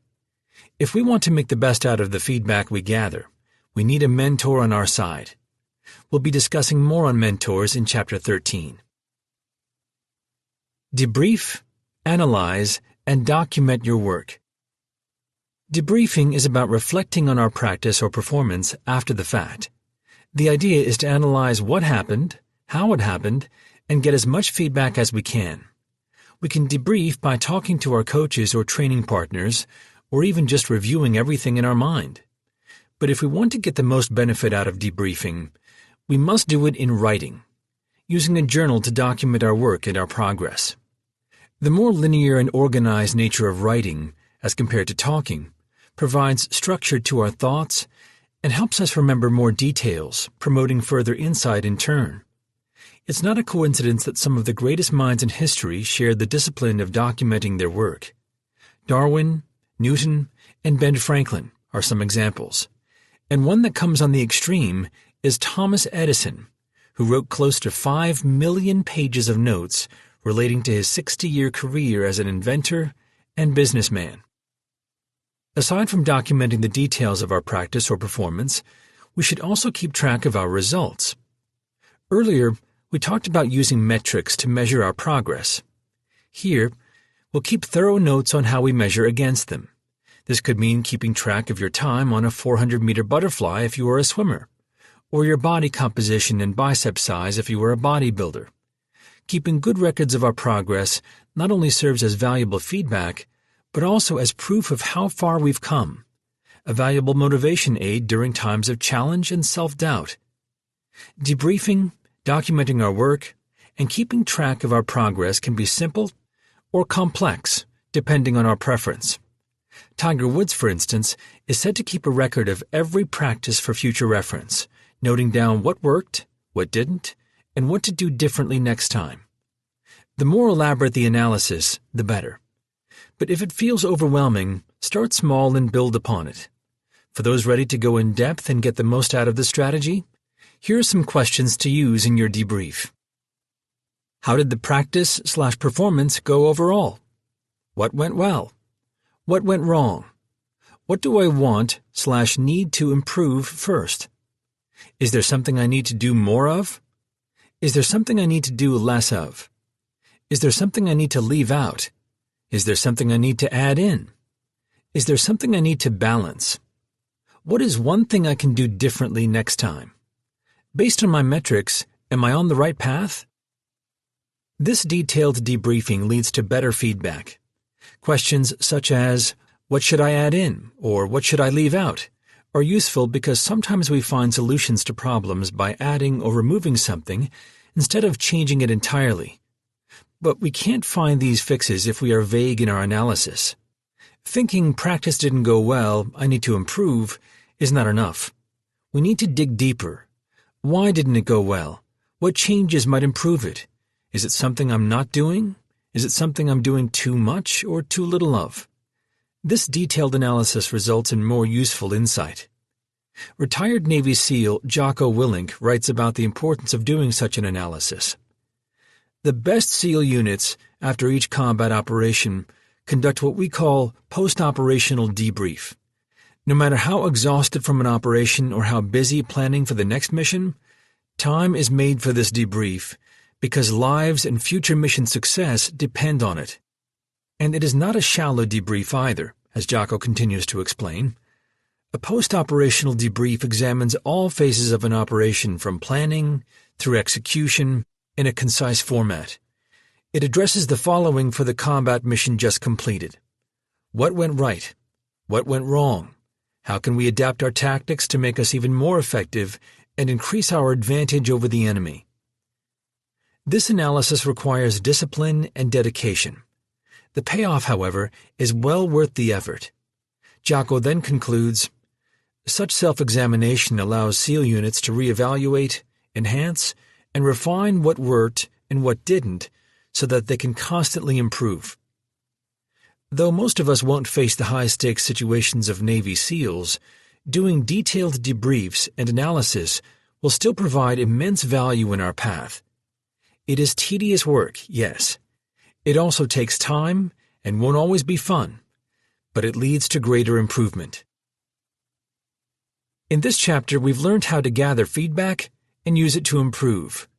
This is not a step in the learning process, but something we must do at every stage. Whether we are studying, practicing, memorizing, or performing, we rely on feedback to know what's working and what needs to be fine-tuned or changed, both in what we do and how we do it. It is through this constant loop of taking action, analyzing the results, and making adjustments over time that we reach higher levels in our craft. But gathering and using feedback is only one side of improvement. We'll face challenges in our journey that can halt our progress if we don't know how to deal with them. In our next chapter, we'll explore common obstacles in pursuing a craft and the strategies to overcome them. Chapter 11. Overcome Challenges. The ultimate measure of a man is not where he stands in moments of comfort and convenience, but where he stands at times of challenge and controversy. Martin Luther King, Jr. Everyone who has pursued a craft had to deal with difficulties and discouragement along the way. They faced failures, mistakes, boredom, impatience, blocks, and plateaus. We'll face these challenges too, and not only once, but time and again as we learn and refine our skills. It's part of the process. What people tend to forget is the journey that I had getting to Formula One, says multiple-time world champion Lewis Hamilton. There were plenty of years where I had to learn about losing and having bad races. If we want to improve and stay on the path of mastery, we must learn how to respond to adversity. Our goal won't be to avoid such obstacles, that's impossible, but to prepare for when they come. So, what are the toughest challenges we'll face, and how can we overcome them? That will be the subject of this chapter. The principles. Setbacks. Mistakes and failures are a common reason to give up a craft. They are discouraging and can damage our self-image, but they are a natural part of learning and mastering any skill. Think of anything you learned in life. It's likely you didn't get it right the first time. You made mistakes and failed. It's part of the process. And as much as we don't like setbacks, they play an important role in learning. Mistakes and misses teach us what we need to improve, where to direct our focus, and even how to do better next time. In the words of Thomas Edison, negative results are just what I want. They're just as valuable to me as positive results. I can never find the thing that does the job best until I find the ones that don't. The challenge with setbacks is how we respond to them.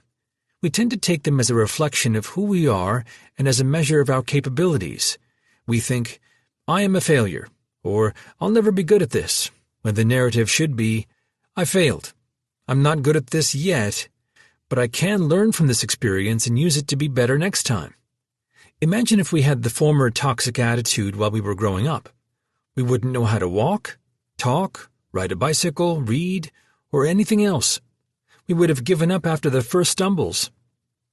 Part of the unhealthy relationship we have with mistakes and failure comes from unrealistic expectations. We think that if we are making mistakes and taking too long to improve, it's because we don't have what it takes, and then use that as a reason to quit. We also measure our progress in outcomes. In sports, for instance, we focus on winning or losing when we should be concerned with how well we performed. Remember, our goal must be improvement. Winning will be a byproduct. Losing a game or a race is not a failure if we are doing better than before. I don't mind losing as long as I see improvement or feel I've done as well as I possibly could.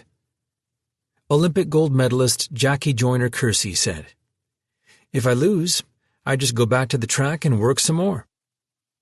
Let's say you play tennis, and in a recent match you played the best tennis you've ever played.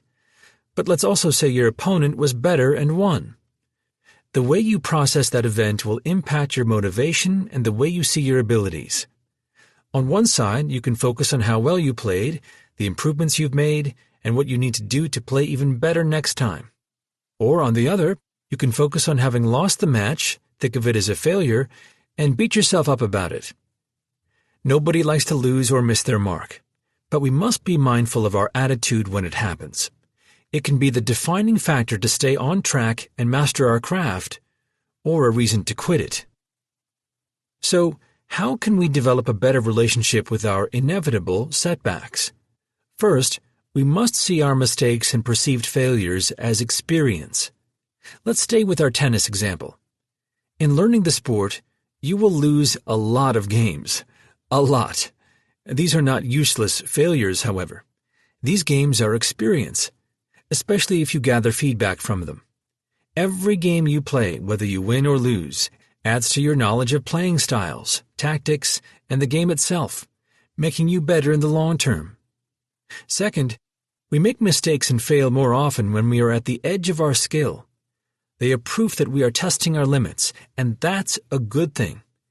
If we are not making mistakes, it's likely we are in our comfort zone and not pushing ourselves hard enough.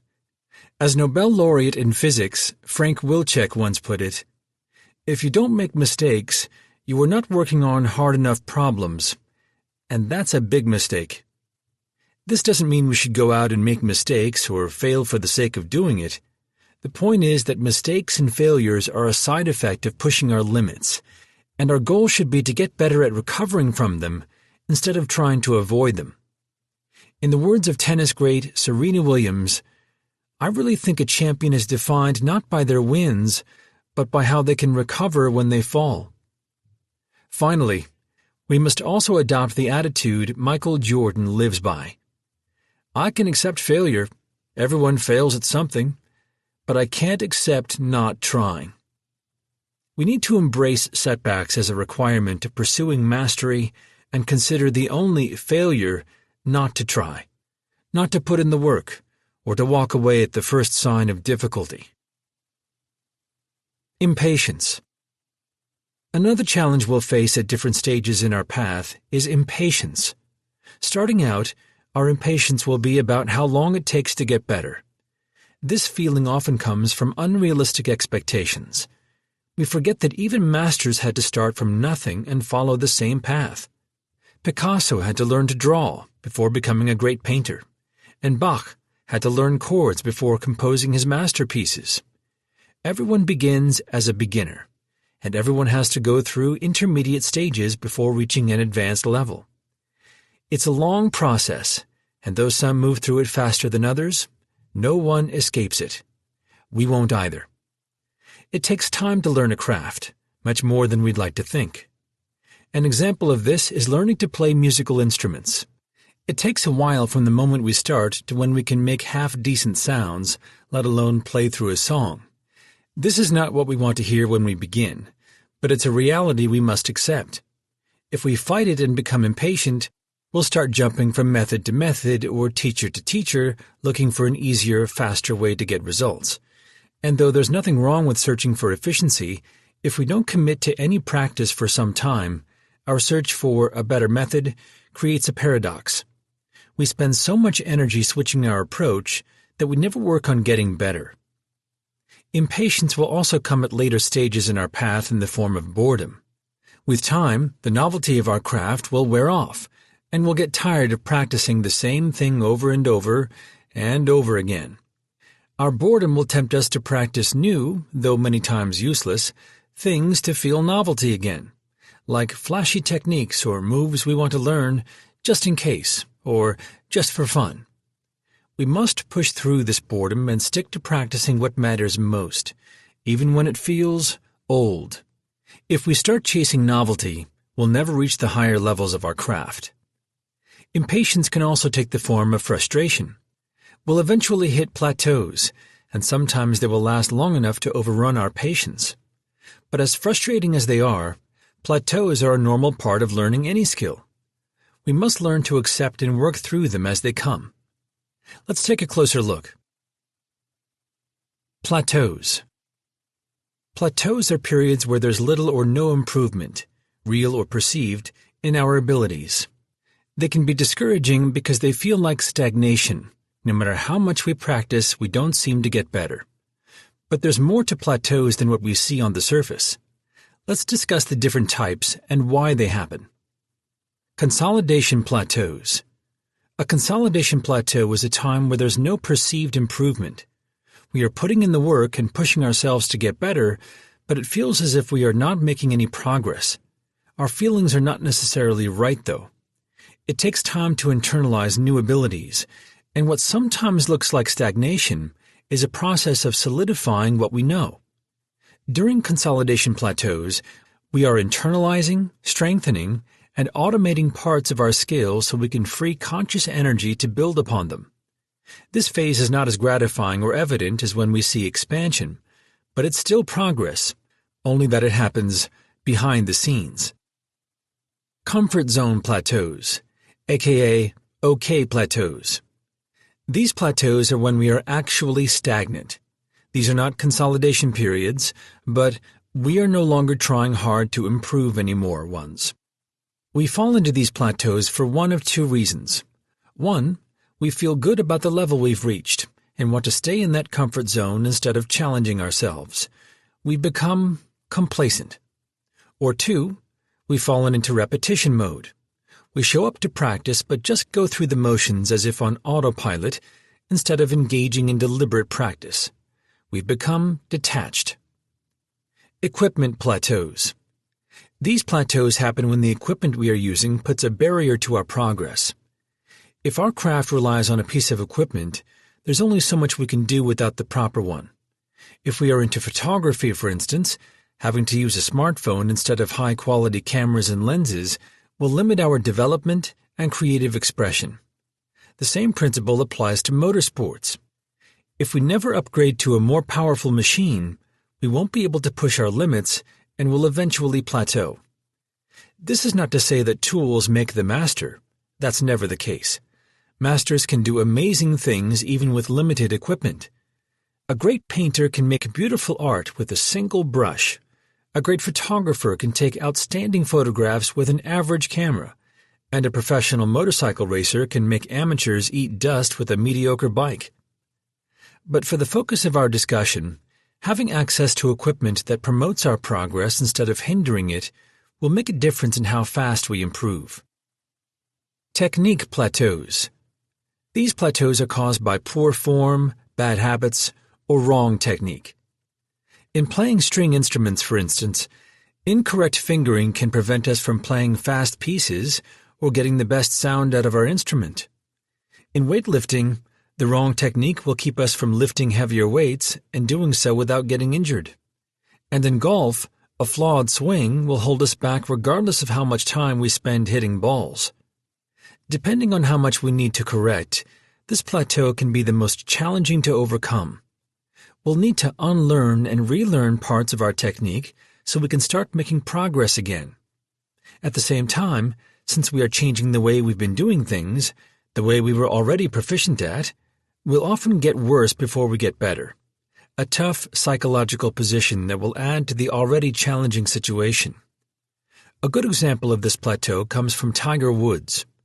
He changed his swing several times in his career because he felt the previous one was holding him back. Each time he changed his swing, his performance suffered before it got better.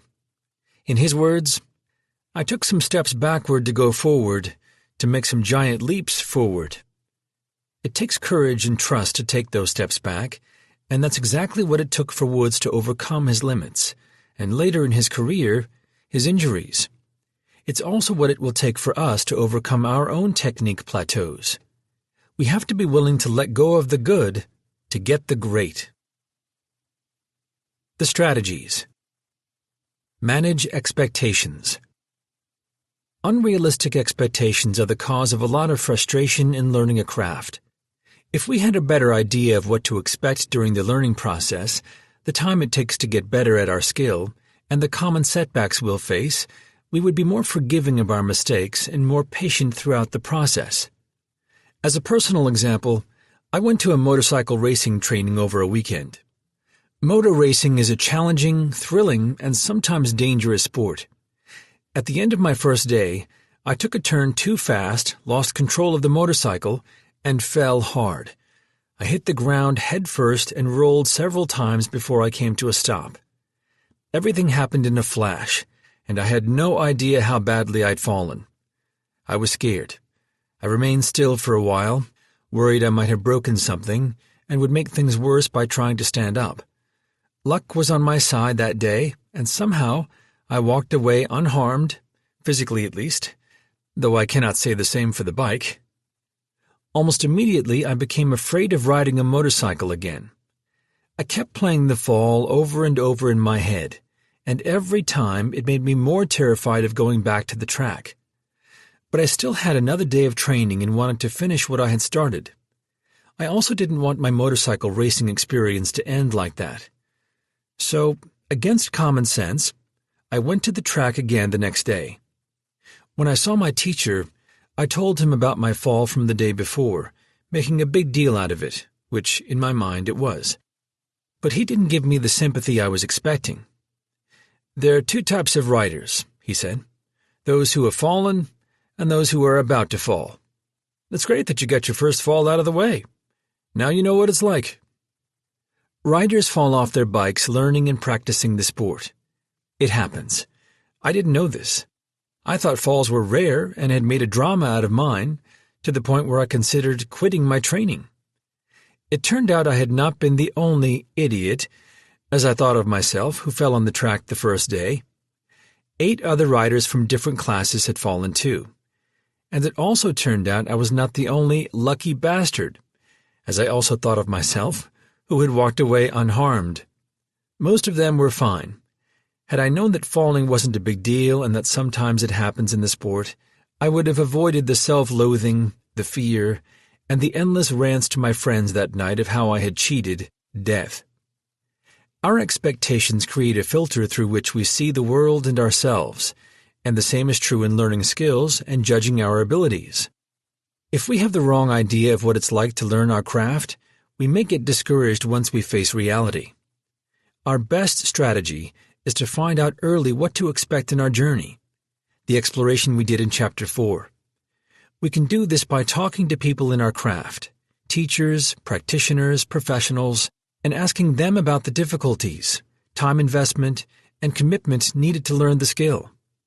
And though we shouldn't take their answers as absolute, they will give us a good idea of what we are getting into and help us prepare to deal with the challenges to come. For they will come. Separate the performance from the performer. We are not our mistakes and failures. They don't define our capabilities. But most of the time, we find it hard to separate the performance from the performer. Us. We take setbacks personally, dwell on them, and let them define us. We must remember, however, that analyzing our shortcomings should be a constructive task, not a destructive one. We are meant to find the lessons within our faults and then move on. In the words of the writer Samuel Beckett, "Ever tried, ever failed? No matter. Try again, fail again. Fail better." Making a mistake or failing doesn't mean we are not talented, or that we'll never get it, or even worse, that we should quit. It only means we are not there yet, that we need to get better. Once we learn to separate our outcomes from our identity, we'll gain the freedom to push ourselves and take risks without having our ego on the line. We'll also be more receptive to learning what we need to keep improving. This is the attitude of LeBron James, who said, "I try to put myself in a mental state of, how do I learn from that defeat? How do I learn from that loss?" Our goal is to do better next time, and we can't do that if we spend our energy feeling bad for the past. Yes, not taking setbacks personally is easier said than done, but it's a worthwhile effort. Keep in mind that not taking mistakes and failures personally doesn't mean not taking responsibility for them. Most of the time, we are solely responsible for our results. The point is that we don't have to get stuck in them. We also get to be responsible for how we react to those results. We can learn from them, correct what needs correcting, and keep moving forward. A good example of this attitude comes from chess grandmaster Garry Kasparov. "Mostly I lost games because I made terrible mistakes. I was very angry with myself, not with my opponents. With myself," he said. "It's my own fault. I always look at my losses, my defeats, as my personal fault. And all I had to do was just work more, just go back to the table, to the chess set, and get better." Remember past success.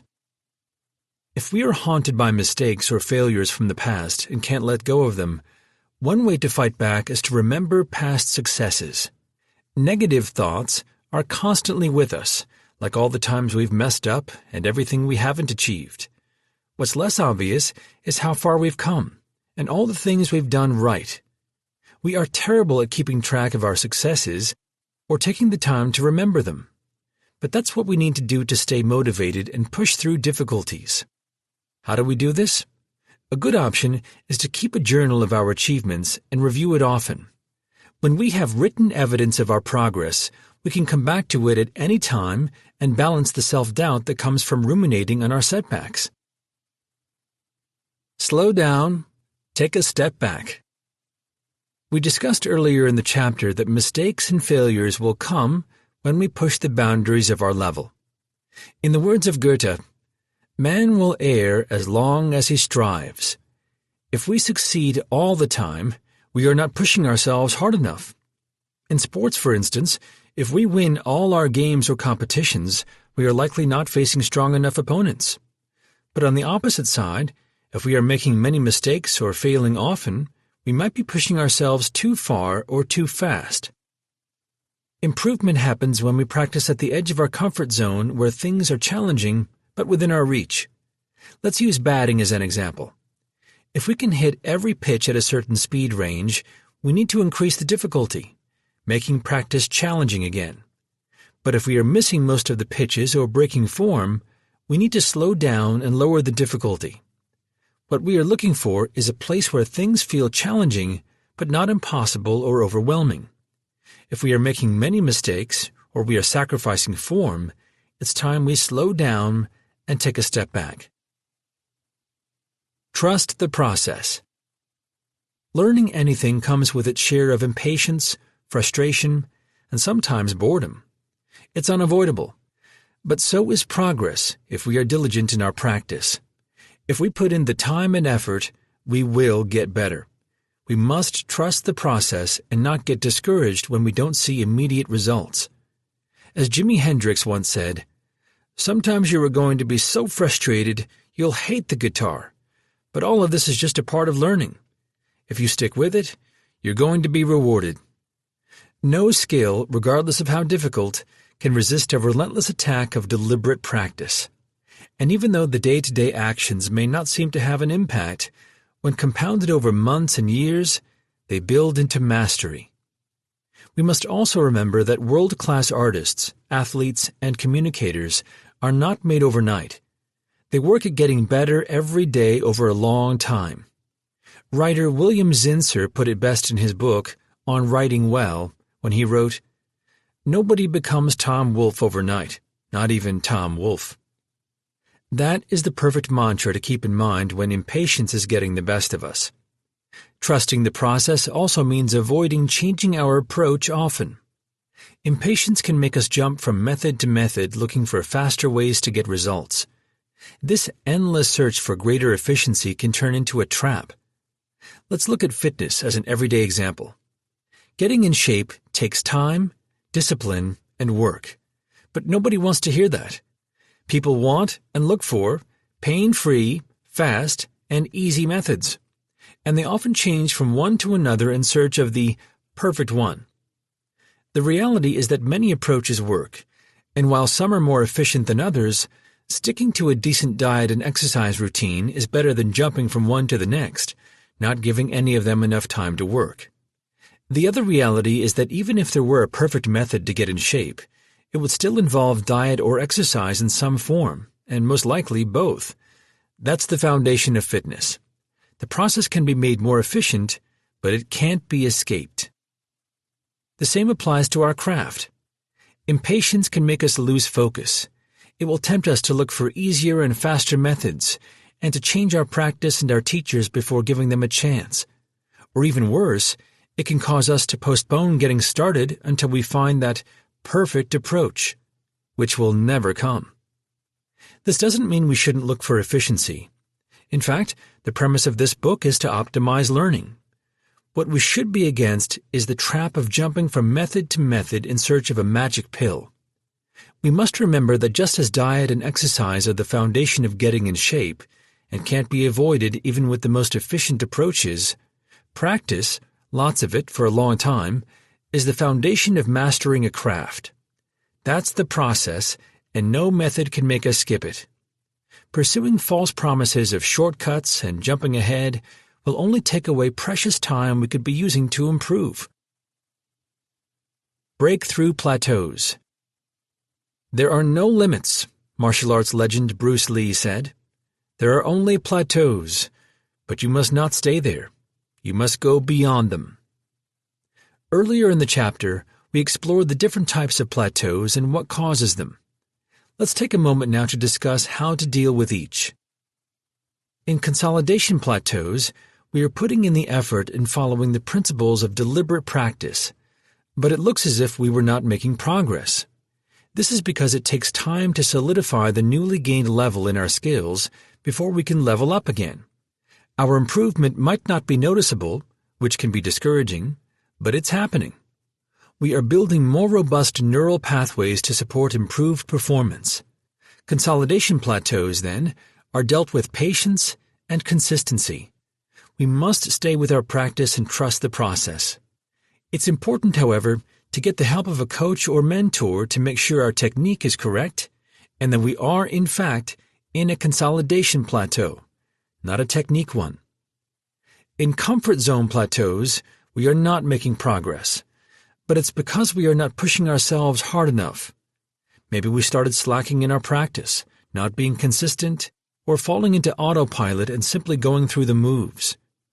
We recognize we are in this plateau when practice doesn't feel challenging and has become habitual instead. We also recognize it by taking an honest look at how much time we are dedicating to practice and how engaged we are in it. Deep down, we know if we've been giving our all or if we have just been showing up. We deal with comfort zone plateaus by demanding more of ourselves and making practice challenging again. Here, as in consolidation plateaus, coaches or mentors are of great help. They can see from the outside if we are reaching beyond our comfort zone, and if we aren't, they will push us to do so. In equipment plateaus, specific to crafts where equipment plays a major role, it's our tools or gear that are limiting our progress. Most of the time, it will be intuitive that we've outgrown our equipment. But we can also find out with the help of a coach or mentor. Alternatively, we can try out better equipment and see if we are ready for it, or if it makes a major difference in our results. If indeed we are in an equipment plateau, we'll break through it by making the upgrade. Finally, in technique plateaus, we are not making progress because of how we are doing things, problems with our technique. These plateaus are hard to identify as they can be mistaken with consolidation plateaus. The best way to know we are in a technique plateau and get past it is with the help of a coach or mentor. He or she can look at what we are doing and recognize if there are major issues with it. If we don't have access to a coach, we can check for problems using the feedback strategies from earlier in the book. That is, recording ourselves or using a mirror. Once we find what's wrong, we'll need to refine it, correct it, or change it.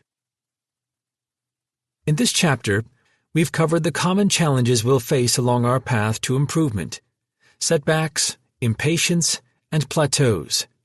They will be a constant attack on our progress, but we now have strategies to move past them. Remember, it's not about trying to avoid challenges. They are unavoidable. It's about learning to overcome them. Here we conclude the Improve section of this book. We've learned how to improve our skills through feedback and to confront the common challenges that can hold us back. But what if we want to go further? What if we want to chase the edge of our potential? What if we want to master our craft? Part 3. Master. Chapter 12.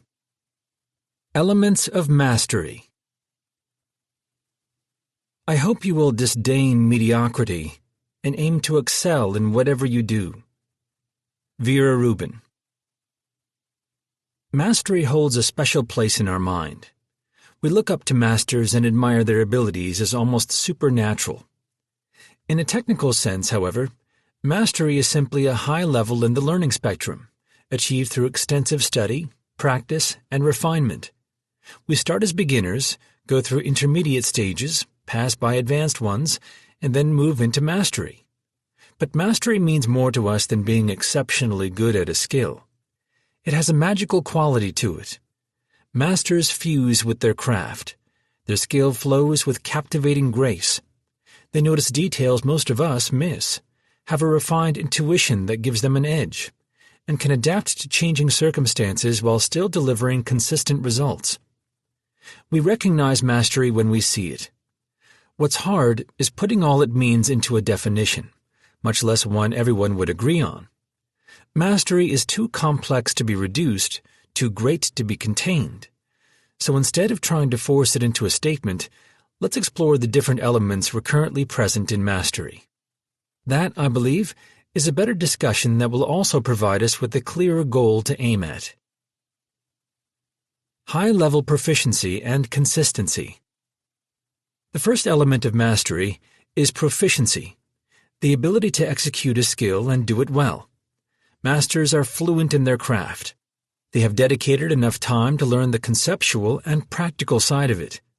But beyond that, we regard masters as such for standing out from the majority through comparison or competition. They have high-level proficiency. Related to proficiency is consistency. Masters are consistently good at what they do. They are not perfect. They still make mistakes, have bad days, and fail. But they perform at high levels most of the time. This is an important distinction. Masters don't become masters by doing something great once. It's not about a single game, a single art piece, or a single song. Instead, the mark of masters is in the long-standing recurrent show of superior abilities. In tennis, for instance, sometimes a top player will lose matches against lower-rank ones. This usually happens when the top player's bad day coincides with the lower-ranked player's great ones. But in a longer time frame, the top player will win more matches in more tournaments. For the top player, being on fire is the norm and playing badly the exception, while for the rest, being on fire is the exception. When considered over a wide context, masters perform at top level an intimidating large amount of the time.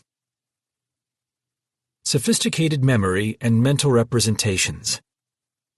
In the memory chapter, Chapter 6, we talked about chess masters and how they see the game in terms of patterns and higher structures that tell a story, while beginners see a scramble of pieces. Chess masters can see patterns and interpret their meaning due to the accumulated practice and study of the game. They also develop more sophisticated mental frameworks, allowing them to chunk information and memorize moves, positions, and arrangements with ease. Some experts believe that chess masters' outstanding skills result from developing their memory for the game. Whether or not that's the case, what's clear is that all chess masters share a complex memory for playing chess built through a great amount of practice and experience. And we can say the same for masters in any craft. All masters have sophisticated mental representations for their skill, resulting in a superior memory for it. In Dr. Erickson's words, "In pretty much every area, a hallmark of expert performance is the ability to see patterns in a collection of things that would seem random or confusing to people with less well-developed mental representations." Experience. No master is created in a vacuum. All of them had to go through a long journey to build their experience. Over time, this experience changes the way they process information. For chess players, every match becomes a valuable reference for future games. It's like building a chess pattern database, and the more information they feed the database, the better they can play. Experienced players look at a chessboard through the filter of all the games they've played before. They really see a different board than the rest of us. So every time they recognize a pattern, their mind goes, "Been there, seen that," and chooses the best moves based on that experience. When David Epstein, author of The Sports Gene, Inside the Science of Extraordinary Athletic Performance, asked Garry Kasparov about his thought process for a move, the chess legend replied, "I see a move, a combination, almost instantly." Kasparov is able to do so based on the vast database of chess patterns he's built over a lifetime. When I say experience, I'm using the word not only in the sense of going through an event, but also of having gained knowledge from it. For the latter, memory plays a fundamental role. If we had no memory, we could play the same game over and over, losing the same way every time and not getting any better. In the context of improvement, then, experience has to do with an accumulation of memories that we can use to analyze what we've done in the past and make better decisions in the future. Or better explained by writer and philosopher Aldous Huxley, experience is not what happens to a man, it is what a man does with what happens to him. Chess masters have vast amounts of such memories, experience. It's what allows them to make better moves than the rest of us, and the same principle applies to other skills. Masters in all areas have practiced more, memorized more, and thus built more experience than the rest. Efficiency. Masters make a craft look easy.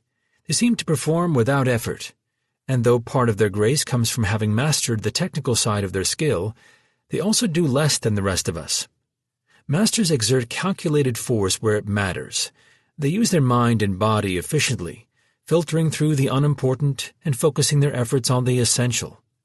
Beginners, on the other hand, waste their energy everywhere. Novice chess players scan the entire board, considering too many moves in the hope of finding the right one, while masters concentrate on critical areas. Beginner piano players tighten their shoulders and elbows to play a note. And as a personal example, I would tense my entire body while learning salsa dancing. "Why are you tensing your arms and squeezing my hand?" my teacher used to say to me. "We are only working on foot movement." A good example is grappling. New students tire out after a few minutes of sparring. They are stiff, struggle for no reason, and move in all directions trying to get a better position. They also try to compensate lack of technique with brute force. But masters know when to push, pull, turn. They move with clarity, relaxing or exploding depending on the need. Good grapplers feel heavier and stronger on the mat compared to less skilled opponents with similar body types. They've learned how to use their weight and direct their force more efficiently. Unconscious processing.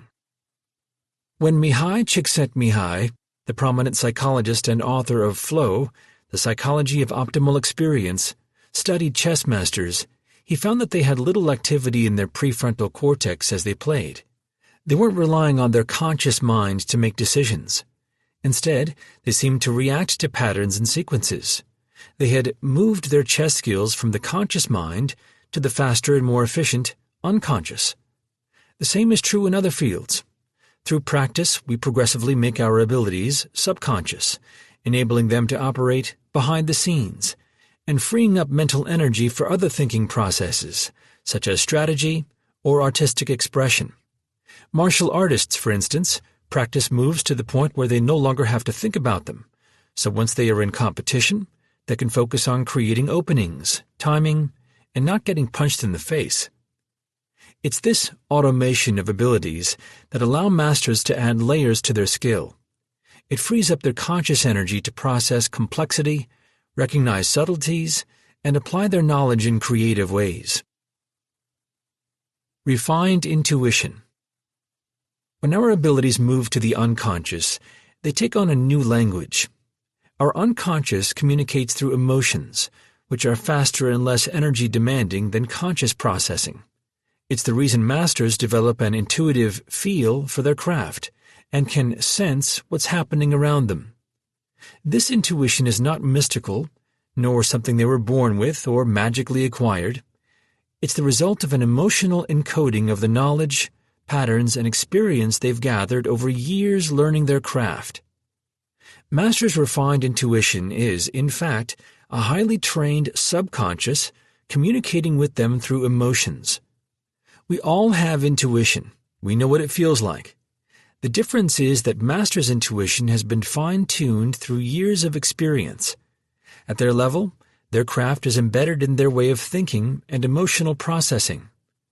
As dancer Martha Graham once put it, "The body is shaped, disciplined, honored, and in time, trusted."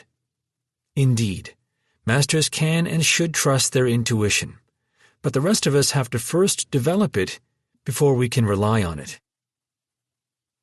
Fluency and flexibility. We consider fluency in a language to be more than knowing isolated elements such as vocabulary and grammar. Instead, it is the capacity to combine those elements to express ourselves and to interpret them in different combinations for understanding others. In the same way, master's fluency of knowledge is not a collection of facts, techniques, principles, concepts, but a deeper understanding of them and their execution. Let's use our knowledge of the alphabet as an example.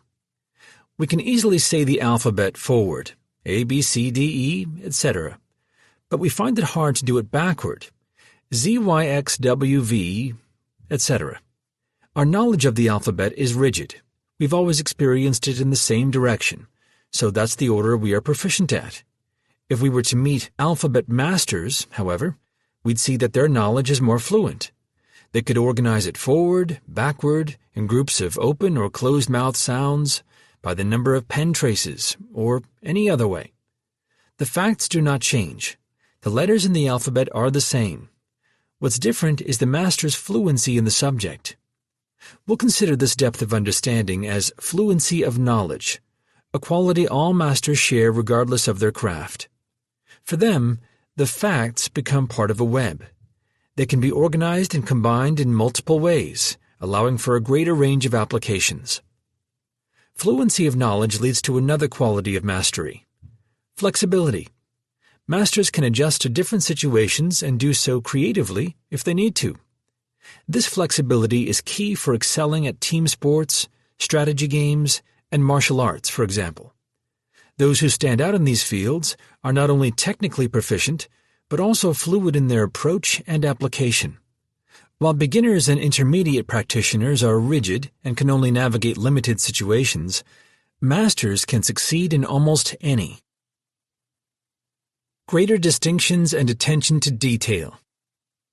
If we were asked to identify the different elements of the katana, Japanese sword, most of us could only name the basics: blade, guard, handle, sheath. Well, the katana has over 20 elements, each with a respective name. We don't know them, but Japanese swordsmiths do. They have to. Knowing them is essential for developing their skills. With more distinctions, they get to refine both the process, how they forge the sword, and the result that comes from it, the sword itself. In a similar way, all masters have more distinctions for what they do. They are attentive to details, which allows for a deeper understanding of their craft and more effective use of their abilities. It works as a self-feeding circle. Improving in their craft makes them more aware of nuances, and becoming more aware of nuances makes them better at their craft. What's more, masters can pay attention to details without losing perspective. They can jump into the smallest things without drowning in them. They can zoom in and out as they need to, staying conscious of both the specific and the whole. Vision, execution, connection, and unobstructed expression. Masters have a fine-tuned connection between vision and execution. They can materialize what they see in their mind, whether it is a movement, a painting, or a piece of writing. We can think of it as unobstructed expression. A master sculptor, for instance, can conceive an idea and then realize it in stone. Let's use languages as an analogy one more time. We are fluent in our native language and have no barriers to express our thoughts. But when learning a foreign one, we are limited. We don't know, or can't find, the right words, and have to split our focus between using correct grammar and saying what we want.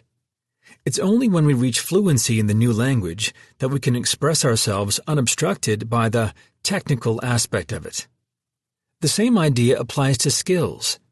Masters develop fluency in their technical ability to the degree that it no longer obstructs their creative expression.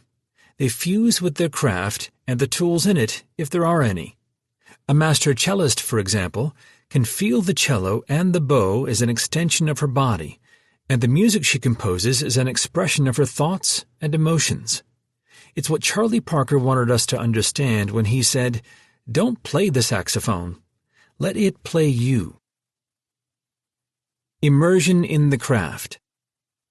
Charles Darwin once said, "It is a cursed evil to any man to become as absorbed in any subject as I am in mine." Indeed, this is true for masters across domains. I had the privilege of learning kintsugi, the Japanese art of gold joinery, for a few days from a master of the art, Shoji Tsukumoto. When I asked him about his thoughts on kintsugi and makie, the Japanese art of gold sprinkling on urushi, after over 5 decades practicing them, he said, "Not a moment goes by I'm not thinking about my art." His problem is not coming up with ideas for pieces. His dreams are pervaded by them. His worry is that he won't get to make them all. All masters fall under the same curse and immerse themselves in what they do, not only practicing and performing, but also studying their field in depth. Great writers don't just write a lot, they also read a lot. They analyze other writers, expand their knowledge, gather material, and study the art form. The same goes for athletes. As a player, I watched each and every game. I studied it all, says hockey legend Wayne Gretzky. And like him, many, if not all, top players and coaches in sports spend hours watching and studying games. Masters in any field are not only devoted practitioners of their craft, but also passionate students of it. In this chapter, we covered the different elements of mastery. We now have a better idea of what we are aiming for, as well as some requirements to get there. With that in mind, let's move on to find out what it takes to become masters ourselves. Chapter 13. Path of Masters. Only one who devotes himself to a cause with his whole strength and soul can be a true master. For this reason, mastery demands all of a person. Albert Einstein. Mastery shines only upon those willing to make sacrifices. It's not for the half-committed or impatient, yet there is nothing mystical about it. For the most part, pursuing mastery follows the same process we've discussed throughout the book. Deliberate practice, gathering and using feedback, pushing our limits, and overcoming challenges. The difference is not so much in what to do, but in our attitude, involvement, and commitment to it over the years. How do we develop those? That will be the subject of this chapter. Let's explore the strategies and work ethic that will get us on the path of mastery, and the mindset to keep us in it. Develop the attitude of a master to become one. Michael Phelps' coach, Bob Bowman, used to tell him, "Are you going to wait until after you win your gold medal to have a good attitude? No. You're going to do it beforehand. You have to have the right mental attitude and go from there. You're going to be an Olympic champion in attitude long before there's a gold medal around your neck." We need to develop the attitude and discipline of a master to become one. Medals, trophies, or awards are the recognition of a master, not the making of one. In the words of Mike Tyson, you gotta be the champion before you wear the belt. This change in attitude starts from deciding to become a master and committing to the process. Without making this long-term commitment, the path of mastery will elude us. No one becomes a master by chance. All great athletes, artists, and communicators have devoted themselves to their craft. Success is no accident, the soccer great Pelé said. It is hard work, perseverance, learning, studying, sacrifice. To become a master, we must treat our craft as a priority and give it our prime time and full energy, not leftovers. It takes time and effort to master any craft, lots of it. There are no shortcuts, and no one else can do it for us. Everyone that has made it to the top in any field had to spend endless hours learning and refining their skill. This reality is best described by Leo Messi, another soccer superstar, who responded to praise by saying, "It took me 17 years and 114 days to become an overnight success. Starting early and staying late. Training day after day after day, year after year." Developing the attitude of a master means being willing to put in the time and energy necessary for as long as it's necessary to achieve our goals. It also means that even if we take longer than others, or we have to put more effort than anyone else, we are still willing to do it. Masters commit to their work regardless of how difficult or how lengthy. We can take inspiration from great Renaissance artists such as Leonardo da Vinci, Michelangelo, or Lorenzo Ghiberti. They spent years, even decades, to complete their masterpieces. For them, it wasn't about how long it would take or how hard it would be. It was about realizing their vision. We must adopt the attitude of these masters and ask ourselves only one question. Do I want this? If the answer is yes, we must commit to the path, ignoring everything else. As Jiro Ono, considered by many the greatest sushi chef in the world, puts it, once you decide on your occupation, you must immerse yourself in your work. You have to fall in love with your work. Never complain about your job. You must dedicate your life to mastering your skill. And from the thoughts of a master in sports, we can turn to Tom Brady.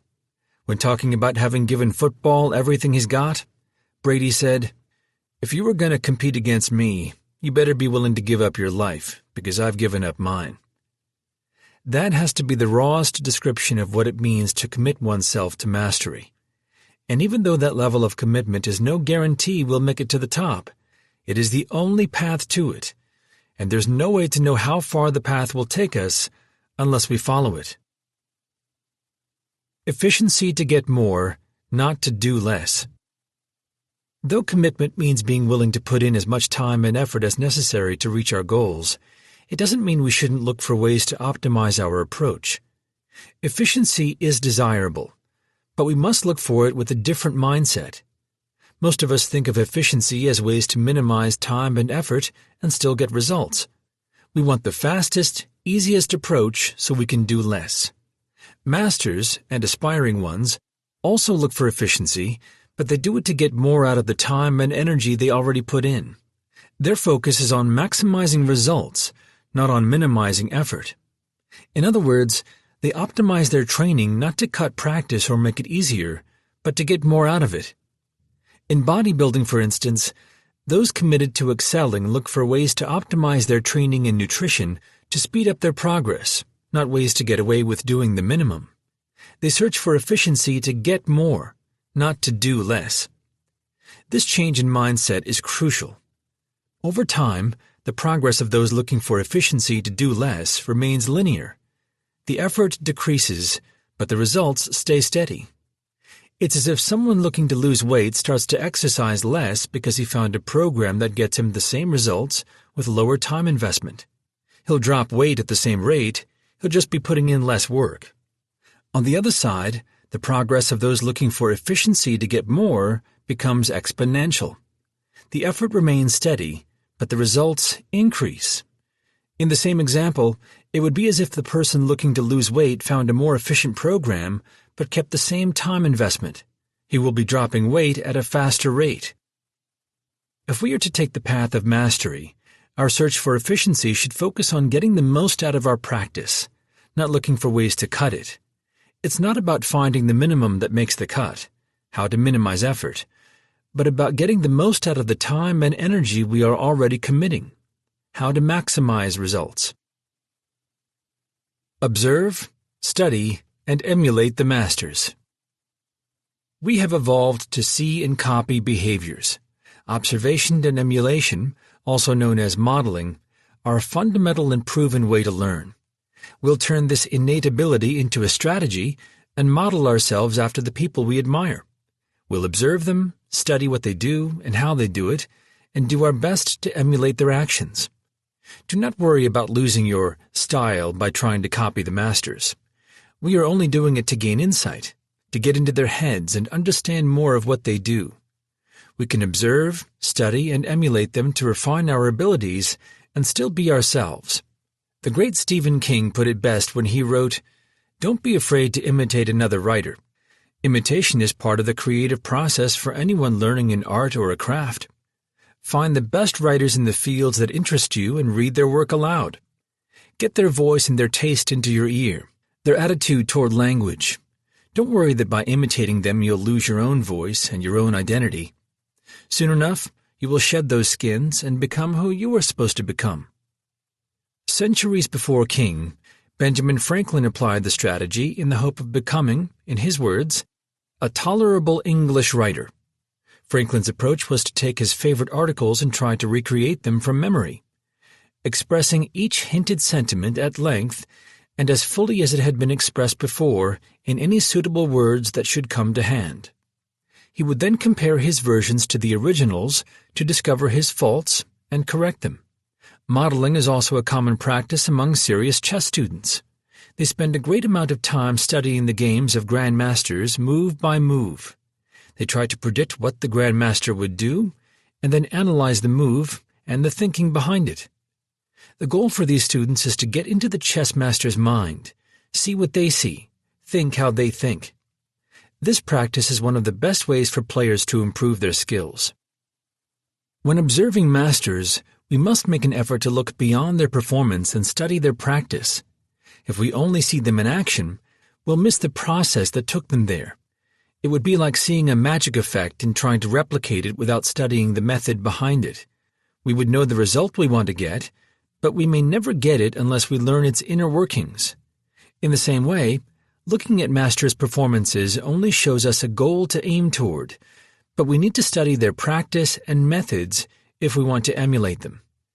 Most of the time, as in magic, the process won't be as glamorous as the performance, but it's what we must study to become great performers ourselves. Join the crafts community. Joining the crafts community means being among people with the same interest. Even athletes in individual sports train in teams or leagues. There is power in surrounding ourselves with those on the same path and who share the same passion. It allows us to exchange ideas, improve our knowledge, challenge ourselves, and discover possibilities we didn't know existed about the field and ourselves. When I left college to go to the pros, I thought I was the hardest working guy, says basketball star Stephen Curry. And seeing that firsthand, NBA guys training, was something that has changed my whole approach to the game. This whole time I thought I was pushing myself to the max, but I wasn't at the right level, and I needed to see it. And this is as true for athletes today as it has been for intellectuals, scientists, and artists throughout history. Joining the community of our craft as a teacher, student, colleague, teammate, admirer, or any other capacity opens our mind to greater heights and inspires us to reach them. It also makes the journey more enjoyable. Work with mentors. Working with mentors is one of the best things we can do for our development. They guide us through the process, give us valuable feedback, and help us avoid unnecessary mistakes. Although there are different types of mentors, coaches, teachers, trainers, instructors, I'll refer to them simply as mentors to make this section easier to listen to. When we work with mentors, we cut down the learning curve by taking advantage of the accumulated knowledge and experience they've gathered. We get to learn from their past mistakes and replicate what they discovered to work best. This is how we get to improve faster and ultimately advance the craft itself.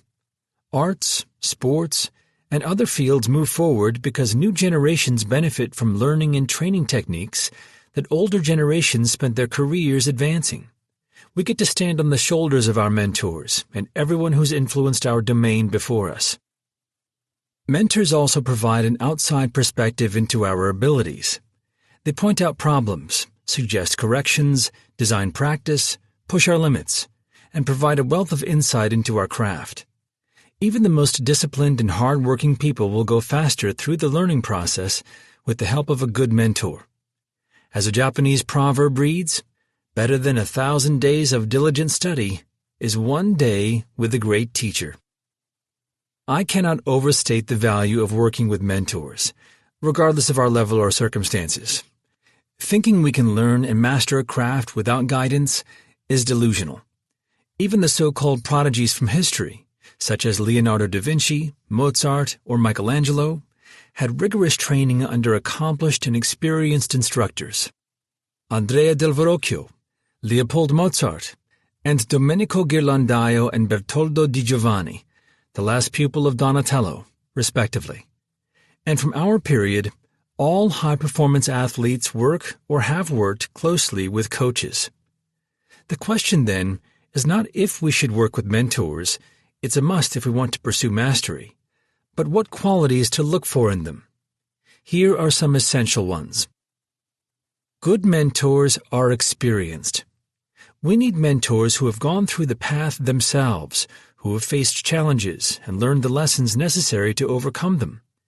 And just as important, we need mentors who have successfully passed on those lessons to others and helped them in their path. In other words, we need mentors with experience, both as practitioners and as coaches. Good mentors are good teachers.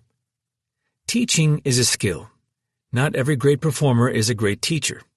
Many are terrible at it. They suffer from the curse of knowledge. This is when people are so used to doing what they do or knowing what they know that they have trouble teaching it to others. They can't put themselves in the position of someone beginning to learn what they know, so they fail to make even simple things easy to understand. Many times, we are better off learning from good teachers who are average performers than from great performers who are bad teachers. The former know how to get the best of us and make us better, while the latter only know how to do it for themselves. Good mentors push us and give us honest feedback, even if it's hard to hear. The mentors we work with should make us stretch beyond our comfort zone, point out our mistakes, and tell us when we are slacking. They are not meant to be our compassionate friends. Their job is to make us better, which sometimes means confronting us and demanding the best we have to offer. Good mentors are our champions. Good mentors demand the best of us because they believe we can be better and want us to be better. They are our champions, even when they don't show it. This is an important quality to look for. There's limited value in working with coaches who are half coaching us because they don't care. It's better to work with those who are willing to invest their time and energy in us, who are really in our corner, even if they are not as accomplished.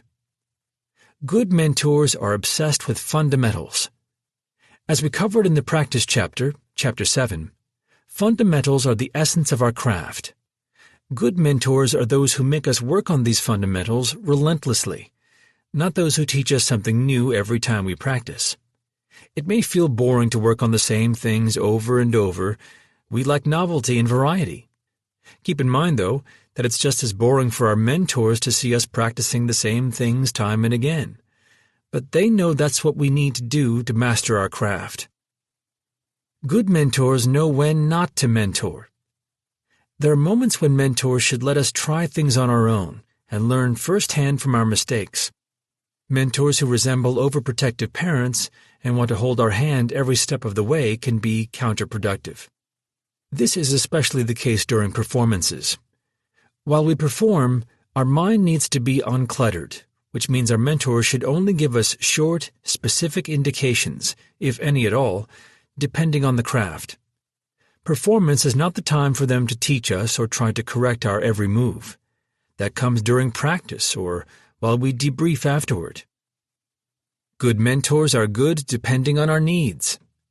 As we evolve in our craft, our needs will evolve too. The great mentor we have at the moment may not be the right person to work with months or years from now. Let's imagine you are learning to play the guitar.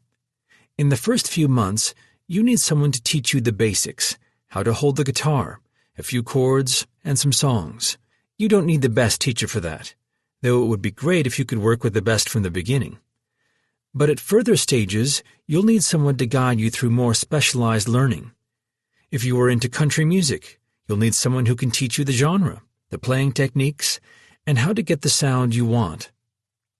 We must value our mentors and hold them in high regard, but we also need to know when to move on.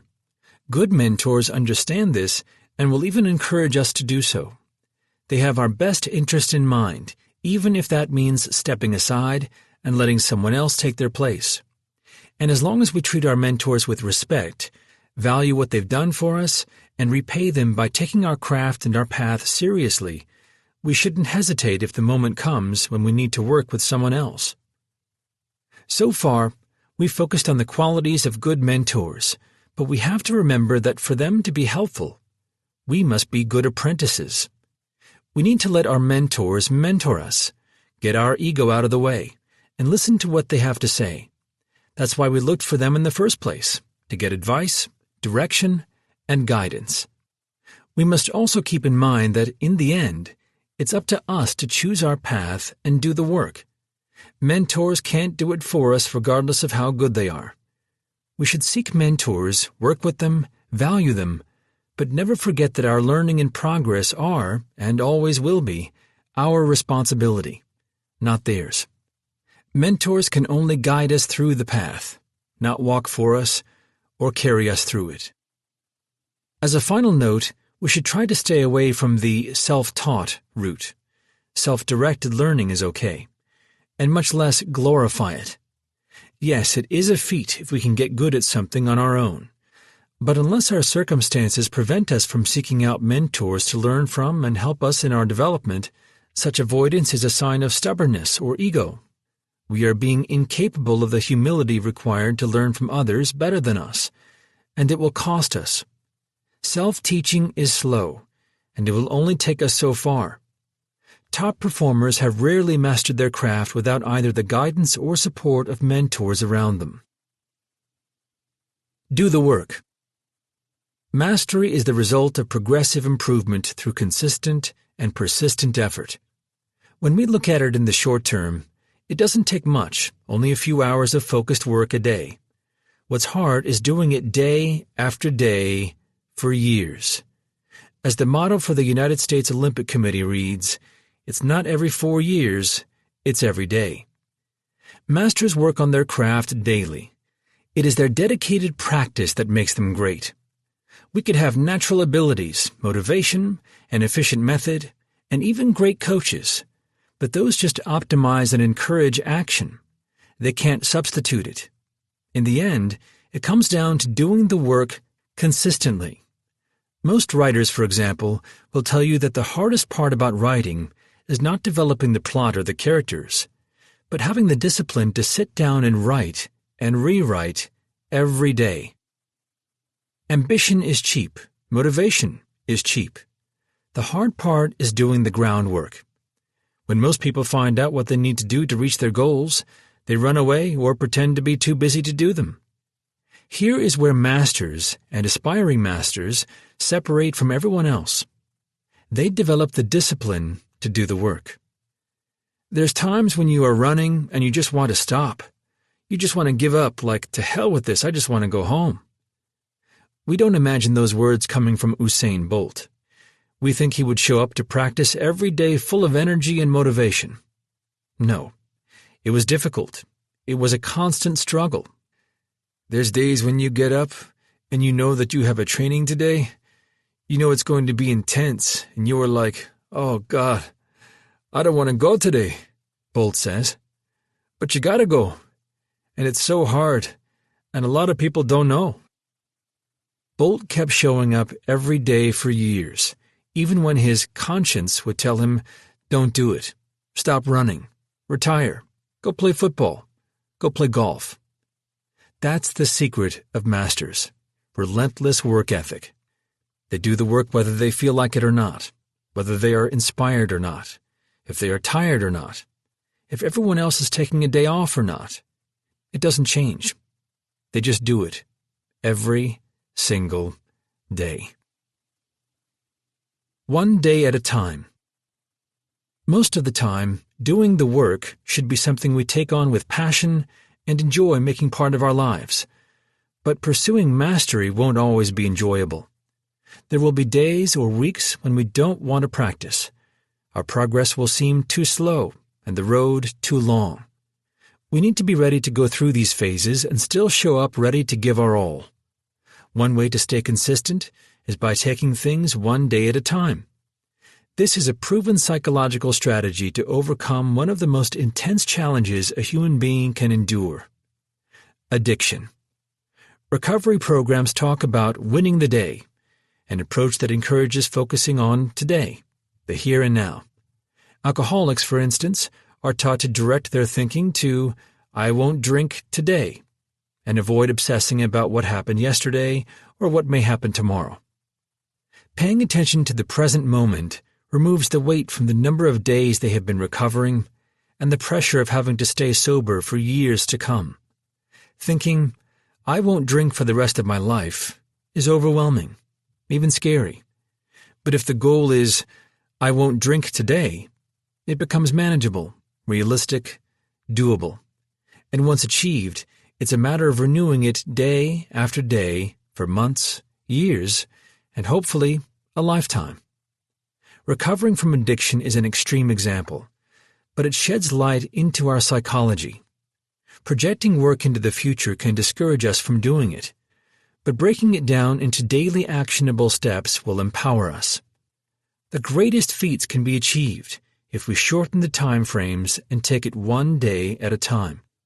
With the respect and admiration that recovering addicts deserve, we'll use their example as inspiration for achieving our own goals.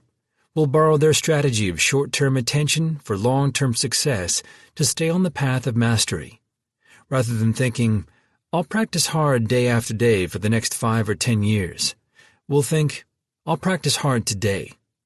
We'll avoid looking back at how much we've already practiced, which can make us want to take a break, or looking forward to how much more we have to do, which can be discouraging. We'll focus instead on what we can do today to take a step closer to our goals, and that's all that matters. Progressive improvement through consistent and persistent effort over time. The foundation of mastery. Even with this strategy, we may feel as if the level of discipline and dedication required from us is out of reach. So it's important to mention that it gets more manageable with time. Part of it comes from building momentum and habit. The more we do the work, the easier it is to keep doing it. And another part comes from getting better. As we improve in our craft, we start a self-feeding cycle that motivates us to keep working at it. The more we practice, the better we get, and the better we get, the more we want to practice. This cycle takes some time to get going, but once it does, it'll help us sustain the day-to-day work in the long term. No compromises. In pursuing mastery, we need to develop the habit of keeping our effort all the way to the end in anything we do. In sports, this means playing the last minutes of a game with the same intensity we gave it throughout, whether we are winning by a landslide or losing with no chance of recovery. The score and the expiring clock are not reasons to pull back. We must give everything down to the end. Think of Formula One legend Michael Schumacher. On some occasions, he had a world title secured early in the season, but he refused to lower his standards. He would come out Grand Prix after Grand Prix, racing with as much urgency as if the championship was still on the line. No race went too well to slow down, none so badly as to warrant giving up. Schumacher raced with a commitment to giving his best every day, no matter what. From a different field, we can look at a master of writing and my favorite author, Robert Greene. He spent close to a decade researching and writing his magnum opus, The Laws of Human Nature. Aside from the time and energy commitment, the project also took a toll on his health. Many in his position would have given in to the pull of taking shortcuts and just being done with the book. But not Greene. Every chapter, every story, every quote, every detail is deliberate. No shortcuts, no compromises. Quality all the way to the end. There's a popular saying these days that goes, "Done is better than perfect." Sure, the search for perfection is a lost cause and often a form of procrastination caused by fear. But rushing to the end is just as problematic if done to avoid the hard work. Perfection shouldn't be our goal. That's a trap. But neither should be completion for its own sake. Cutting to the finish line to get things over with is mediocre. What we should be after is putting our best effort from beginning to end, making sure we don't sacrifice the quality of the process regardless of difficulty, length, or frustration. That's the attitude of masters. They are aware of the black hole they can fall into if they go after perfection. But they also know that done means nothing if it's not done right. Good enough is not good enough for them. What they strive for is bestism, doing their best given their current abilities, which is all anyone can ever do. So while perfectionism is about trying to be perfect, an impossible task, bestism is about asking ourselves, does this work reflect the best of my current abilities? If not, we must keep improving it. We'll only move on when we know we made no compromises, no sacrifice in our standards, and gave our best until there was no steam left, even if far from perfect. Process over outcomes. We tend to obsess about outcomes. In sports, it's winning a game or competition. In arts, it could be good reviews or appreciation. There's nothing wrong with wanting those things, but if we fixate on them, we end up taking our attention away from what makes them possible. The process. We must prioritize process over outcome every time, pouring our energy into what's in front of us and doing it to the best of our ability, step by step. That, incidentally, makes it more likely we will get the outcomes we want. Winning, giving an amazing performance, or creating outstanding work. Quality in the process leads to quality in the outcomes. For a performing musician, this means concentrating on playing each song as best as possible instead of wondering about the public's opinion. And for athletes in team sports, it would be focusing on each play instead of thinking of the score or how much they want to win. In the words of legendary coach Phil Jackson, obsessing about winning is a loser's game. The most we can hope for is to create the best possible conditions for success, then let go of the outcome. Another reason not to fixate on results is that in some cases they are influenced by factors beyond our control. In sports, we can't control the element of luck or what our opponent is doing. If we only look at outcomes, whether we won or lost, we can end up with wrong assessments of our performance and abilities. Good outcomes can lead to feelings of grandeur, keeping us from seeing our mistakes and opportunities for growth. And on the other side, bad outcomes can lead to low morale, preventing us from seeing what we did right and priding ourselves for having given our best. When all we care about is outcomes, we live or die with the score and become blind to the big picture. This is not to say we shouldn't care about outcomes. They are important. They give us a sense of direction, a target to aim at. And for most of us, they are the reason and motivation for getting into a craft.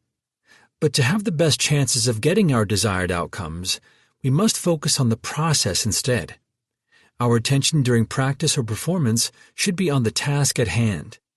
The results will take care of themselves. As football coach Nick Saban would tell his players, don't think about winning the SEC championship. Don't think about the national championship.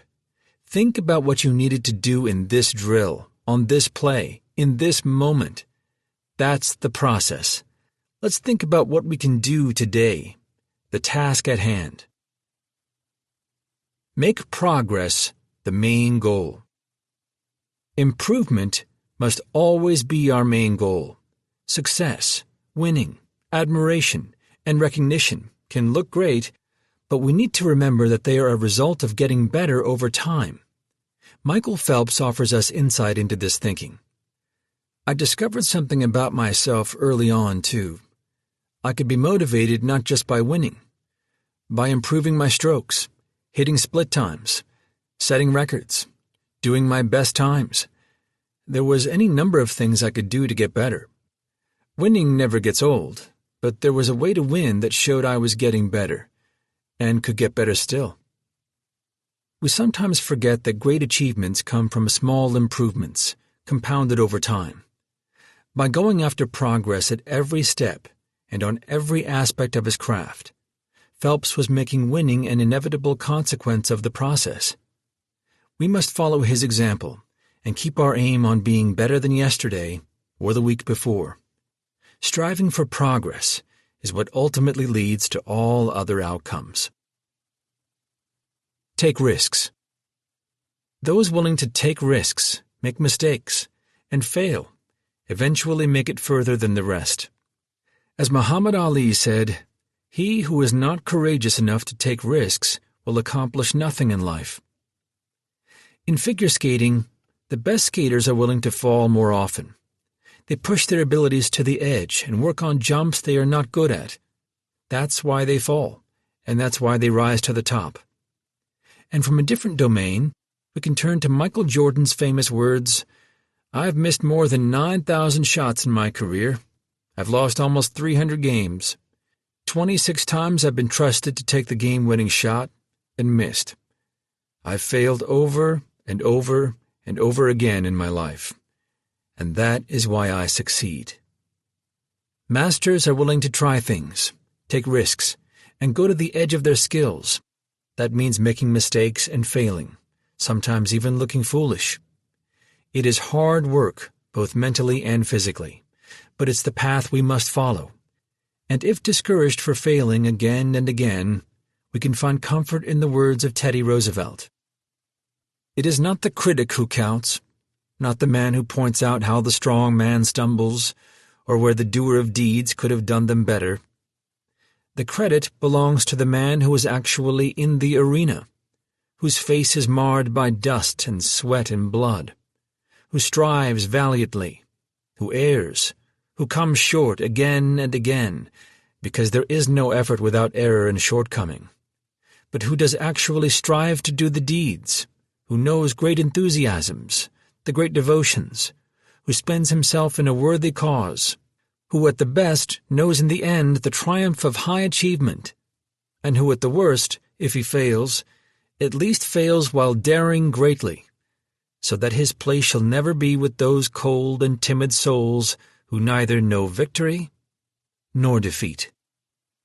We may fail, but we are failing in a path of greatness that most will never have the courage to take. Overcome success. We don't think of success as a challenge. Reaching goals usually works as a motivator to keep pushing forward. But sometimes, especially after hitting a significant goal, success can make us fall into one of several traps that slows down or even stops our progress: complacency, overconfidence, or fear. Complacency comes from becoming comfortable with our skills and not pushing hard to improve them anymore. It's when we reach a milestone and make it our comfort zone. We choose to be proficient at our level over being clumsy and frustrated trying to reach a higher one. It can also take the form of feeling that we earned a break, that we can take it easy for a while. We say to ourselves, "I've done well. I don't need to work at it today. I can take some days off." But how can we expect to keep improving, or even maintaining the level we've reached, if we ease on the very training that took us there? Complacency has no place in the search for mastery. We need to stay hungry and continue pushing to greater heights. An example to bring back is Tiger Woods. He changed an already great swing because he thought it could not take him where he wanted to go. People thought it was asinine for me to change my swing after I won the Masters by 12 shots. Woods said to an interviewer, "Why would you want to change that?" "Well, I thought I could become better." It took him a long time to develop his new swing, and he had to stand losses and criticism while he did it. But it eventually paid off, and he became a better golfer because of it. Overconfidence, also considered as ego, pride, or entitlement, comes from believing we no longer need to do the work. We think we are too good to practice or prepare, that those things are beneath us. This usually happens when we reach a major goal. We start feeling like we've made it, and with everyone around us celebrating our success and telling us how good we are, our ego grows out of proportion. Overconfidence makes us cut down our practice, take more breaks, ease our standards, and lose focus. As a result, our skills stall or decline. We must fight overconfidence with humbleness. The path of mastery requires that we remind ourselves that there is always more to improve. It also needs constant attention and maintenance. Our skills are not a get-it-and-forget-it deal. We have to work on them to keep them sharp. In the words of the perfect violinist, Jascha Heifetz, "If I don't practice one day, I know it. 2 days, the critics know it. 3 days, the public knows it." If we find ourselves thinking we are too good, a way to regain humbleness is to watch and study our idols. They are a great reminder that there's more path ahead, and we should get back to work. For those in sports, a good way to come down from the cloud is to compete against someone better. There's nothing like an up-close and personal challenge and loss to put our ego back in check. Another option is simply to go back to the grind. When we take a break after reaching an important milestone or having success, we may start believing that we got our results because of how great we are, and that success will continue to roll because, well, we deserve it. We lose perspective of what it took to get there and what it'll take to stay there or go beyond. Going back to work counters this detachment from reality. Hard work is humbling. It reminds us that whatever success we achieved came at a price and that we shouldn't take it for granted. And above all, that we shouldn't expect things to get easier or have a free pass based on our past glories. Pursuing mastery demands that we let our successes expire and imagine we start every project, every training camp, every competition anew, and prove ourselves again. You win a race, the next race it's a question mark. Are you still the best or not? Those were Michael Schumacher's thoughts during his racing career. That's what is funny, but that's what is interesting, and that's what is challenging. You have to prove yourself every time. This is not to say that we shouldn't enjoy or be proud of our successes, but that we must not expect them to carry us forever or think they exempt us from doing the work. Our efforts need to be renewed time and again, regardless of how much we have achieved in the past. Fear is another challenge of success, especially when our achievements put us under public scrutiny. We become afraid of not being able to top what we've done, or not living up to our past standards, and having to face criticism because of it. We begin to doubt our abilities and avoid taking risks, choosing to stick to what worked in the past instead, which moves us closer to the stagnation we fear. As Pablo Picasso argued, success is dangerous. One begins to copy oneself, and to copy oneself is more dangerous than to copy others. The pressure to replicate and even outdo our past successes can lead to mental blocks and even neglecting the craft. One of the best ways to overcome this challenge is to stay present and do the work in front of us while ignoring the noise. This means committing fully to the process and keeping our attention on doing the task at hand to the best of our ability, instead of dwelling on imagined outcomes or criticism. Remember, we'll eventually experience success, and with it, new types of challenges: complacency, overconfidence, fear. We can't let them derail us. We'll combat complacency by staying hungry, overconfidence by staying humble, and fear by staying focused on the process. Kaizen. Kaizen is the Japanese word for improvement. It also refers to a business philosophy of continuous betterment that originated in Japan and has now transcended into self-development around the world. As a personal philosophy, Kaizen stands for living an examined life and making continuous changes to improve it, while embracing that there will always be more to work on. If there were a philosophy that could come close to encompassing mastery, Kaizen would be it, the never-ending pursuit of improvement. Becoming a master requires that we never feel like one. Others may call us that, but we should never do so ourselves. We must forever remain apprentices. All masters know there is more to do, more to learn, more to improve. They remain devoted students of their craft and of themselves. An embodiment of this philosophy is sushi master Jiro Ono. Even after working at sushi restaurants for 50 years, I don't believe I've mastered sushi yet, Ono-san says. Every day while working, I am constantly thinking there is much more to do. Kaizen, the philosophy of an endless search for improvement, defines the path of all true masters, the path that awaits us. Closing thoughts.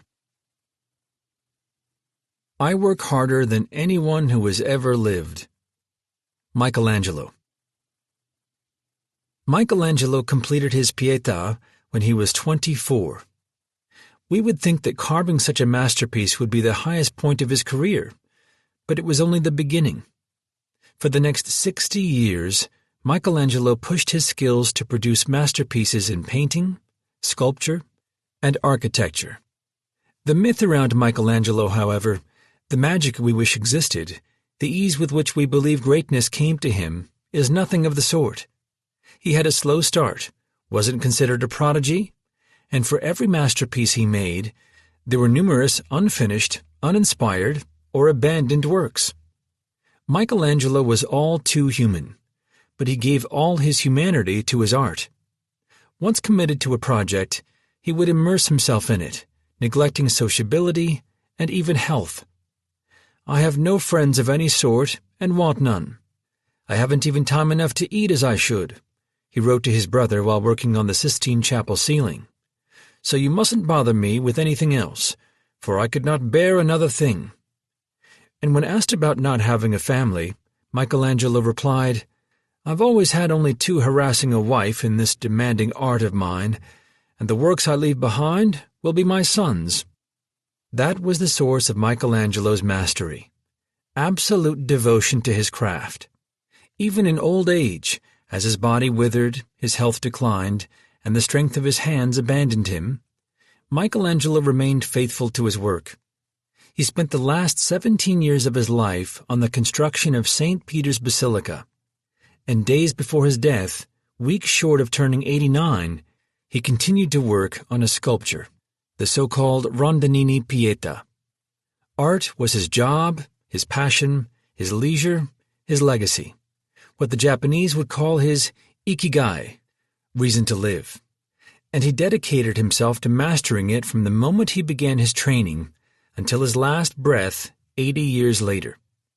Whether your goal is to become a master like Michelangelo, take on a new craft as a hobby, or get better at a skill you already practice, you now know the path to get there.